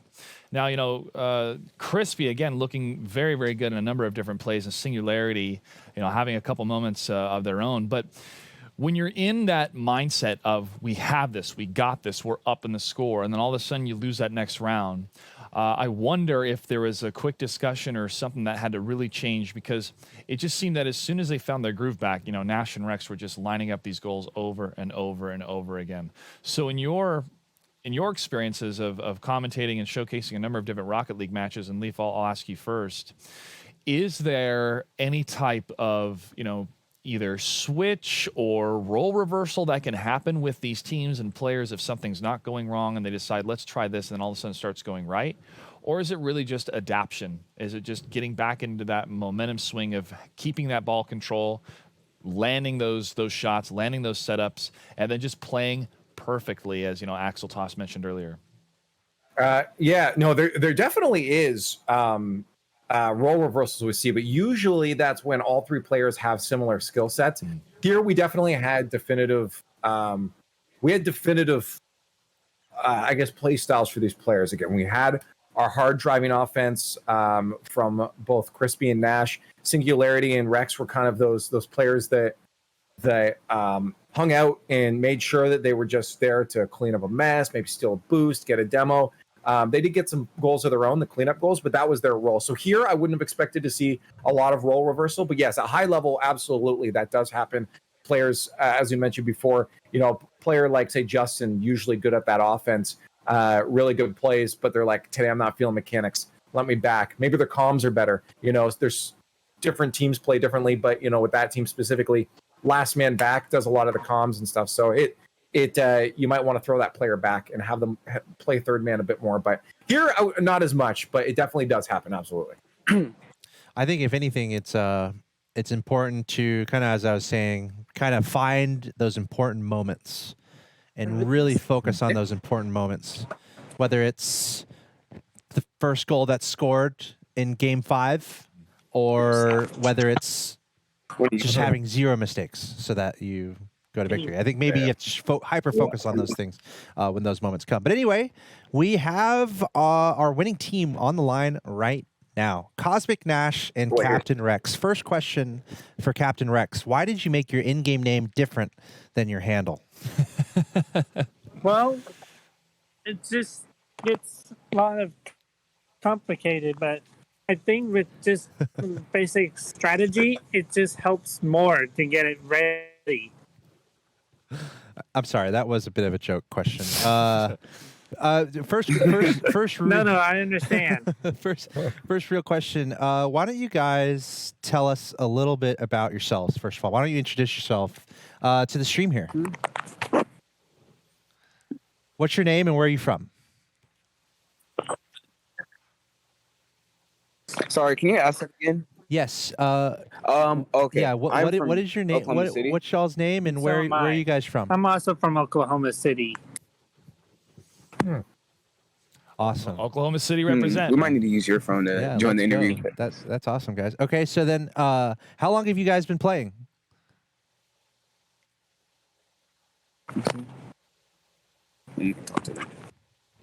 Can you guys hear me? Check 1 2. Well, as we try to get them back, it keeps breaking up. Oh, keeps breaking up for you guys? Okay. Can you hear us okay now? Well, we'll try to get them back. But yeah, BRM869 definitely saying a lot of clip-worthy moments. And so for those of you that have tuned in, and if you want to see earlier in the tournament, make sure to check out the VOD right after. But also some great content over at youtube.com/Special Olympics. Hopefully, if we do get them back, I really like to ask kind of like the way that they were able to either establish their roles and just to let Nash do his thing. Let's see if we've got you guys back. How are you guys feeling right now? Are you guys happy? Tell us about how you're feeling after winning. Feel really great. This was quite the experience to play against some of these other players, and especially like the last team. They was really good, and it was very nerve-wracking. But I'm glad I got to enjoy this experience with my teammate, and overall, it was really great, and I'm glad that I was chosen to be a part of this event. Awesome. Well, I got another question for you. When it comes to your involvement in the community efforts, both inside or out of video games, can you tell us if you two are involved in some of these endeavors? Just like any involvement in any type of community. Mm-hmm.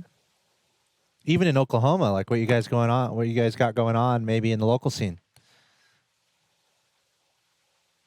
I'm sorry. It's okay. We can repeat it. What's it like your involvement in the community in video games? Even in Oklahoma, a lot of your friends playing video games. A lot of people in your city. Yes, there's actually a lot of people in this area. I grew up in this area over by OCU, and kind of got familiar. I see a lot of people that I met throughout my life all the time here, and always making new friends, especially since I started attending the school. That's awesome. I feel like there's amazing opportunity for anyone out there to just get to know your local community and hang out and play some video games. So it's great to hear that there's a lot of that going on in your neck of the woods. Do you guys have any tips? Yeah. Do you guys have any tips for others out there who are watching you find success? Any tips? Well, I got some good tips. If you keep practicing, it'll make it a lot more easy to being better at than you are when you're not practicing. It just helps a lot more when you get a lot of practice in. It's really good advice. And my input for my advice for any gamers, especially for Rocket League, watching the pros, watching people that are better than you, being coachable and able to take advice from others, and just practicing, spending time throughout the day. Just like what I do is over the summer, I would spend 7 hours a day getting ready for college esports. I would spend 7 hours a day playing Rocket League when I woke up. Not saying anyone has to do that, but time and dedication will definitely help you. And watching YouTube videos would definitely help you. I wish I would have known that when I first started playing Rocket League. But that is my advice to any new gamers or current gamers. Watch the pros. Shout out to RLCS, hosted by LeafX, the handsome man on your screen. Yeah. Any other questions? Yeah, two questions to wrap up while we still have you here. Captain Nash, and Cosmic Nash, and Captain Rex. Is there anybody you'd like to give shout-outs to? Because we had a lot of people cheering for you in chat, including Oklahoma City University. Well, I just wanted to shout out to my mom and my dad that's been helping me and get ready for this. The coaches, they've been helping me a lot, and my teammate, just to being there and helping me get this win. And I would like to give a shout out to my parents, especially my stepdad. He was there helping me practice Rocket League, getting me prepared for college. My teammate, of course, and his parents. My coach McClung. He's definitely one of the big. He's a big reason why I'm here. And same as Jeff Price. Without them two, I wouldn't be playing esports today at OCU. So those are my shout outs, and also friends and other family members who's been there for me. Very happy to hear that. And finally, what does it mean for the two of you knowing that you're going to be facing off in this celebrity matchup this upcoming Saturday?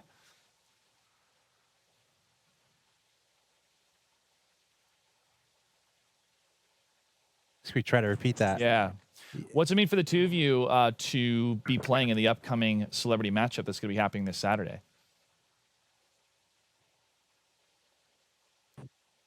Can you guys hear us? Did we lose you? We may have lost them.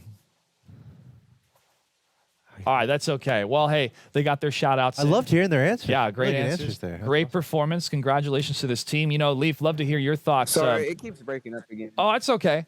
That's okay. If we keep breaking up, can you guys still hear me right now? Nah, yeah, it looks like we're going to lose them. That's okay. Well, again, shout out to Captain Rex and Cosmic Nash. But Leaf, I'd love to hear your thoughts before we go to commercial break.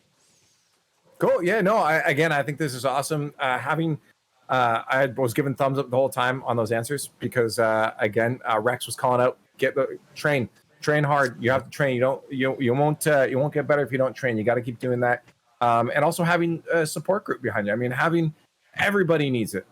Is having people that can cheer you on, people that can help you along. Doesn't matter who you are, where you're from, but everyone needs that support. So having that is key. And so everyone that is supporting someone in these endeavors, keep doing that. It definitely means a lot, and it makes a difference to everybody that has that support. Yeah. And again, a big shout out to Oklahoma City University showing up in chat and everybody cheering on these two players.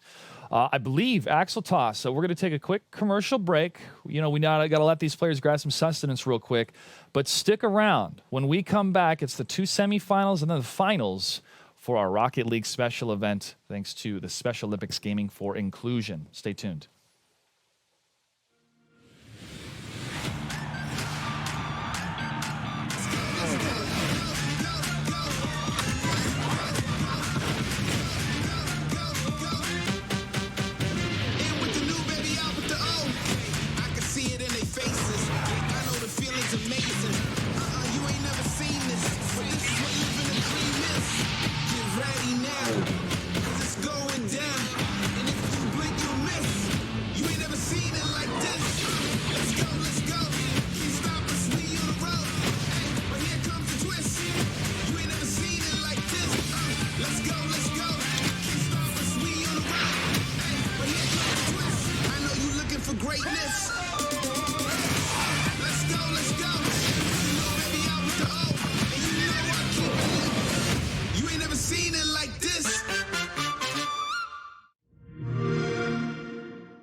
From our team to yours.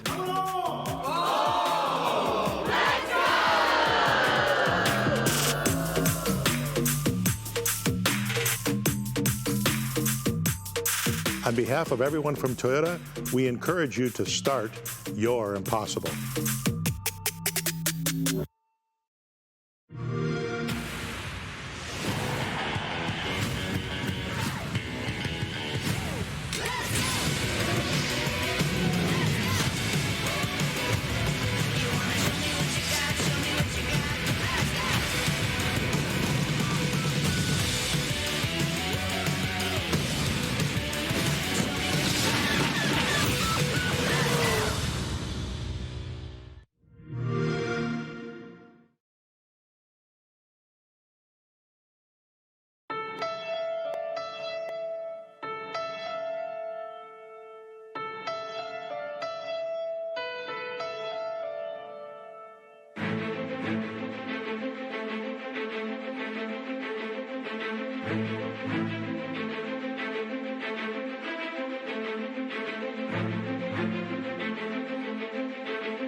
Let's do it.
Now's the fun part!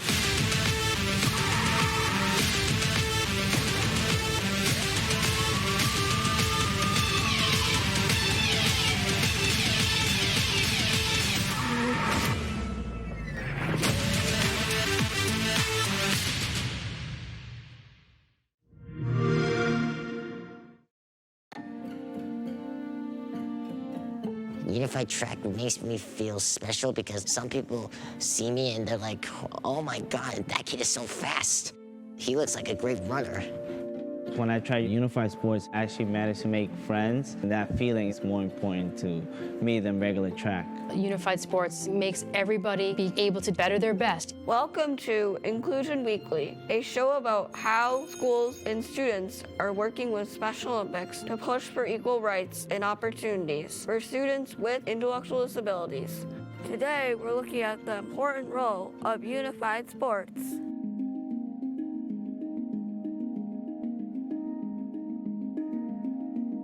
Unified Sports is a program where sports teams have a combination of people with and without intellectual disabilities, putting them on an equal playing field. It allows students who might typically be excluded to represent their school and be cheered on by their peers. Do you feel included on the unified track team? Of course I feel included because they find me really smart and kind, honest, and I kind of like give them a little boost whenever they're like falling behind. I do feel included, and I've always liked Unified very much.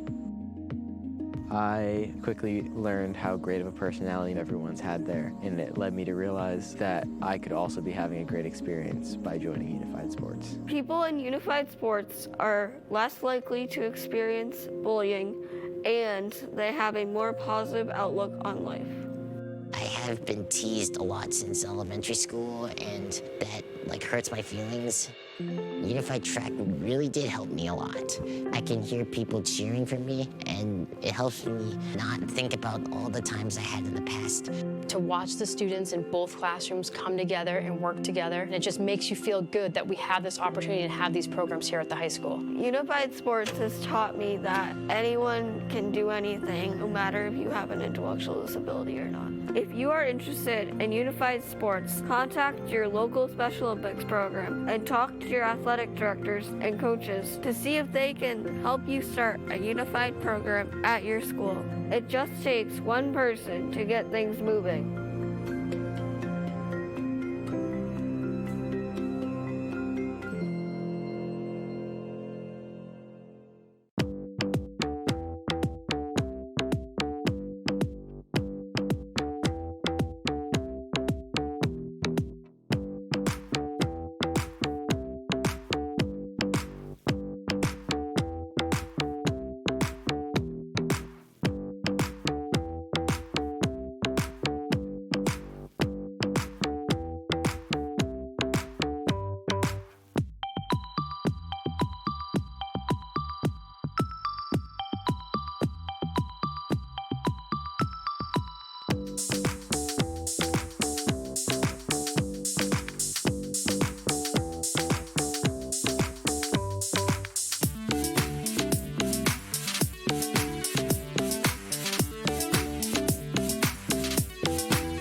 All right, everyone, welcome back.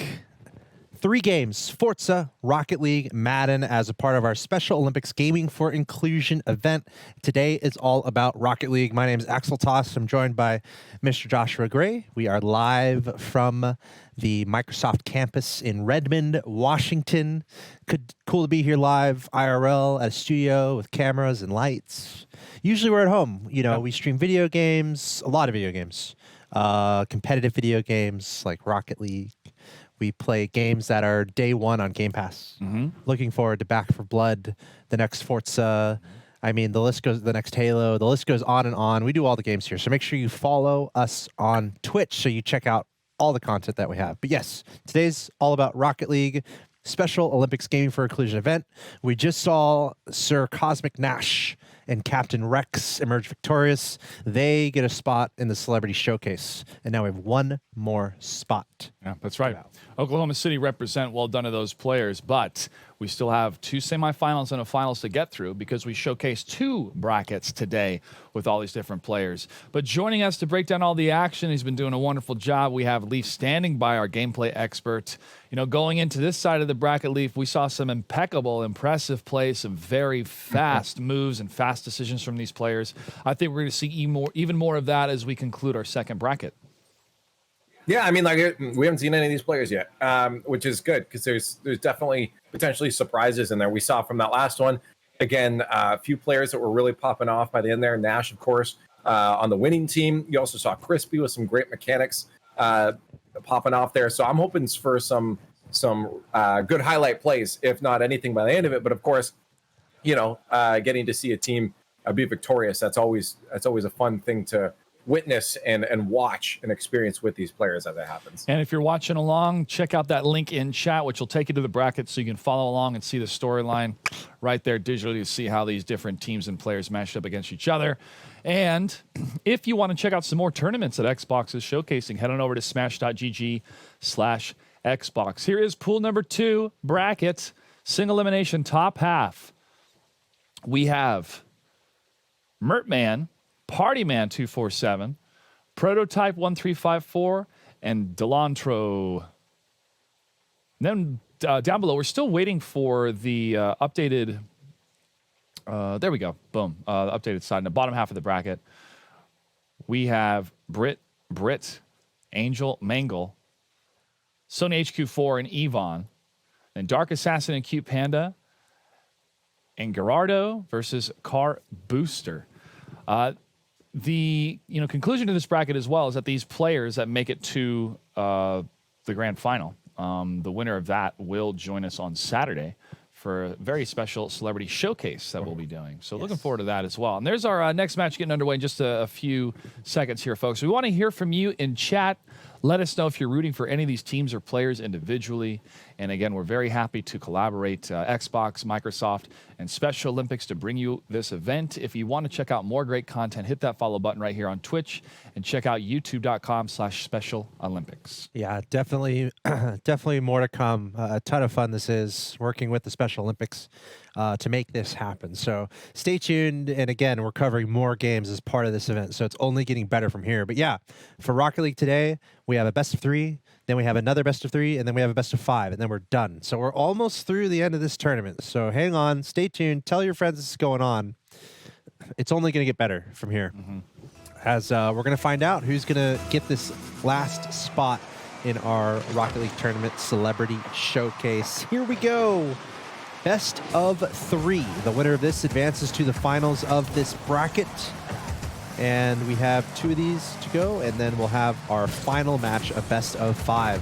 As Leaf said, we haven't really seen much of these players, so here we are, the RLCS analysts, and we are tasked with trying to understand these players, and that's what we're going to do here. So Leaf, here we go. A new look at some new players, a new series, and a best of 3. Well, I have to give shout-outs to Sony HQ4 and Evan for their team name, Motivated. I think that's love it. I don't think I've actually heard that one yet. Pretty good. So maybe they'll win by power of name alone. They start off with an early go, showing that maybe that will be what's in fate for them. Wow, that was actually kind of crazy. Evan was controlling that, but then he who must not be named, HQ4, ended up like, I don't know if he pinched that or what. He made it go faster at the end of the day, and it equated to actually quite a phenomenal goal. So really good opening here from the blue team. Up 1-0. We kind of talked about it before. 2v2. Not a lot of room for mistakes in 2v2. You can't afford to miss as much. Yeah. You can't afford to make too many mistakes. There's less forgiveness for that. And as we see, as I say that, quick response here from the Orange team.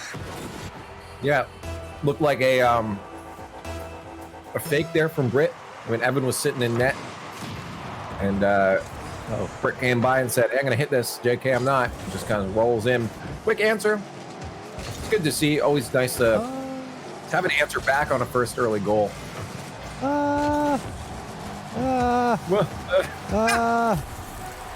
That was that. That almost felt inevitable. If you look at Angel back there, he was just he was a little lost. And that's when your opponent is just mounting the pressure. There's like no good place to go. So really good job there by the blue team. Just shot after shot, keeping your opponents confused, and eventually getting that goal. So 2-1 here in favor of our blue team. Evan going for a double touch there at seam, running out of boost though. Passing it over, trying to pass it over to his teammate HQ4. Oh, it's a double miss on the defensive end. And this is anyone's game, Leaf. I'm going to say that. This is anyone's game. Just got to limit those mistakes. Well, I like what I'm seeing from Evan already. Evan on his way out had a bump and then a boost still as well. And when you can do that, always be useful. Don't only be useful when you're behind the ball pushing towards your opponent's net. Be useful on the way out when your teammate's doing something else. That can buy you a lot of space. It buys you a lot more time on offense. If your opponents don't have boost, make sure you control those boosts. So that might be a difference maker for the blue squad here. And Evan, nice flick pass too, but couldn't get control again to put that on target. Still in a dangerous spot. Evan had a really nice flick there to get past both opponents. So he's showing some brightness here and there. And look, another shot towards the target. Oh, and finally it works out. Evan had a few moments there where he hit the ball really slowly to like the left of the goal, but he couldn't quite get a shot on target. So I'm sure he's feeling great about that. He got a clean shot on target. I think he got a little fortunate that it went into the net. It looked like there was a defender there that just barely missed it. Yeah. But that leads to a 3-1 lead here for our blue team. But again, Evan always boosts it up. That's why Evan's been involved in almost every play now. Tank's almost always full, but there's going to be a chance. That couple mistakes there, and that leads to his shot for Orange. But they just clip that post and turn around. None of them got on it again. From net to net, coast to coast, and it goes in the other side. Another nice shot there from Evan. Kind of something to take notes about at home. You don't have to be Kronovi. You don't got to be squishy. Going off the outlet would be nice. Go off the ceiling and make these crazy shots, but you don't have to. Just put a legitimate shot on target, and you'll be surprised. Sometimes you're going to score. I think that's really important here. We're seeing Evan just put a lot of really good shots, or just a lot of pressure, just hitting the ball into the Orange side over and over and over and over again. And we're seeing that yield success. Now a 5-1 lead here for our blue team. I love it. Evan's got just ball, go ball, go to ball. It's just like, even his teammate was in the way. I'm going. I have a mission set. I'm going this way. Doesn't matter who's in the way. Straight to it. As I said, sometimes you just have your set sight, chase that ball. It can work out, especially if you're being aware and you're getting those full tanks of boost from your opponents, from your own side, from wherever. That'll definitely set you ahead a bit. And that is yet another goal from Evan. Almost seems easy at this point. Thank you very much. I'll take that. And that's kind of the way to play Rocket League. If you can make the win a formality, you're doing good things. And there we have it, the coveted Brazil scoreline, we like to call it in Rocket League. Harkening back to, I think it was a World Cup. I honestly don't watch a lot of football. Yeah, Brazil, Germany. Germany won Yes. 7-1 World Cup 2008? I believe you. 2012? Someone in the chat might know, but yeah, that 7-1 scoreline is infamous at this point. Nigh impossible to bring this back. I've always wanted to use the word nigh in NFL. Good usage. Thanks, guys. It was well placed. Thank you. I like it. Thanks, guys. But yeah. There's a scoreline. I can only hope that it stays till the end. But it's looking like Evan doesn't care about that scoreline. A little dribble and a flick. He gets another one. I like the control. Evan's definitely been practicing. Captain Rex from the winning team in the other bracket called out practice is important. And you can tell just by the movements Evan's been practicing those dribbles. But the biggest thing coming later on is, will Evan have that much space? And that'll be key against the opponents going forward, is that sure you can do it, but can you do it when you have other players diving in at you all the time? Yeah, you're constantly having to react to your teammates and adjust as you go along. And for now, I would say for the blue team, they have a lot of things going well for them. So they just want to lock it down, kind of keep up the good things that they're doing, and try to carry that through into not only the next game, but into the next series. So let's just see if they can keep doing what they're doing and keep it up. And yeah, I like that you mentioned that. The advice given from one of our players in that interview. You got to play. You got to put the time in. You got to train. There's very few things in life where you're Neo in the Matrix and you try it for the first time and it works. Yeah. You have to put the time in. We don't have the tech yet where we can just download it to our brains. You got to learn it. Well, to be fair, even Neo fell the first time on the jump. Right? Right. That is right. That's why Morpheus had to say he's beginning to believe. Yeah. And he still had to go through the training to use that experience. Right. You can know this is a good time to go for a flip reset, but can you do it in practice? And then can you do it in competition? And it gets harder and harder the less space you have. Can you do it in a tournament when you have a spot on the line to play in a celebrity showcase? These are the challenges facing our players here. But our blue team playing quite well right now. 8-3. You're not going to be too upset about that in any fashion. The question is, can you hold on and can you turn that into success? And look at that, 7 goals from Evan. Wow. Yeah, I have a feeling it might end up staying there. They got the Team Brazil with their scoreline too, 7-1, and I have a feeling that it's likely going to stay this way. I'd like to see, of course, Angel Mangle and Britt, be able to keep up with it, but it does feel like Evan just has a bit more control over a lot of the boosts there. Evan just knows, hey, I can go for the ball. I got enough speed that I'm just outpacing some of the other players on the field, and that is the game plan I think Evan's going to execute for the rest of this series. I think it's sometimes too like, hey, this is going too well, so let's change it up. No, don't change anything. Oh yeah, no, don't do that. Stick with it. If it ain't broke, don't fix it. But with the reset going into the next round, we've seen this before. We saw a blowout score-wise, but then all of a sudden the other team came back and they made some sort of adjustment. But I think the number one thing too is just to shake off any mistakes that you made. And Axel Toss was talking about this earlier. You can definitely dwell when a mistake is made, and in such a fast-paced, high-octane game like Rocket League, you got to go, hey, that was a mistake. Deal with it later. We got to get back in the present moment, get back to scoring. Yeah, you don't want to let any of those small things weigh on you the whole thing, because I mean, it's the old adage of don't cry over spilt milk. If it's done, it's done. Nothing you can do about it. Just don't do it again. And the more you think about having done it, the more chance of doing it again. So back to another Matrix reference is, would you have broken the vase if I didn't say anything? So the more you think about it, the more chance for it to happen. That's a good one. Blood vase. That vase. Yeah, so don't worry about it. Have a cookie. I like it. Hey, I'm down. I'm down for cookies every time I whip a ball.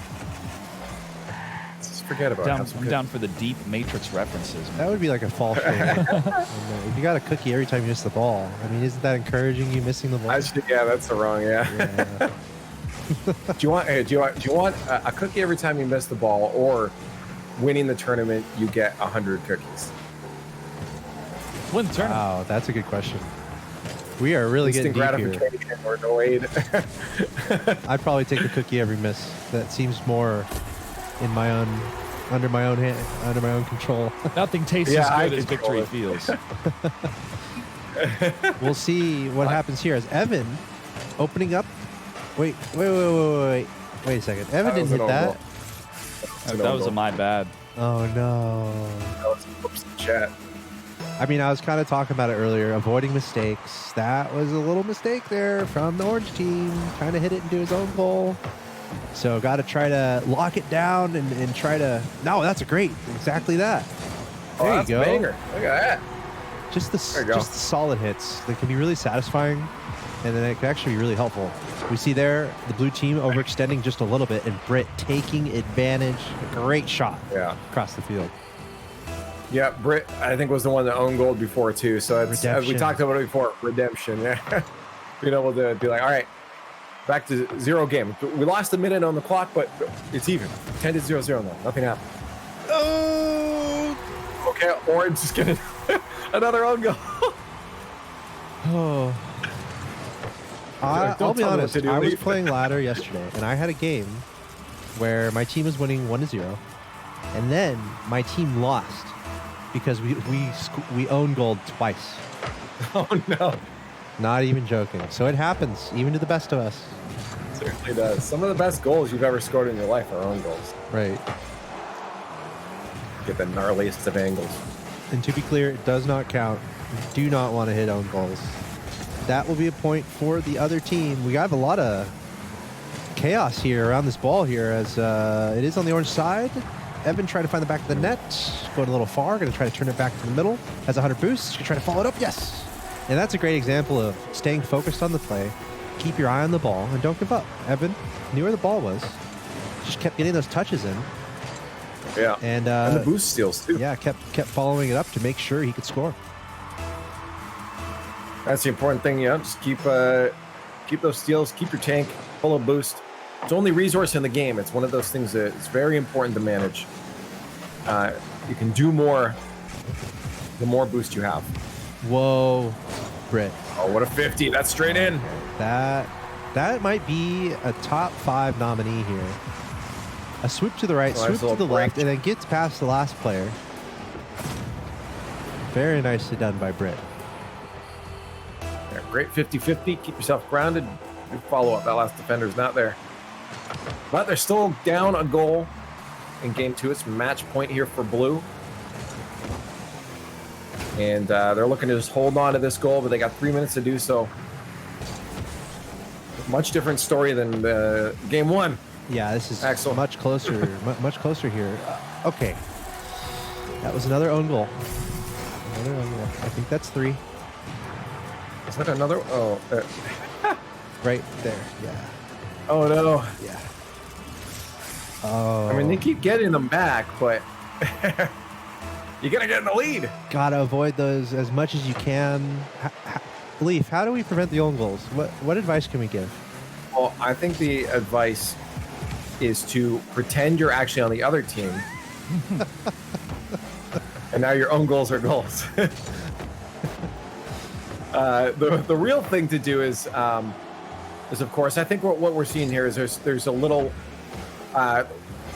less car control, or like experience behind the car control. Much like real life, it's like you know, how many years? 10, 20, 30, 40 years to learn that if you throw a ball at a wall, how to catch it again. You understand the physics of it, right? It took you a long time to do that. Rocket League, the more time you spend, the more used to the physics you get, and that includes your car and how it interacts when you press the buttons. And that's just something that will really help when it comes to making sure you're not out of position. Also, rotating to the net a little bit better. Instead of rotating towards the ball, what players eventually want to do once they have that car control, once they have that experience, a few hundred hours into the game, then get yourself rotating around to that back post. The play on the left side, rotate to the right post. Keep yourself as wide as possible to give yourself more time to react and more time to jump into the play if need be, instead of having to react to a ball being shot 2 inches from your face. Totally. And I think own goals can happen when you're a little out of position. And it happens to everyone where there's not a lot you can do. The other team has a good position, and you don't really have many options, to hit the ball in certain places. So you're trying to clear it, and it goes into your own goal. It happens. So I guess one of a kind of a direct piece of advice there would be just try to hold a good position. Try to make sure you're in a good place on the field, so that you're not facing your own goal. And when you're trying to clear it, and it has to be crazy, it's almost like shooting. Really, like you're having to place your clear, and that can be a tricky concept because you're used to thinking, okay, just hit the ball hard and get it out. But if you're in a tricky situation where you're trying to do a crazy defense because you're facing your own goal, you have to be really pointed about clearing the ball delicately. So it's tricky, but more practice, and then you'll become better. It's kind of how it is in Rocket League. But I've definitely had those moments, Leaf, where like I'm scrambling, I'm freaking out. Defense is in dire straits, and I need to clear it. I have to clear the ball, and I accidentally hit it in my own goal. It just happens. Yeah. Sometimes good. Just slow down for a second. Right. Survey the situation. But again, that's all experience. It's all stuff that comes with time. So, nice shot. Right now, the biggest play is keep doing what you're doing and try to eventually take something away from it. And there's Britt with another one. I think Britt has the most goals in this game out of any player on the field. Just unfortunately, only 3 of them were in that net.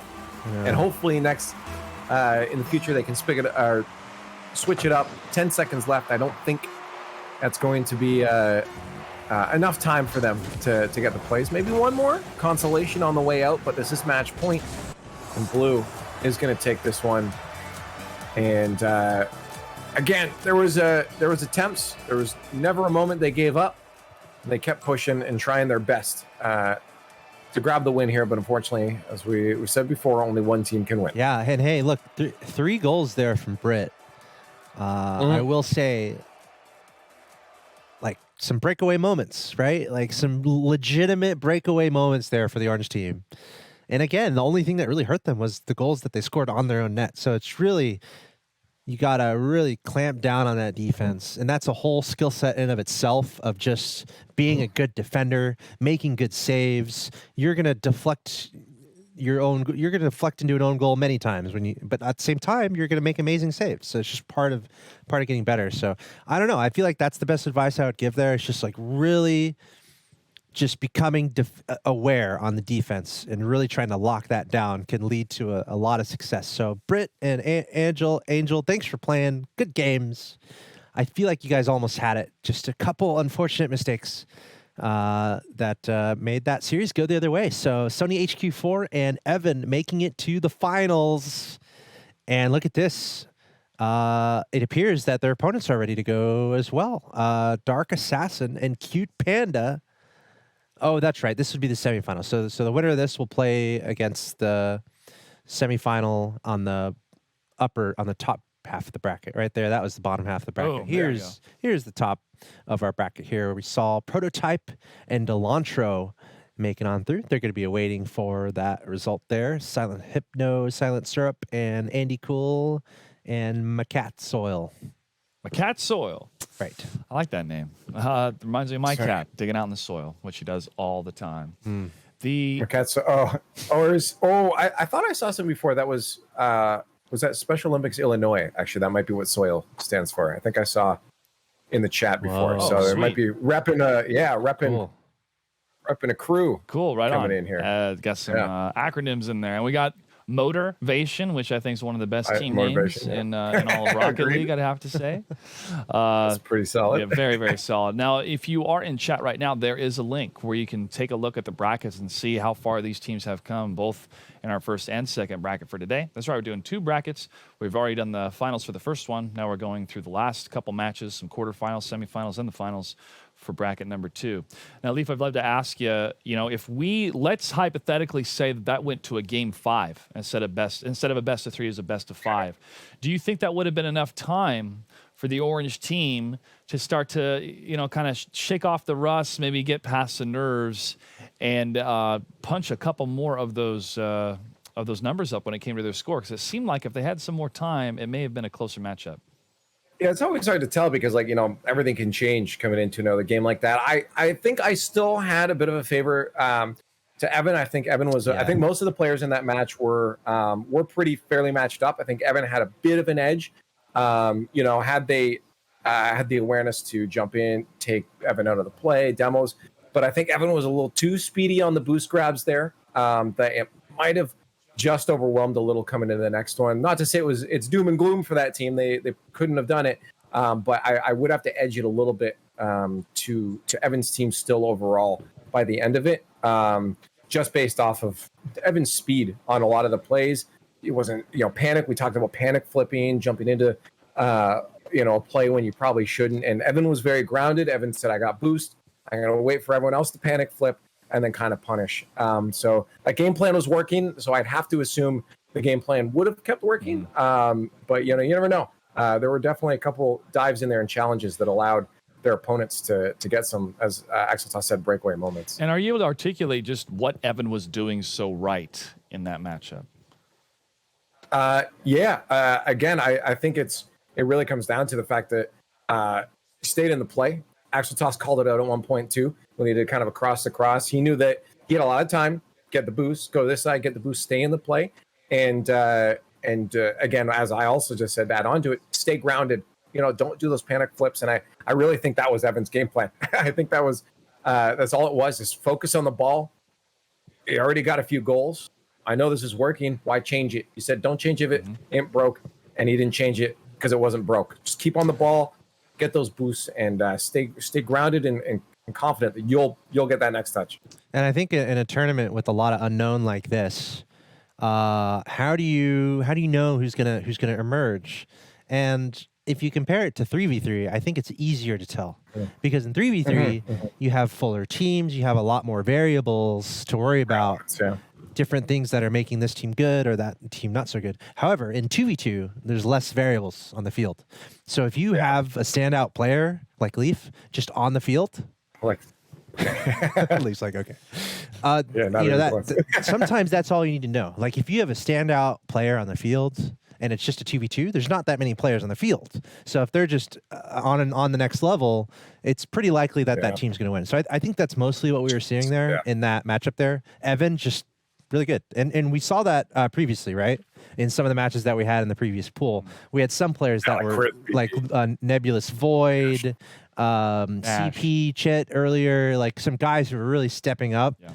So I think that's kind of what we're looking out for here. Like who are those really big, step out players? Yeah. Because that's so important in a 2v2 because there's just not as many players to spread that skill around, right? So if someone's really good, they can make that known pretty forcefully.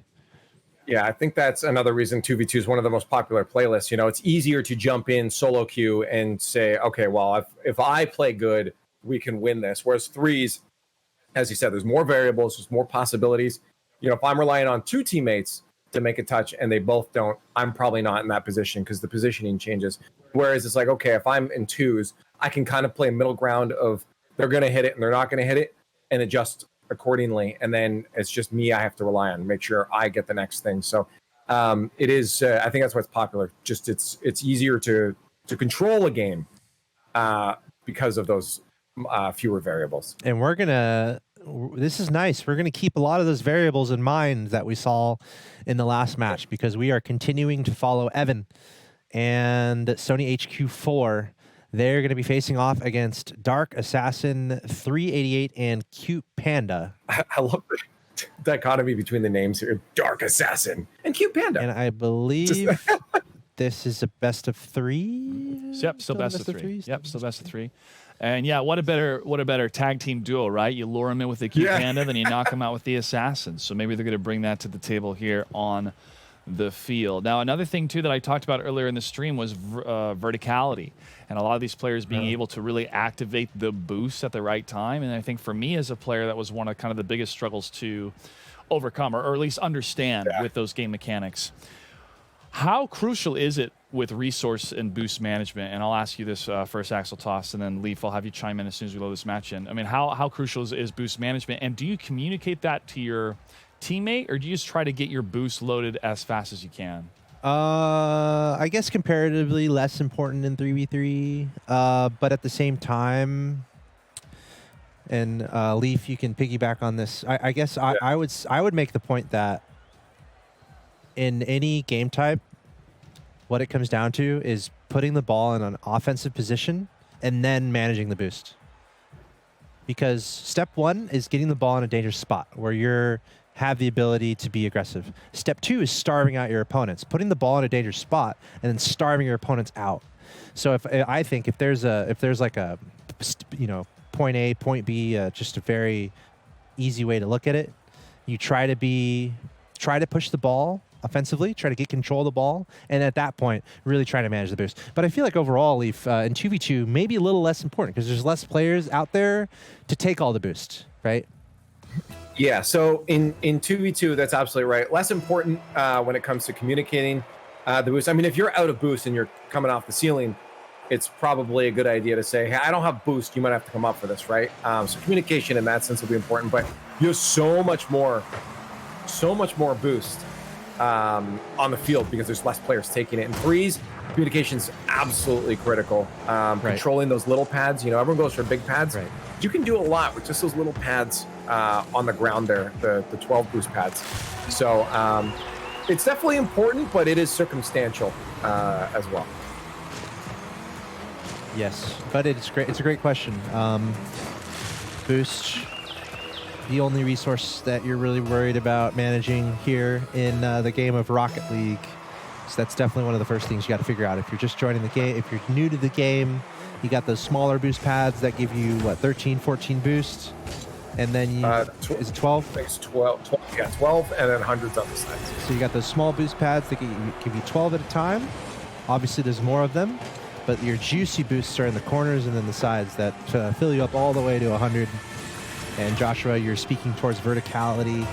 There does come to a point in Rocket League where you have to control the space in the air. You need to get that boost. The ball is going to be way up in the air. You have to have the ability to go get it. If you don't have the ability to do that, you're going to be sitting duck in your goal. And if you're out of boost, it's a disaster. That's every offensive player is trying to starve you out of boost and get a free, easy shot on goal.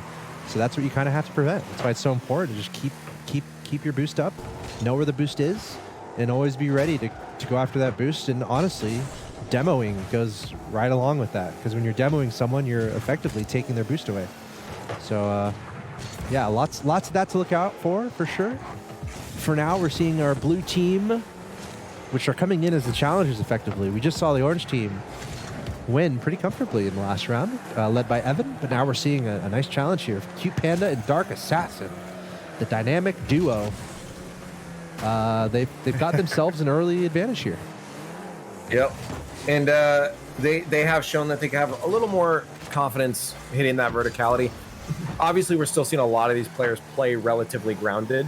One of those goals from Dark Assassin did come from him having to aerial up there to make sure he could get to the ball as fast as possible. But again, it hasn't been a significant portion of the gameplay.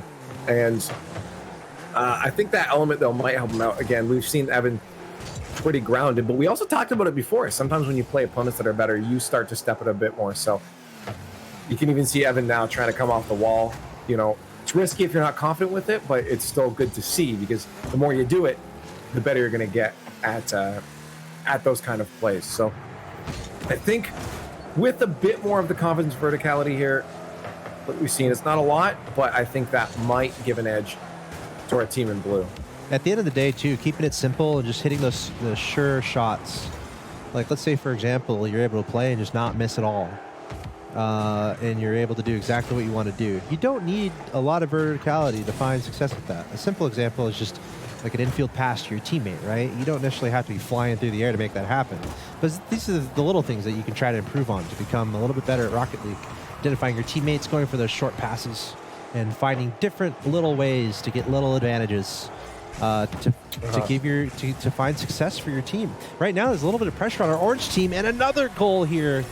This time from Dark Assassin. He's got 2 goals, 2 shots. Kind of chipped it up to himself there. That's a really nice thing to do. If you kind of play a little bit passively, let the ball come to you, all of a sudden you have space. That's a nice little mechanic to figure out. Chip it up to yourself. The first chip keeps your opponent guessing, and then they think you're done with it. But no, if you have boost, you can go after your chip shot and follow it up. It's exactly what we saw in Dark Assassin, just keeping it up here. So scary. Without any break whatsoever. Double commit on the kickoff, but nice challenge there from Dark Assassin to get a kickoff goal. So deadly. Yeah, I think, as I said, the fact that, that goal aside, Dark Assassin's been doing a decent job of getting themselves up into the air, and that's going to give them a little bit of an edge over this team here. So I would expect, even if next game gets taken by Evan and Sony here, that Dark Assassin and Cute Panda have a bit of that edge that we talked about in that last break there, being able to notice that edge, and I'm seeing that here, regardless of scoreline. Even if it was only 2-0, I still see that edge, and I think they'd still pull out. So we'll see. It's definitely up to Evan and Sony to answer. Yes, and it is a best of 3. This is game 1, so there's always going to be room here to bring it back. Let's see what happens from here. Our blue team, Cute Panda, Dark Assassin, pretty much opening the series perfectly. 5-0. It's exactly the scoreline that you want. However, they both just missed. And Evan finally finding an answer. Maybe a little too late in this game. Maybe. Just 82 seconds is not a lot of time. Yeah. But in theory, it is probably enough. too late. Yeah, in theory, it is enough. But based on how well the blue team has been playing, I think we're leaning towards their victory here. I don't know. What do you think, Leif? I feel like from what we've seen, maybe from Dark Assassin alone, just off of game 1, this team seems pretty good. Yeah, I think blue team. Again, yeah. I think, as I said, you got to look at that edge they have, a little more confidence. We've seen it from Evan a bit, and I'd like to see that in game 2 from Evan. Just a little more. Just go for it. Get yourself up in the air. You always have the boost for it. You can do good challenge at collective boost. Get yourself in the air. Oh no, a team bump. And again, almost a pinch. Could have been a nice pinch. But yeah, get yourself in the air. Start to challenge some of those. Make your opponents feel less safe up there. Because right now, that just it's a whole plane of existence that they can just go to that you can't touch them. So I think you need to challenge them in that existence. Evan does not want to get demoed though, but that's what happened. Dark Assassin and Cute Panda doing what they need to do here in game 1. Glero in the chat saying Rocket League is too complex for me. I hear you. I will say that Rocket League's complexity is what makes it a beautiful game. And I would say don't be intimidated by that complexity, because that complexity is reached by only the best of players who are able to reach the highest skill ceiling. So I would hope anyone who's looking at Rocket League, I hope that you're not intimidated, because it is simple and it can be simple. The game is designed so that you're playing against people who are around your skill level. So you don't have to worry about the complexities of the ceiling shot or some of these until you get there. Some of these more ridiculous mechanics until you actually get to that level. Rocket League can be really simple to start out. So no worries, dude. You in the chat who seems a little intimidated by the complexities. The complexities are a beautiful thing, and it's okay if you don't know about it yet. That's why that's why it's fun to be new. You get to discover all of it as time goes on. So yeah. But it is true though. Rocket League can be quite complex, but that's why we like these games. Yeah, and that's exactly why I love it. Is it's deceptively complex because it is simple, depending on where you're on the skill curve. I mean, everything flows. That skill curve isn't a big jump. It's a very smooth skill curve. You start off, drive car, hit ball, fork, right? And you that's all you understand. Okay, maybe you start boosting a bit, but all the skills you learn are very gradual things, and they do reward practice as well. So that's what I love about it. You have some competitive games too that have this skill curve where, you know, all of a sudden, if you learn this one thing, you're better than 90% of the player base. Whereas this is like, you know, one thing won't get you better than 90%. One thing will certainly help, might jump you up a couple percent, but it's about applying all of them. But you don't need to know them all at once. Well, what's really fun too is there's no pay to win. It's not like you can go buy this item in the shop and then you're 100 levels above everyone. That's what's real nice and simple about Rocket League. Everyone starts with the same tools, and it's up to you to develop your mechanics and whatnot to improve. And it's a beautiful thing. By the way, speaking of improvement, this game number 2 here, we're locked in at 0-0 after a relatively one-sided game 1. So this is huge kudos right now to the Orange team, Evan and company here. And I've mentioned it before today, how important this goal is. This first goal is almost everything. It dictates the tone of the game. And right now, the Orange team, down by 1 in this best of 3, they would love to score first. They would love it. In fact, I almost think it's imperative that they do. And as I say that, oh no! Cute Panda scores the other way. And conversely, the blue team is thrilled about scoring first here. They just won. They just won in game 1, and now they're like, okay, we're about to get to the finals. All we got to do is win this game. And if you score first here, and it's been a close game 2, that feels so good the other way. That's just how things can really change quickly in Rocket League. That's why I think that first goal is so important. So we'll have to see if the Orange team can bring this back. But we're near halftime, and a really close game 2. See, again, they need an answer. As we hit that halfway mark, they have to be careful about committing past that midfield line too much. Oh, that's wide. Okay, they're safe. Oh, Evan, no, don't leave it. Leave it be. They got it out. That was almost an own goal. That was almost devastating. I need to remember to take a breath. This is pretty intense. And I'm still like wrapping my head around that sequence of events there. Evan miraculously making the save. I think he was a little surprised to see what happened there too. But one of the best things you can do when there's a surprise on the field is act with complete confidence and authority immediately. And that's kind of what Evan did. There was a moment of surprise and like a lot of question marks where everyone's like, what's going on? And Evan just took that and just like, all right, I'm going to take this ball and I'm going to go score. And that's huge and that's so important. And just like that, after that opening goal from the blue team, here comes Evan. 2 goals really quickly, pretty much entirely up to him. I want to say there's like 20 seconds, 30 seconds in between those 2 goals, but this is a huge comeback potentially from our Orange team. Just got to lock it down right now. Yeah, I mean, they still have 2 minutes that things can change here, so it's going to be very important. We're seeing some double commits from them. It's very important that those don't happen. We'll have to communicate, hey, let's stay spread out a little bit here. And that should help them keep control of the clock and keep themselves in the lead here. Almost an opportunity there for Dark Assassin. Evan's everywhere, though. You can tell Evan is at the flow state that he wants to be at. He is taking this really seriously here, trying to carry his team to victory. 90 seconds left. They hold a 1-goal advantage. That shot's towards the net. Or is it wide? That shot's wide. Just barely. I thought that was in. That scared me. This one's towards the net, though. Evan not able to get there, and we're tied 2-2.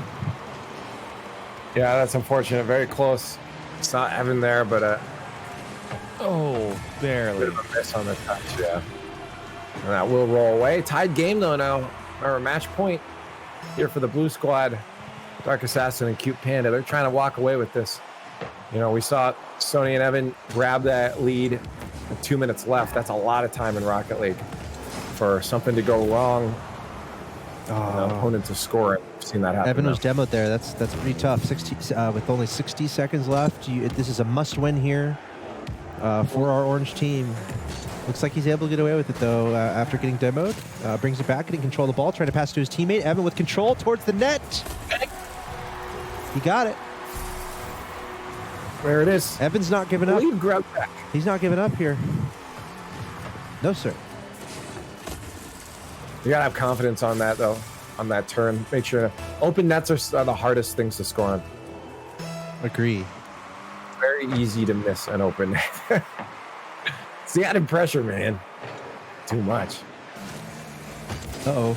Speaking of which, Evan, a slight mistake there. A shot barely missing the net by Cute Panda. Now Evan going back the other way, getting it to his teammate. And getting back control. Pretty good shot with pace above the net. Running a little low on boost.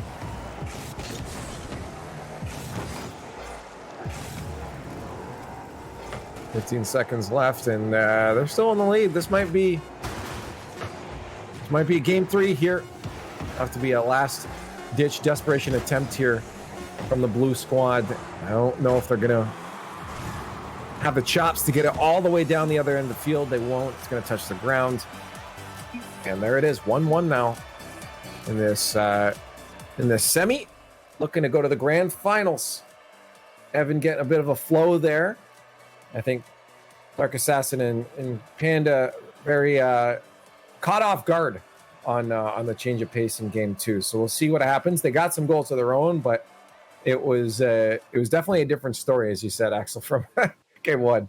Hugely different, and I think Evan and Sony HQ4 they've got to be feeling pretty good about that. Mm-hmm. I mean, game 1 was pretty one-sided the other way, and we were kind of talking about in game 2. Okay, who's going to get the first goal? I'm really impressed by the Orange team there. Not only did they not get the first goal, they were able to make the comeback happen in game 2 in order to prevent the match going the other way. So the Orange team stepping up and doing exactly what they have to do. And now we're going to move on into game number 3. I promise the cars are not invisible. Looks like we're going to have a reset on the lobby. But yeah, I mean, what I was saying there is that really surprising to me how one-sided the first game was. But then Evan and Sony able to kind of lock it down and bring it back in a very close game 2. So not only being able to bring it back, but also in a really close game. That's probably really intense. And you look at that first goal coming from Cute Panda, which is why you never underestimate a Cute Panda. Right. And that type of, that type of confidence building for that instantaneous goal can make such a difference when it comes to attitude. I mean, after you got clocked, down by 5 points and then some, it's a little bit deflating for sure. And that's the number one moment that you have to, again, let go of what went wrong and get back to it and focus on the present. And that's what we saw, textbook style here, which is why we have a tie game right now, Leaf. And as Axel Toss mentioned, we'll get back into this match in just a sec. But, there's no magic wand for experience. That doesn't replace experience. And the only way to get better at a game is to continue to play it. But the only way to get better in a tournament is to play more tournaments. And that's why we're really happy to showcase this tournament. We're happy to work with Special Olympics, and a shout out to Special Olympics Illinois, who's in here rooting for Evan. So Leaf, again, putting yourself in the mindset of a player, after you just go down that many points for the first round, how important is it to get that next goal as soon as possible when you hit round 2? Oh, super. I think it's also important to leave with a goal as well, because the minute break in between is so quick, it almost just feels like it's a part of the same game. And imagine not having goals for 10 minutes because it's now playing into the next one, right? Like, it feels like forever. It feels like you're doing nothing at that point. So very important to get that goal for the mental aspect. Of course, more experienced players, like pros in that, might not have too much of a problem with it because they know that, okay, we can still get it. It doesn't matter if we get one right away. But for less experienced players, it's definitely very important for the mental growth. Yeah, Rocket League does come down to those moments. And not only that's what's so great about Rocket League, not only in your ladder games at home, but also in the RLCS amongst the best players in the world. There are moments that it literally comes down to some of these moments, whether you're scoring first, whether you're able to make a crazy save. That's why it's such a beautiful game. It's so fun to watch. You have those moments not only in ladder, but also in the highest level of play. Yep, absolutely. It seems Looks to me like right like this now- game started a little late, but what do I know? I don't know. I don't know much. I guess they're just going with it. Yeah. We are tied 1-1. This is game number 3. This is a best of 3, and that means this is match point. So the winner of this game will advance to the finals of this side of the bracket, and that will be a best of 5 to decide who's going to make it into that celebrity showcase. We're seeing some offense here from our orange team. Evan, either a fake or a miss. I think he probably meant to hit that. Blue team found a goal first, so really important here to find this equalizer as quickly as possible. Evan and Sony HQ4 trying to navigate that right now. But here's the blue team. Dark Assassin Cupetta overextending. That's a double commit, and that's an open net for Evan. Yeah, no, I like the idea of going up for that backboard read from the other guys, but not both of you going up for that. As now a breakaway chance, and Evan's going to say, thank you very much. We'll take one of those.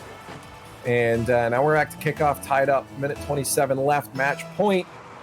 Now it could come down to one single goal, moving one of these teams on into the finals.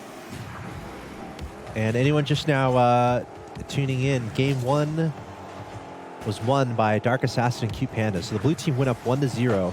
Orange team forced to equalize, and that is what is bringing us here to game 3. Now tied 1-1 with just about 60 seconds left. Orange team on the offense trying to send that shot towards the goal. Not quite making it on target. Another attempt on goal. There's a save from Cute Panda. Able to get that out of here, but the orange team still locked on to this offensive possession, trying to convert to that goal. Another ball dangerously in the vicinity of the net. Is anyone able to? Yes, Evan is going to follow that through, passing it to himself. You know what? I guess it could be E-van, like, you know, an electric vehicle van or something. You know, I don't want to make too many assumptions. That's what we got to name your electric vehicle. All right. Evan. E-van. Well, we might have to clarify that if we get a winner's interview. But this is huge for the orange team right now. Up 2-1, 45 seconds left. This is when you absolutely have to lock it down. Prevent all your mistakes. Prevent any mistakes right now, and you're going to the finals of your bracket. Well, let's see, 30 seconds here for the Dark Assassin and Cute Panda. Grab themselves another goal. I wonder if maybe we'll have overtime. They're pressuring. Still pressuring. Ball above the net.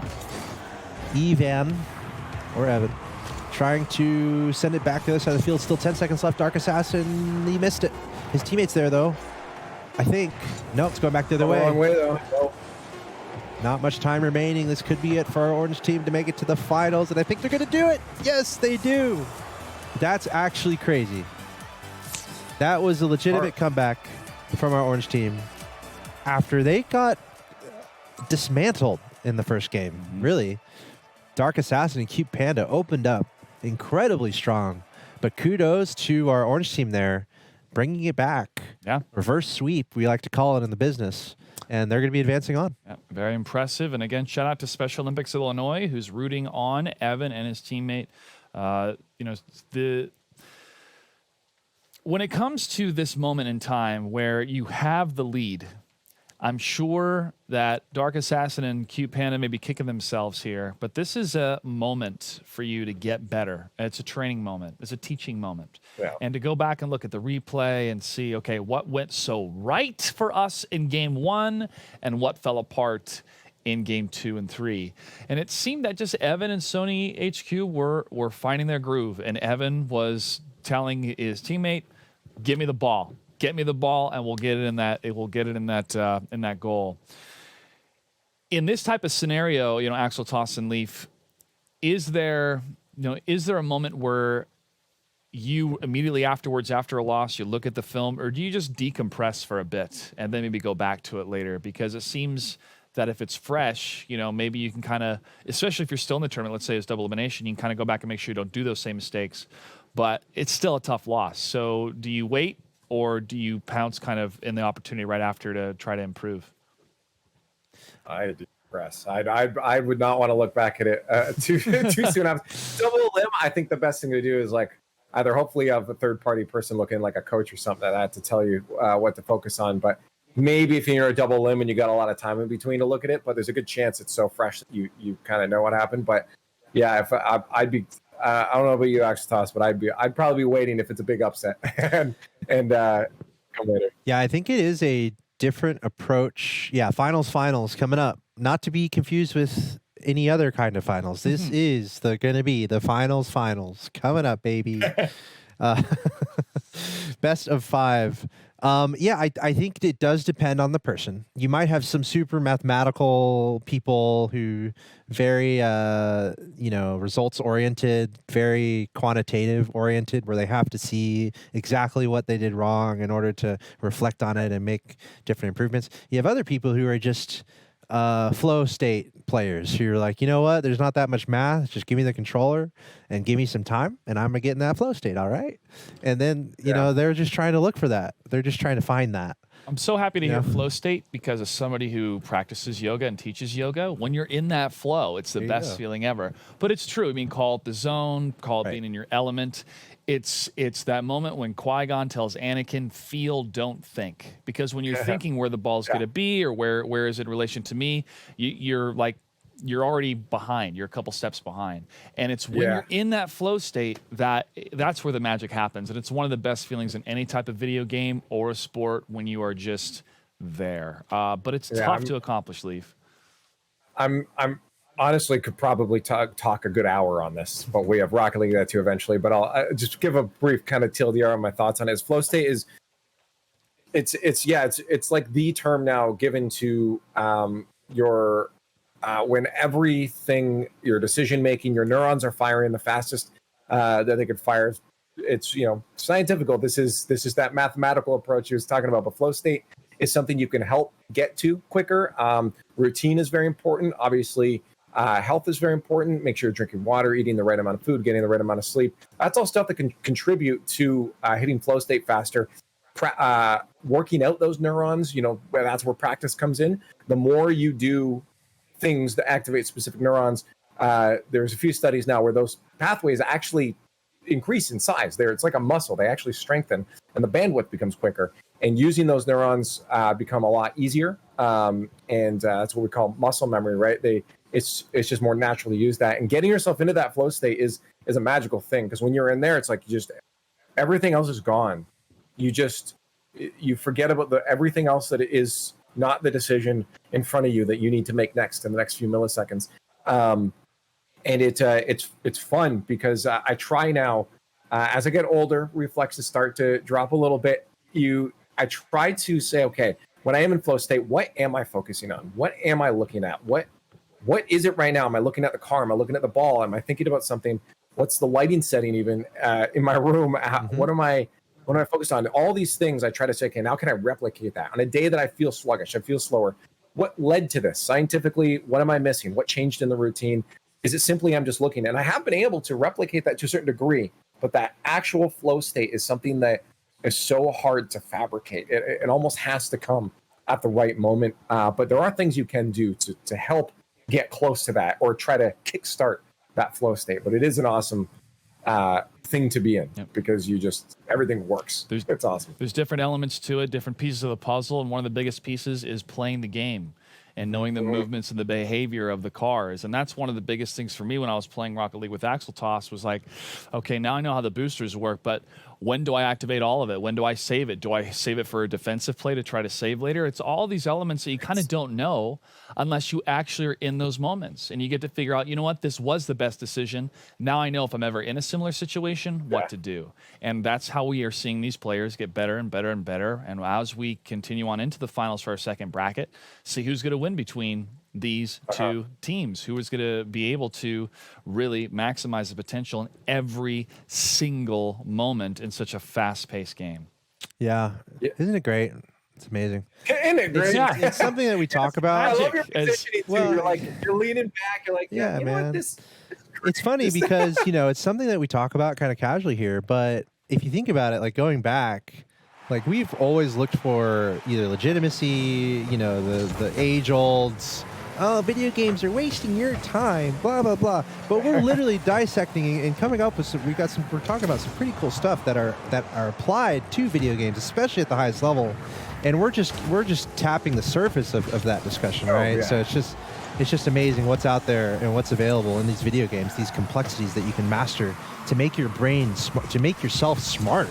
Like, there's so many things here that are helpful and to you as a person and growing and becoming a better person. Obviously, at the end of the day, balance is, you're not going to hear me telling you to play 24 hours a day. Balance, as Joshua would tell you, related to yoga, right? Balance is everything. So, but just the point of, like, video games being a waste of time, or like things we're doing here not being amazing, like all this stuff is absolutely amazing and incredible. And that's what complicated video games provide. It's like that arena and that opportunity to master these things and to become smarter. And it's fascinating. It really is. Nothing you do that you enjoy that doesn't harm other people is a waste of time. None of that is a waste of time. If you're having fun doing it, and nobody can tell you it's the wrong thing to be doing here. But yeah, no, and it's great because a lot of these things that we talk about, I've as I get older too, I can apply a lot of that stuff to other areas of my life too. That has improved those areas as well. I'm learning things from these games that competitively that I can apply elsewhere. What a save! Oh my God! Okay, Syrup, I see. Yeah, I don't even think he had boost. He just kind of jumped to the goal line and was ready to save that. Really nicely done. And we are off to a hot start. Ladies and gents, if you're just now joining us, this is our Special Olympics event for inclusion here across a variety of video games. We're doing Rocket League today. We've got Forza and Madden in the lineup. Building up to a celebrity showcase. Oh, another great attempt there from Silent Syrup, going for some crazy acrobatics. But this is one of our finals matches. This is a best of 5. Another shot has been saved. This time, Evan in the right place at the right time. I love how this game is opening up. But yes, this is a best of 5. The winner of this best of 5 will get a spot in our celebrity showcase. Video games are exercise for the mind. Says BRM 869. Yeah, that's kind of what we're getting at. Very true. And what I'm liking here too is you're seeing both these teams, I think, pulling the best out of each other. Evan now able to expect certain things. He's like, okay, I've seen this kind of pace before, and it's helping Evan pace up a lot as well. Just having these opponents in Hypno and Syrup, and I think that's what we touched on it before, where it definitely helps to have people that bring your level up as well. Hypno, though, it's going to crank another one home. That's going to be 2 for Orange. Well, I'll tell you, any player who's playing in this tournament right now, if they go and play the ladder, I feel like they're going to play better. Mm-hmm. It's almost like when I watch RLCS sometime. Sure. If I go and play Rocket League right after watching 6 hours of RLCS, I'm going to be playing a little bit better. So I think this is what an excellent opportunity for all these players to not only compete in a tournament, but I guarantee you all of these players playing today will improve dramatically just after playing in this tournament. Yeah, I mean, you put yourself through these things where there's something on the line, right? Playing ranked, sure, there's ranked online, but it's not the same experience. I love playing in tournaments, even if I know I'm outmatched, I'm outclassed, and I'm inevitably going to lose. It's just that that experience you can't get elsewhere. Experience is so important. 100%. So, you guys watching, go join the tournament in your favorite game. Even if you already enjoy matchmaking, the tournament is a whole nother delightful experience. Hypno! Woo! Let's get it. Towards the net, off the ceiling. Great control throughout here. He's got time, space, picked up the boost, brought the ball up, carried it with him, and then had another flip there to hit a nice shot towards the goal. So starting things off here, this best of 5. Team Silent adding another one. Whoa! Chat, we got to hear from you. It's 4-0, first game of the finals. Let's get hype. Hype for Hypno or Hypno. I did want to point out something that Hypno did on that goal, just be the third goal there, when it came off the side. Sometimes you see people flipping their cars around and stuff. You're like, why are they doing that? Oftentimes there's for a reason. Had Hypno stayed right side up and flipped into the ball, your nose goes down when you front flip, and it would have put the ball a little more down. Doing it upwards or turning upside down, flipping forwards, makes your car go up, and that's what allowed a little more power off the ball to go off the ceiling into the net. So there's a lot of reasons for that spinning and twirling in the air. And it is really fun to just kind of see the moves these players make to find those little advantages. It might not seem like a lot, but kind of what we've been saying, Rocket League comes down to very finite moments where you're making a mistake or where you're making a really cool play. So an opportunity to see what kind of plays these players can make to create those moments. Yeah, and right now, most certainly. Ooh, pass middle. In the hands of the silent squad over here. Look at these passing plays, too. Off the bar. Oh. I was having none of that. Rule 0/0 rule 1 there. We won't get into that. Very close there. I will win. For those who don't know, there are some classic rules in Rocket League that there is some lore that is, how do you say, not completely defined. Apocryphal? Hey, shout out to the chat. Puckett is joining us, putting up a challenge of 10 points on the board. Let's see if we can make it happen in the finals today, everybody. Championship Sunday. Welcome, Puckett. The OG himself. I have to think of a legend. It could be an imposter, though. I have to think of a question that only Puckett would know the answer to. Does the check mark not do it enough for you? No. Could we still be up last year? I guess you can click on his name and go verify his channel. Affirmative, Puckett. Maybe he fell to the great Haas. But the thing is, I would know things that only Puckett would know. So, all right, what's Puckett's favorite football NFL football team? We got Madden coming down the pipeline, so that's a relevant. I feel like question. I could Google that and find it on Twitter. What's Puckett's favorite NFL football team? I'm guessing it has to be Midwest. Guessing. All right. As we see the orange team, 7-1 advantage here. Lennox knows. Don't say it, though. He has to say it in the chat so we can verify that it's him. There is the game 1 victory for our orange team. And honestly, that felt pretty convincing. Now, it also felt convincing in the last series when Evan and Sony HQ went down 0-1, and then they were able to bring it back. I'm not sure if that's possible here, but Hypno and Syrup playing quite nice. Yeah, very nice. I mean, just scoring that third goal right off the bat. I mean, just making really, really right decisions here, Leaf. I mean, what are you seeing that's working so well for this team? Oh, connections. The fact that they're connecting so well. You saw those passes, nice short passes right outside the box there, right in the slot. It was a lot of connection. I like that. And the fact they had a lot of confidence off the wall game, too. They are playing that vertical game way more than their opponents.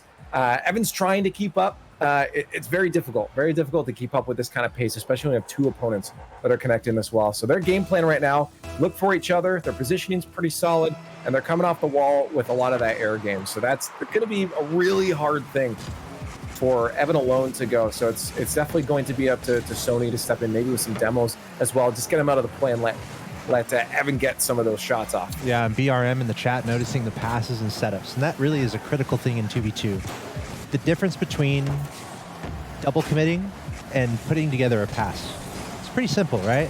But not everyone's able to navigate that. So Silent Syrup and his teammate here, the 2 silent players, they're able to just simply tie together some of these passes.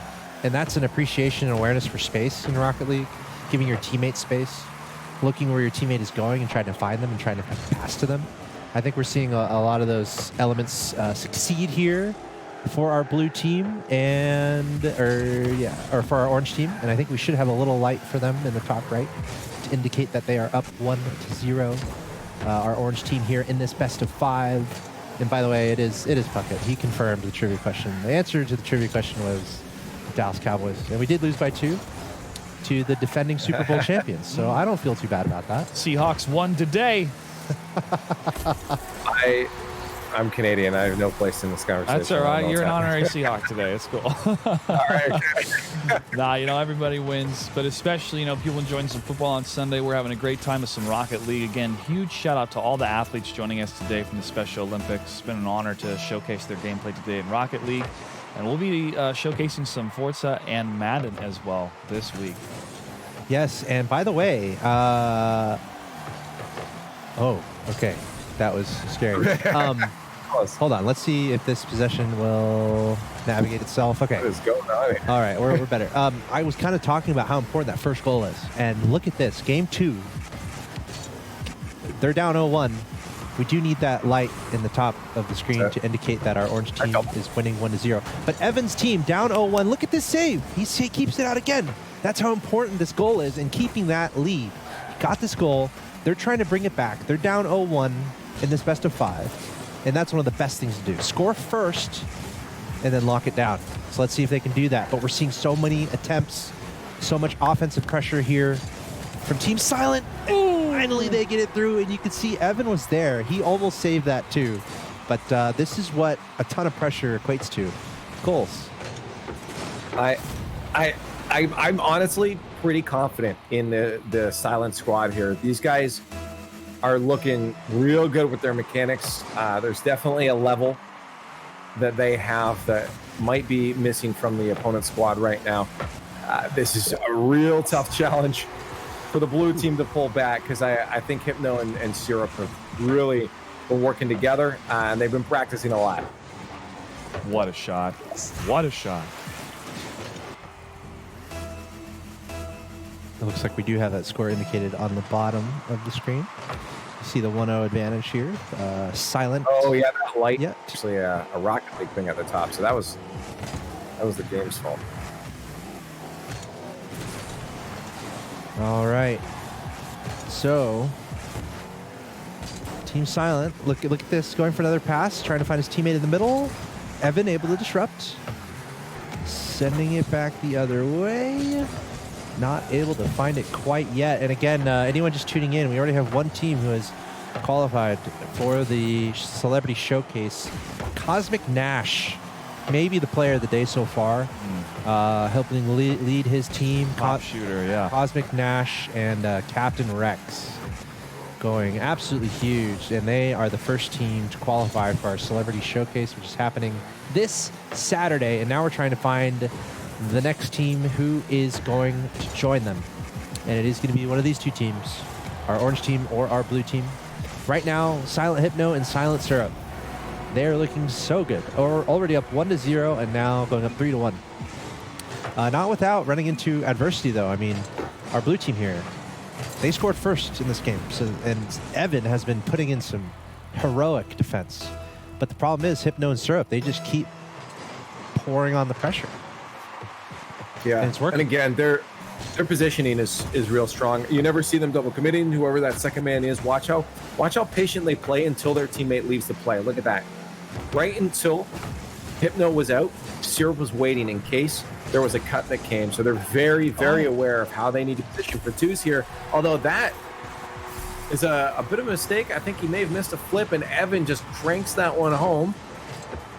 And that's going to be, if he flipped sideways into that, he would have had it early. That's important. It still feels like a pretty big mountain that is ahead of Evan and Sony HQ here. That's just how good Hypno and Syrup are playing.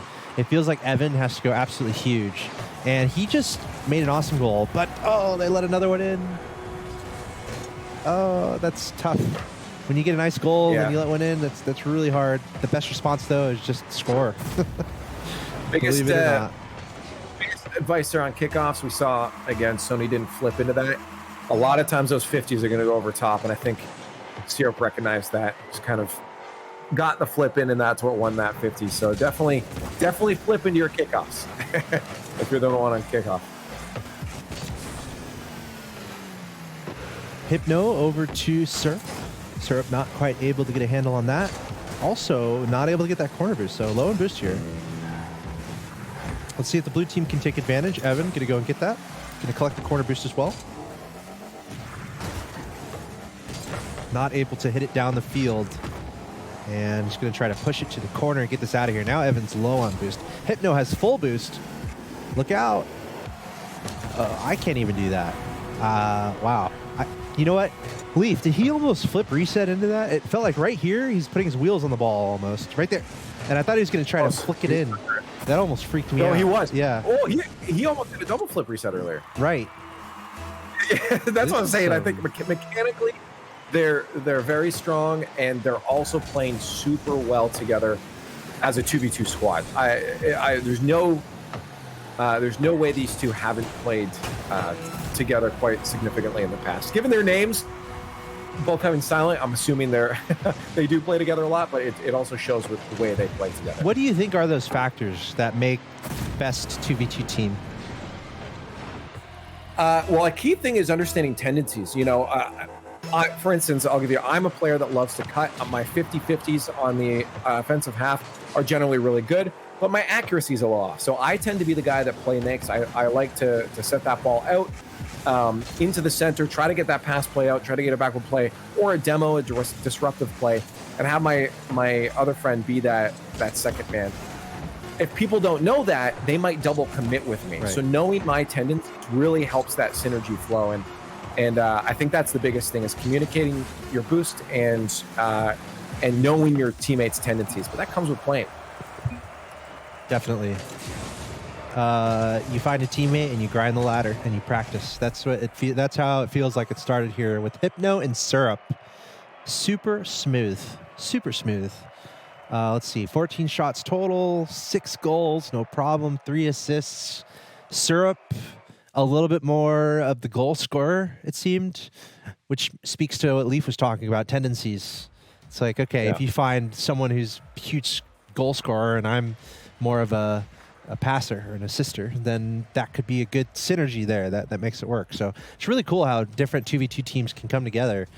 And I feel like we're seeing one of our better 2v2 teams that we've seen in this entire tournament right now. With this Silent Squad, Syrup and Hypno. I believe they're 1 win away, because it says 2-0 on the bottom, but there's only 1 light at the top. Yep, 2-0. Okay, they're 1 win away here. So Hypno and Syrup going for the sweep. And again, whoever wins this match, they're into our Celebrity Showcase event. Oh, it is final potential game.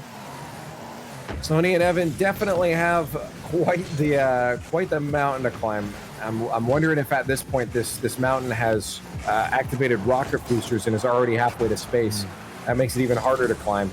They can't even get to the bottom of it right now, because what we're seeing from these two in the orange squad, Silent Syrup and Silent Hypno, they definitely have that synergy. They definitely have that play time together. And to add on top of that, they have the mechanics to play confidently. Yeah, and we've seen some pretty crazy stuff here today. I was well, actually I was a little surprised to see all the crazy shots that are coming out.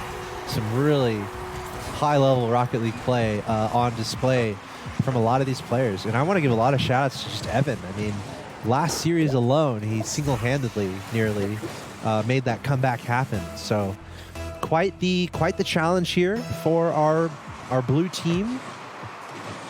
But I got to say, they've been playing excellently all day. So really cool to see them do what they've done. And but I think it's pretty clear this orange team, they want to win this, and they're set up in an excellent position to do so. We're seeing a lot of really nice plays come out of Hypno and Syrup. Yeah, I, as you said, want to mirror the commendations to the blue squad over here. Sony and Evan. Evan very much has been just continuing to push. Both players not giving up. And almost the goals. I told you, open nets are the hardest to hit. But I definitely commend them for the effort. But they have come across a formidable opponent here that looks like they might have to walk away from this one and say, here's our experience. Here's where we can learn something from this.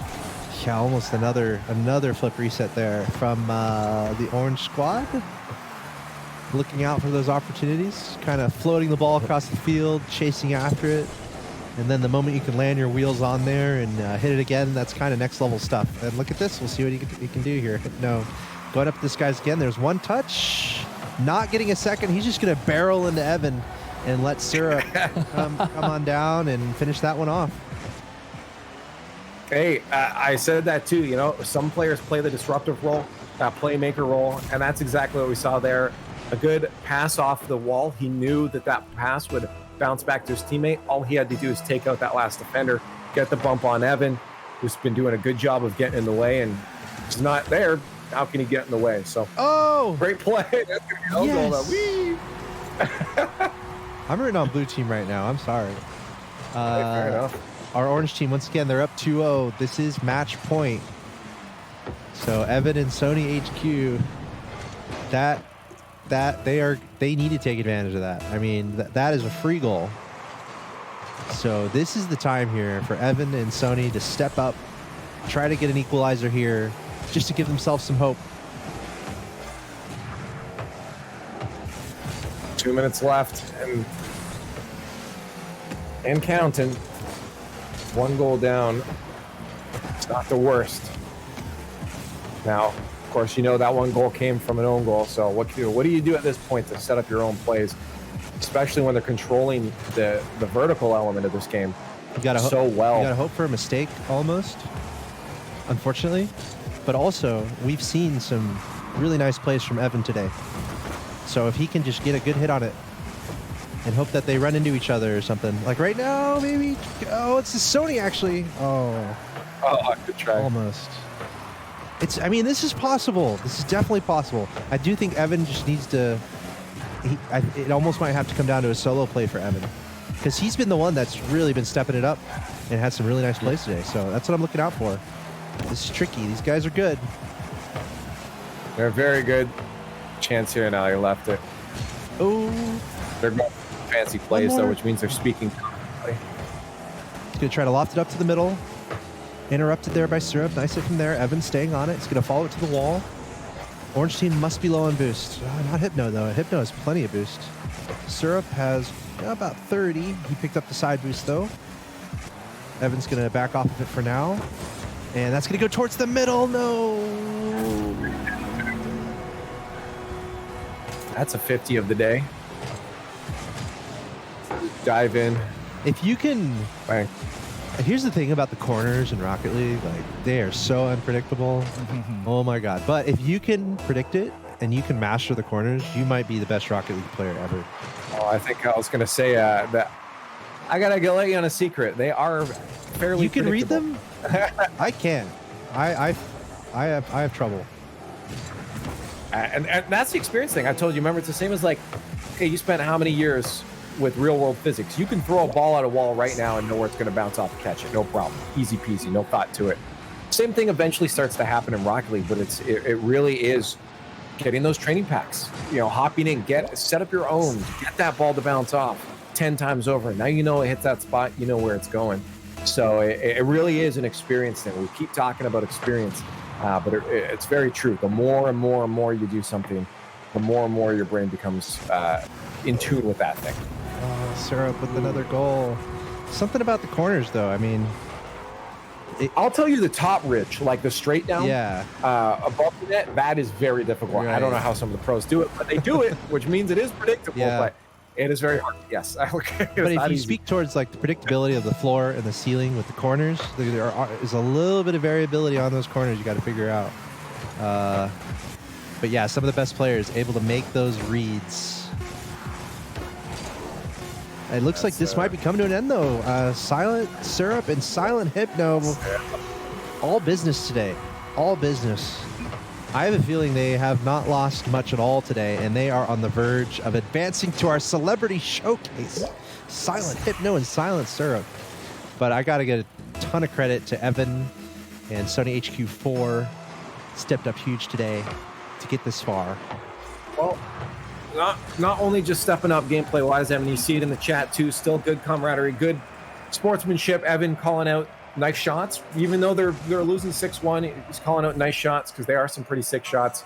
And of course, the GGs from everybody at the end. So it's as we said, good sportsmanship all around, regardless of the result from these teams. So credit to Sony and Evan for doing their best. They got to the grand finals. Still not easy to do, especially when you can have some nerves in that equation that can change how you play on the day. So they got to the end, but they had a big mountain to climb. Unfortunately, the Sound Squad there was just a little too tough for them to overcome. And also in the series before this, they had a huge comeback to even get here. They were down 0-1 in a game where they got trounced.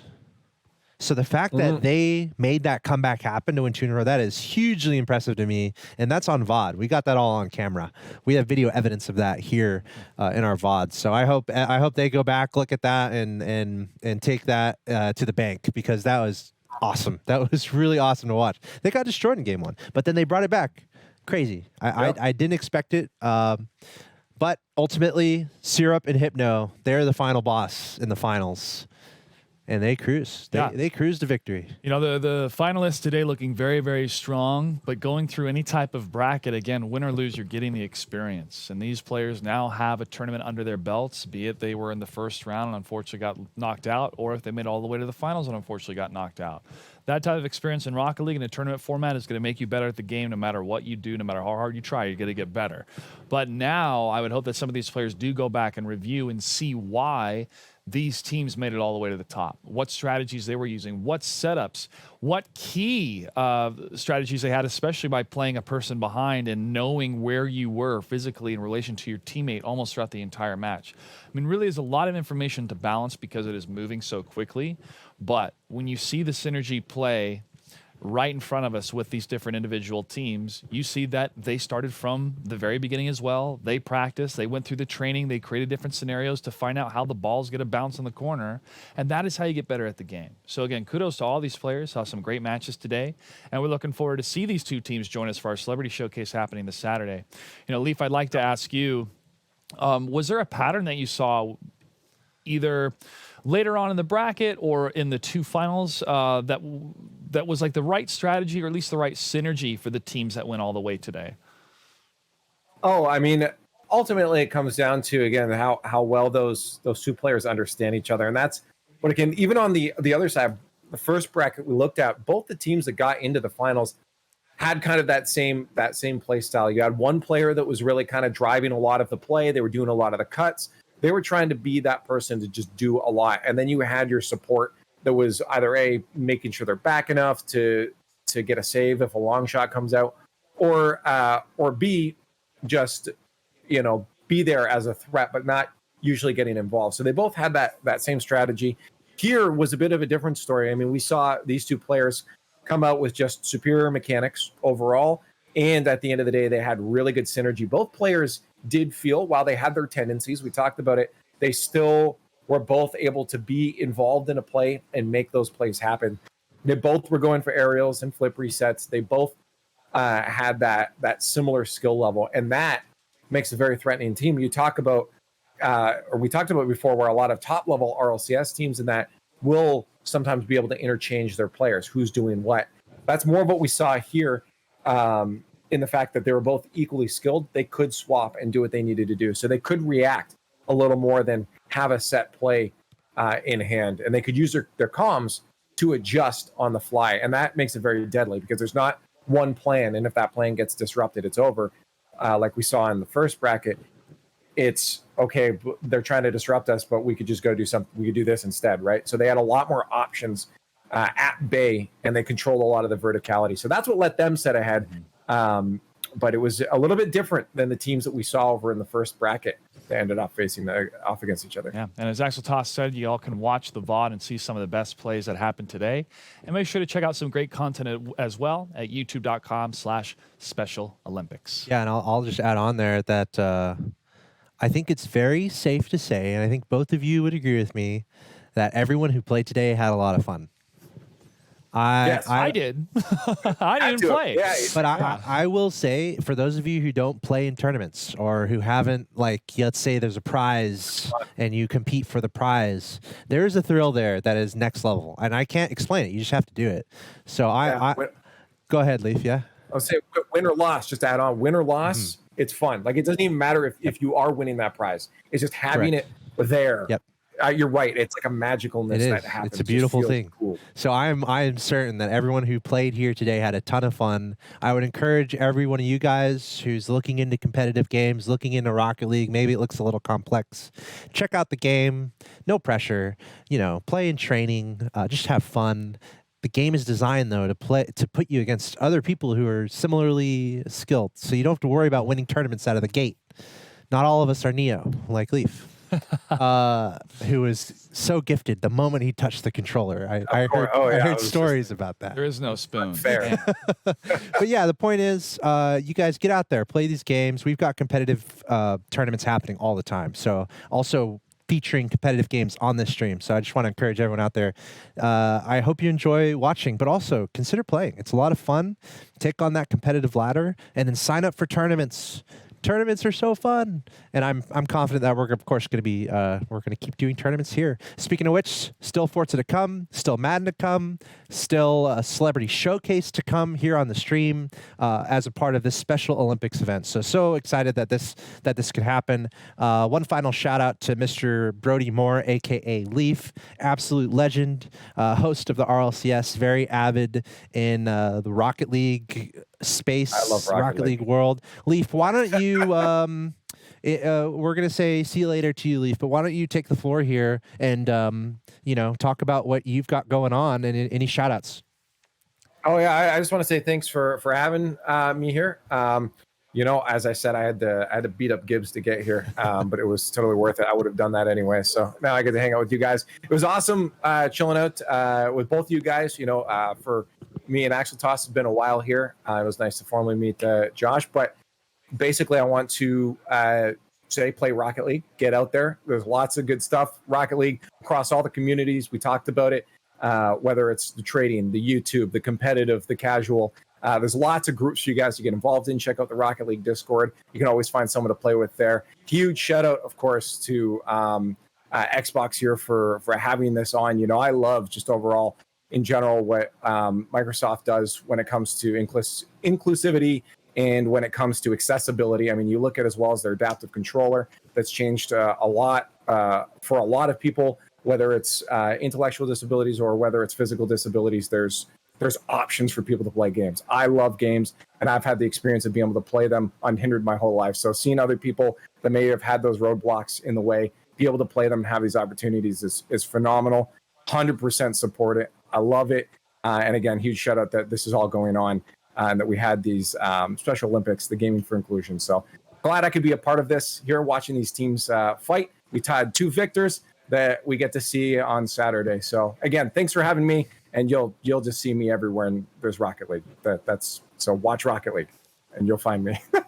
I love it. Very well said. Very well said. Thank you very much, Mr. Leaf. Have an awesome weekend and awesome coming week. Thanks again for helping us out. That's Brody Moore, aka Leaf X. Check him out on the RLCS. Once again, huge thanks, Xbox, Microsoft, Special Olympics, collaborating to make this happen. Of course, we're live on twitch.tv/Xbox. Don't forget to check out youtube.com/Special Olympics. That's going to do it for myself and for Mr. Joshua Gray. So on behalf of everyone here at the studio, thank you guys so much for watching. Make sure to drop a follow and stay tuned to our future Special Olympics programming. This has been awesome to do. So thank you guys for playing. Thanks for competing. And thanks for tuning in. And make sure you tune into everything we have going on each and every day here on twitch.tv/Xbox. Follow the stream. And we'll see you next time.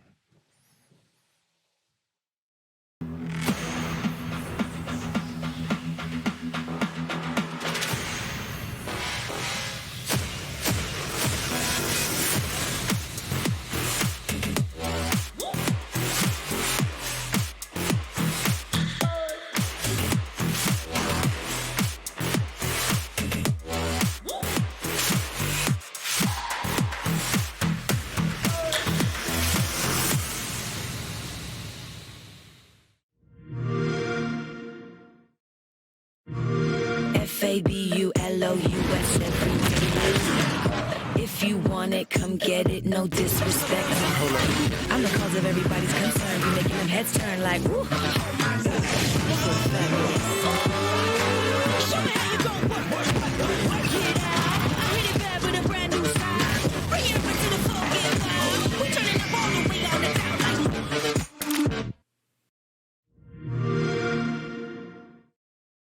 Special Olympics has changed my life so dramatically. I truly realize that what I'm doing is for a great cause. It's helped me a lot to be fearless, you know, in the real world. My friends I've made through Special Olympics are the best people I've ever met in my life. I've made a difference. Now it's your turn to make a difference. We are champions together. Making a difference every day.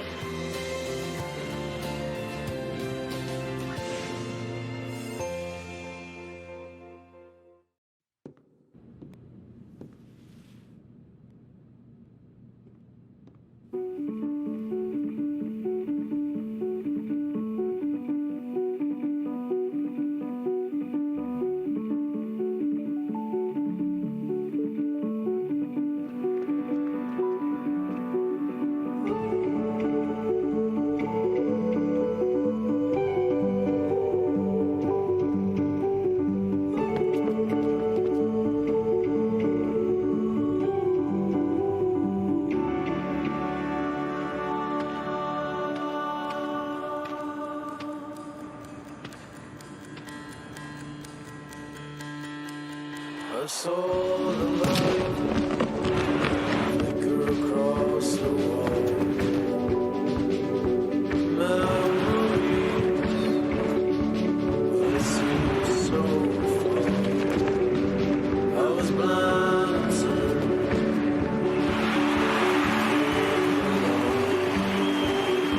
I was lost at sea till you came along.